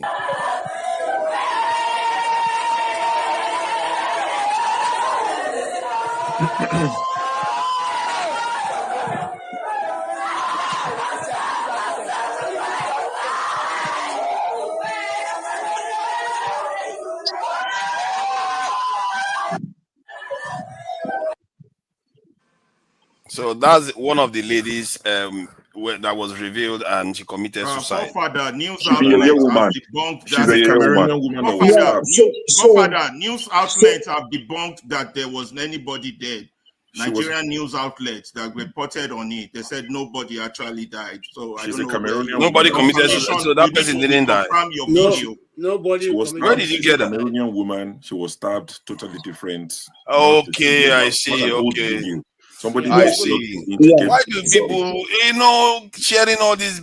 It's all right. You see, that's how we go to news channels. What I have to say here is this: the husbands of those women, they have the right to sue the government because their wife committed this act secretly. Secretly, we show some level of respect to their husband because they didn't do it openly. What are you and saying? It was a hidden. What are you saying? He's saying the truth. He's saying the law. What are you saying? This is what happened every day. Hold on. What I'm saying, please. Righteous man to debunk some of the things he's saying after righteous man. Hold on. What I am saying, just get it right. I said the husbands of those women supposed to sue the government that exposed a secret dealing. Hold on. This was a secret dealing between them and this very man. I am not justifying the act. I'm not justifying the relationship. But the relationship occurred secretly without the knowledge of a third party. The government got in contact with this when they were looking for criminal offenses he committed, being the head of financial, just like we have EFCC in Nigeria. So after they lay hands on those films and discover those acts, they were not supposed to make it public because it's going to destroy marriages, it's going to destroy lives, it's going to cause a lot of harm, which it has caused now. So the husbands of those women supposed to sue the government. And I'm telling you, in the court of law, they are going to win. That's number one. Number two, The same thing we are talking about in Guinea is happening in Nigeria. If you don't know it now. Because there was a radio program last month where they mentioned some hotspots in Lagos where Nigerians who are abroad left their wives and where their wives congregate to commit such acts. It was a radio program, national radio program, and people were calling in and contributing, naming the spots, hotspots in Lagos, where confirmed married women, especially those whose husbands are living in abroad, where the kind of life they live here and the things they are doing. So it's not a hidden thing. These women are into it because they need satisfaction. So just like Ekene said, maybe their husband should be held accountable for not performing optimally, for not doing what they're supposed to do to give life to their wives. So for me, can I go after him so I can debug some of the things he said, please? Righteous man, he allowed the women allowed themselves to be recorded. Can I go next? I want on. Yeah. You're going to go next. What no, part of women allows that to happen? Have I finished? Yeah. I said he's going to go next, not now. So I wanted to ask, what part of women allow these things to happen? And do you think they already know that he's very, very like a playboy? I think you're all missing the point. Anything that can make the encounter sweeter. You're all missing the point, but hold on now, Alaba, just hold on. It's your turn next. So, do you think what part of women like to see those type of? I think Kemi may have answered to an extent that it makes it better to record the video. Have you tried recording any woman before? Did they find it funny? Please go ahead, righteous man. Good to the tongue woman. So, Father, why will you ask me that kind of question? I don't know now. Maybe when you were growing up or something. I just say that. I don't know. It's an innocent question. It's not about anybody. Father, see, joke apart. Hello, can you hear me? Joke apart. It is very ungodly, uncivilized, and very stupid of a man to engage in extramarital affairs. That's number one. Number two, to go into the act of recording it for fantasy's sake. That, is unacceptable. But what I'm saying is that the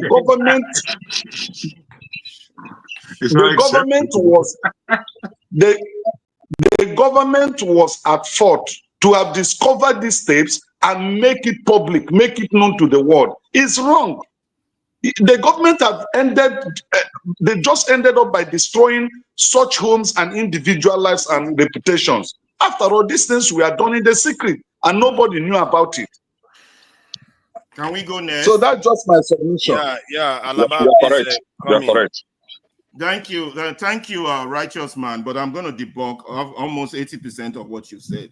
But first of all, I want to make an address to the moderators and the panelists about incessant injustice that goes on here, where people would be censored and they are not allowed to come on board. Sorry, Alaba, they said we cannot do that here anymore. We have to wait. Okay, but I'm just making my protest known. Anyway, the last topic I also wanted to contribute, but I was deliberately excluded, which was on the issue of Badenoch. Now, when I was in Belgium as a student, my roommate, as a master's degree student in Belgium, one of my roommates, Tunde, we had this terrible fight about, he said one statement, he said, God has cooked rice and the burnt part is the black man. And I was livid, I was furious, almost had a fight with him. But over my 20 years or 25 years or 30 years being abroad, I have moved closer to Tunde's position than ever before. The God has indeed cooked rice and the black man is the burnt part. What you said is this woman is throwing our culture on the ground. What is our culture that we see today? Our culture we see today is nothing to write home about. But those of us who come to criticize her and condemn her, have we asked ourselves, what are we doing to elevate the state of the black man? What are we doing? Are we just here cheerleading those destroying the statue of the black man, or we are here giving them praise and propaganda? Now, that being said, let's go to this issue that interests everybody, that makes Madam Luke come join the panel.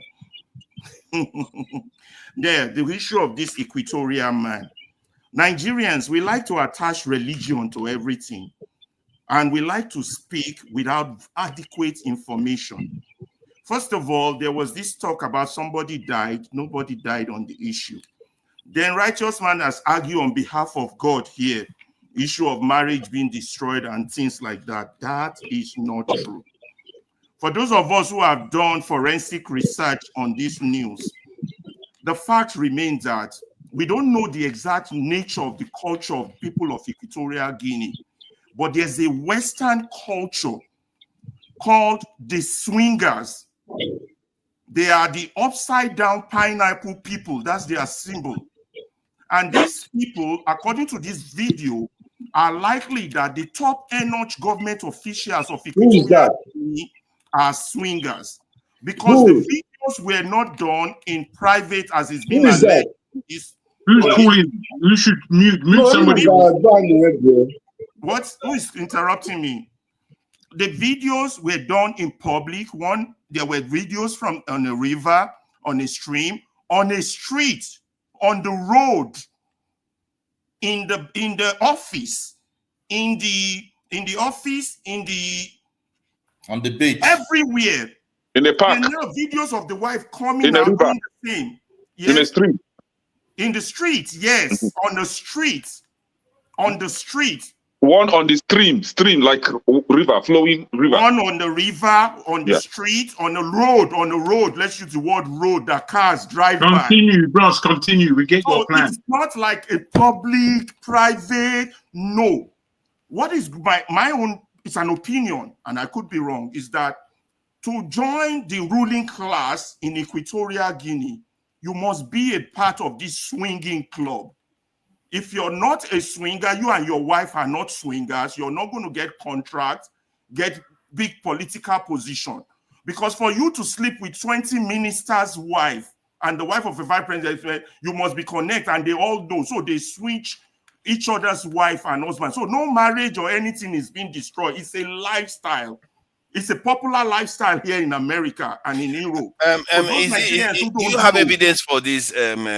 Listen, I would like to seriously know. I'm not sending you any forensic evidence. Go do your own forensic. You want to watch porn movies through me? No, I'm not talking. I'm just saying because the claims you are making sounds very fascinating. It's a factual claim. There's a lifestyle. Nice for people to see evidence. Okay, let me search for it then. They travel. They have their parties. They go on boats. They go to the islands. They come to Africa. It's a group, just like you have the gay lifestyle.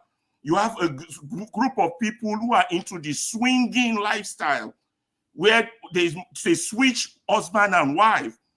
I think it's making sense. So for it making a lot of sense, and for it to be recorded, nobody goes around recording private couples activity. For it to be recorded, they needed evidence as members of that lifestyle.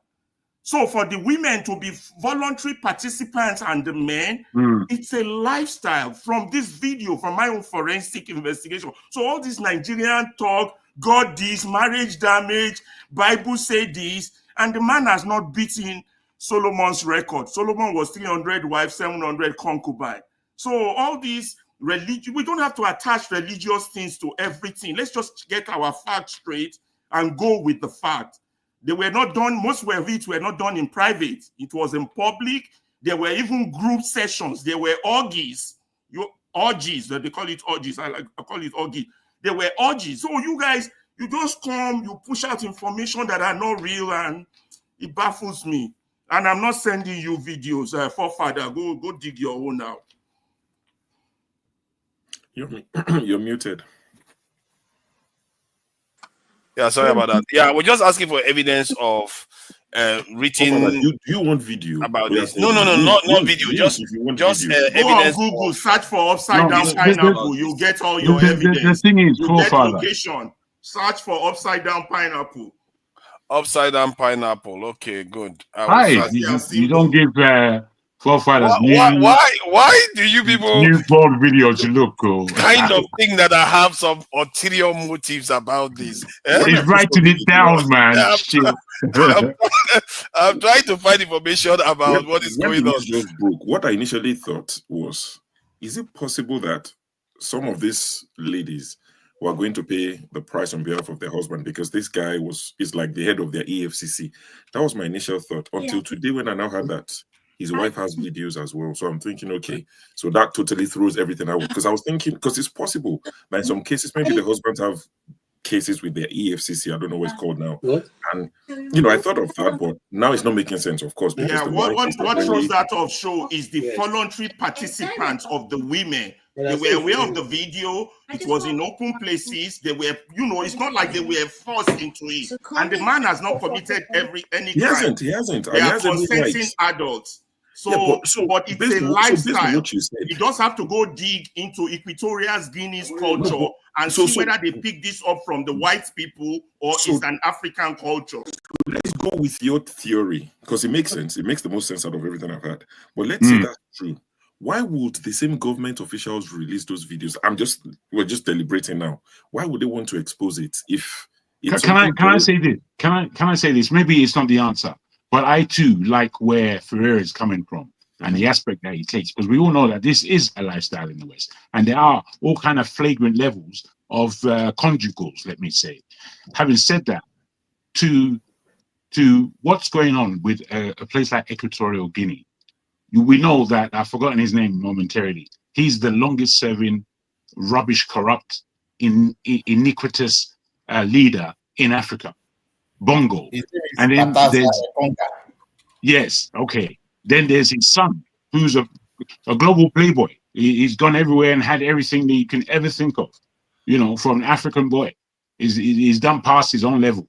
So when we look at that, and we know that the Europeans have full control over this country, all these things, to my understanding, if we're going to talk spiritually at all, that all these things are and can be well depicted from the West, France, who are well engaged, and America, in terms of what's going on in America with PD and such like, all these kind of levels that we're attaining. This could be a sacrifice, spectacle, where it's now revealed that this thing is going on. And generally, that's what goes on in the world that we look at. Everything is just slightly being revealed, and we have to try and understand what this thing is. People live here with that impression. So far, I've not seen any clear-cut evidence that this one anyway. Evidence. You have to have evidence now before you leave people with wrong impression. No, it's just a thought. As Alaba said, we are supposed to be responsible people now. We can, like when I made a mistake here, I owned up to it. We can. Oh yeah. This reminds me about something that happened last week, when we were talking about that bill that was passed by an American congressman regarding Africa, the activities of Russia in in Africa. I think the part that I got wrong, and I think Fumio was highlighting it, and I think one other guy, sorry, I missed your name. I forgot your name. They were trying to say that paragraph I was reading, the bullet point I was reading, was referencing that Russia would be doing that to us. So all those things manipulate, and all those things that they are saying they're going to do to us, that Russia was doing it to us, but that was reading like America was saying they're going to do it to us. But my argument still remains that Tim Gadis, I can see you there. My argument still remains that even if they were saying that Russia was going to do it to us, is it not up to us to decide? We are not children. We should be able to decide whether we agree with Russia or not them interfering in our affairs. That is the point I was trying to make. But they are correct that I was misreading it on that day. So I just thought I should correct that. Tone, you want to say something? Because we are going to be closing soon. There's a new show coming on about, I think, childless couples. And electricity and Top O and Adama, they will be hosting it, I'm sure. Sorry, point of correction, please. It's not a I need to say this real quick. I beg everybody's pardon. Which one is that? I need to say, I beg everybody's pardon. I just need to correct what Fofada said. It's not childless couple, Fofada, please. Oh, yeah, love versus betrayal, deceit and lies, isn't it? Yeah, deceit and lies. Yeah, that's it. That's the correct one. Yeah. Sorry about that. So I got that wrong. Okay, I just need to ask and say this. I need to speak to electricity because there's no other way of me doing it apart from this. Wait, no, we can't do it here. I'll tell you why. Because there's no way of me speaking to him, and I have his head. been said we can't do it here. Sorry, I have to take Jagun out because he can speak to me for further controlling, please. Thank you. I'll bring you back, please. Yeah, that's fine. Jagun, you're not. It has been agreed that we can't do this here. You can do it backstage. When you can control. Are you gagging me? Are you gagging? Am I being gagged? It's not gagging. Not by yourself. Somebody else said that. Okay, you know what? I took Jagun out again because why? He sent me because that's gagging. You can't be doing it. Don't do that. Don't do that. See, we can't do that today. Listen, don't do that. Electricity, allow me to moderate this in electricity. Let me talk to I'm them sorry for because further. they are not aware of it. I need to let them know. Let me make this announcement. See, before anything, the procedure now is if you have any issues, there's a link that you can send to, and that's very good there, Tope. Well, thank you for the link. If you have any concerns, send this message to this link, and it will be addressed as soon as possible. And I think it's better, isn't it? Because that way, in the cool light of day, then you can deal with your problem. And if anybody is unjustly targeting you or doing something to you, they will deal with it to make sure that doesn't happen anymore. So the idea is that when we're having conversations here, other people come and watch it 10 years from now. What they will be hearing is that we are discussing a topic, then the next minute we are arguing amongst each other. I don't know whether maybe that will shed light to our lifestyle now, but some people believe that it makes sense for us to actually focus on the topic, So that is the announcement. It's not about gagging anybody. It's about having a different way of dealing with these things off air. Thank you very much. And like I said, the show is going to be rounding up soon. We will just allow people that haven't spoken to have their say before we just close out. I think Tone hasn't said anything. Emi Lokon hasn't said anything. I was just going to. I was just going to speak before. Thank you. I will appreciate if you finish on time, please, for further. Thank you, please. You just got 2 more minutes, please. Thank you. You don't tell me how many minutes I've got. Get out. Anyway, don't. Let's not do what that. I was going to say. Yeah, don't please go ahead, you ever try to take me out again. Do you understand? Do you understand me? Because you've lost every respect I've got for you. Thank you. Let me just say my stuff and get out of here. That story from Equatorial Guinea, I think we are yet to see the last of that issue, because I think it runs deeper than that. I will look at it from a spiritual angle. I will look at it from a spiritual angle, because it doesn't make sense that a man will be sleeping with a multiple number of women. No, it's not forced and all that. And the wife also is engaged to it.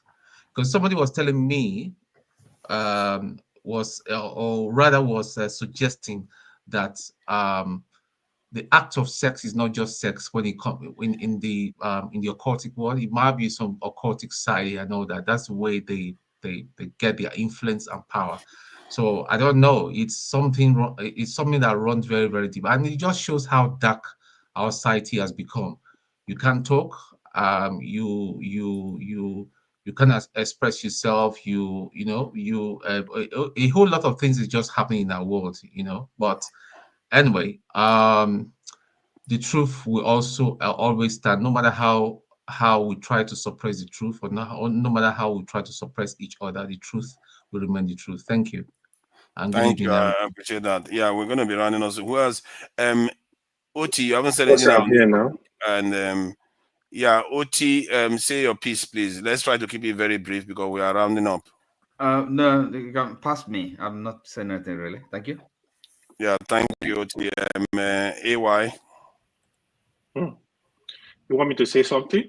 Yes, briefly, or you can pass too. Yeah. I the way I don't know, especially you, Forefather and the Jago, the way you guys were happy, I don't know. It seems you have interest in this type of video. What do you mean? Why do people? It was fascinating. I saw 2 of it at least. It was fascinating to watch. On a more serious note, that is pure madness. I don't know that guy. To me, that guy is evil. It's pure madness.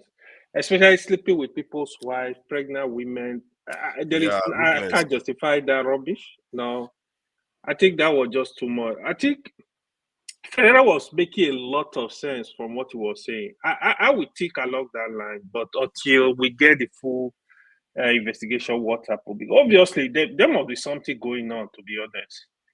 Especially they are high-profile women, like it seems there is more to it, but it was just too much. Even I learned his Soko wife, his younger brother wife. He just mad. Like you don't even have a restriction. It's just too much to me, to be honest. But may God heal them. I can see where you are coming from, and I sympathize with that. I think on both sides, there's a lot of this story is gonna. I think if I was in any kind of studies of such topics, I will explore this one because there's a lot to it. Maybe Ferrara's this thing theory is correct about swinging. Or it could be something that we need to learn about women that will, make life easier for a lot of men if they learn the trick, how to speak to women and how to approach it. You never know. Because it's quite 400 videos is a lot. It's a lot. Those are the ones. Let me say my piece. Look. Oh, you haven't said? Okay, I thought you said okay. Okay. Look, when you are exposed to some level of connect in Nigeria, you know that what this woman and man did is nothing at all. Trust me. It is nothing. Now, normal elitist adventure.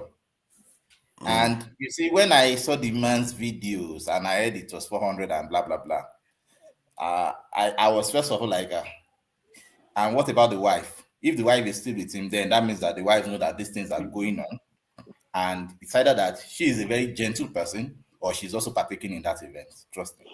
So when I also now read that the woman videos too came out, it's a normal look in that realm, in that connect. These things are normal things. If you go to some places in Adamawa, for example, you know how these things be. If you go to some places in Abuja, at one level, there's a lot of these things mixing around. To them, sex is not a big deal. It's part of the equation to get a lot of things done. So I would say, congratulations to Mr. Engonga and his wife and all of them. A lot of things is just going on in a 1.2, 1.9 million population. You imagine. So, well, I think that's just my submission on that. Thank you. I really appreciate that, and thank you, gentlemen. I thank you, gentlemen. I will address the ladies later on, but it's all right. Thank you, gentlemen, for coming in. Tone, Emilokun, AY, Ferreira, OT. Jagun, all the people that came in, I can't name all of them, and Tope, all the people that donated, Oscar Blackbone, that contributed to the channel twice over. We really appreciate that. All the people that have joined the channel to support and engage in these interesting conversations. I really appreciate it. You all can go and join the next live feed coming up. And till next time, I will speak again. Bye. Arise, O compatriots,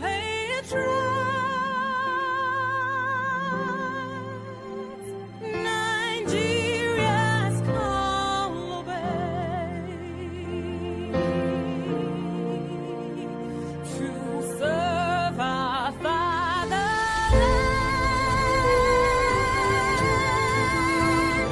We love and strength and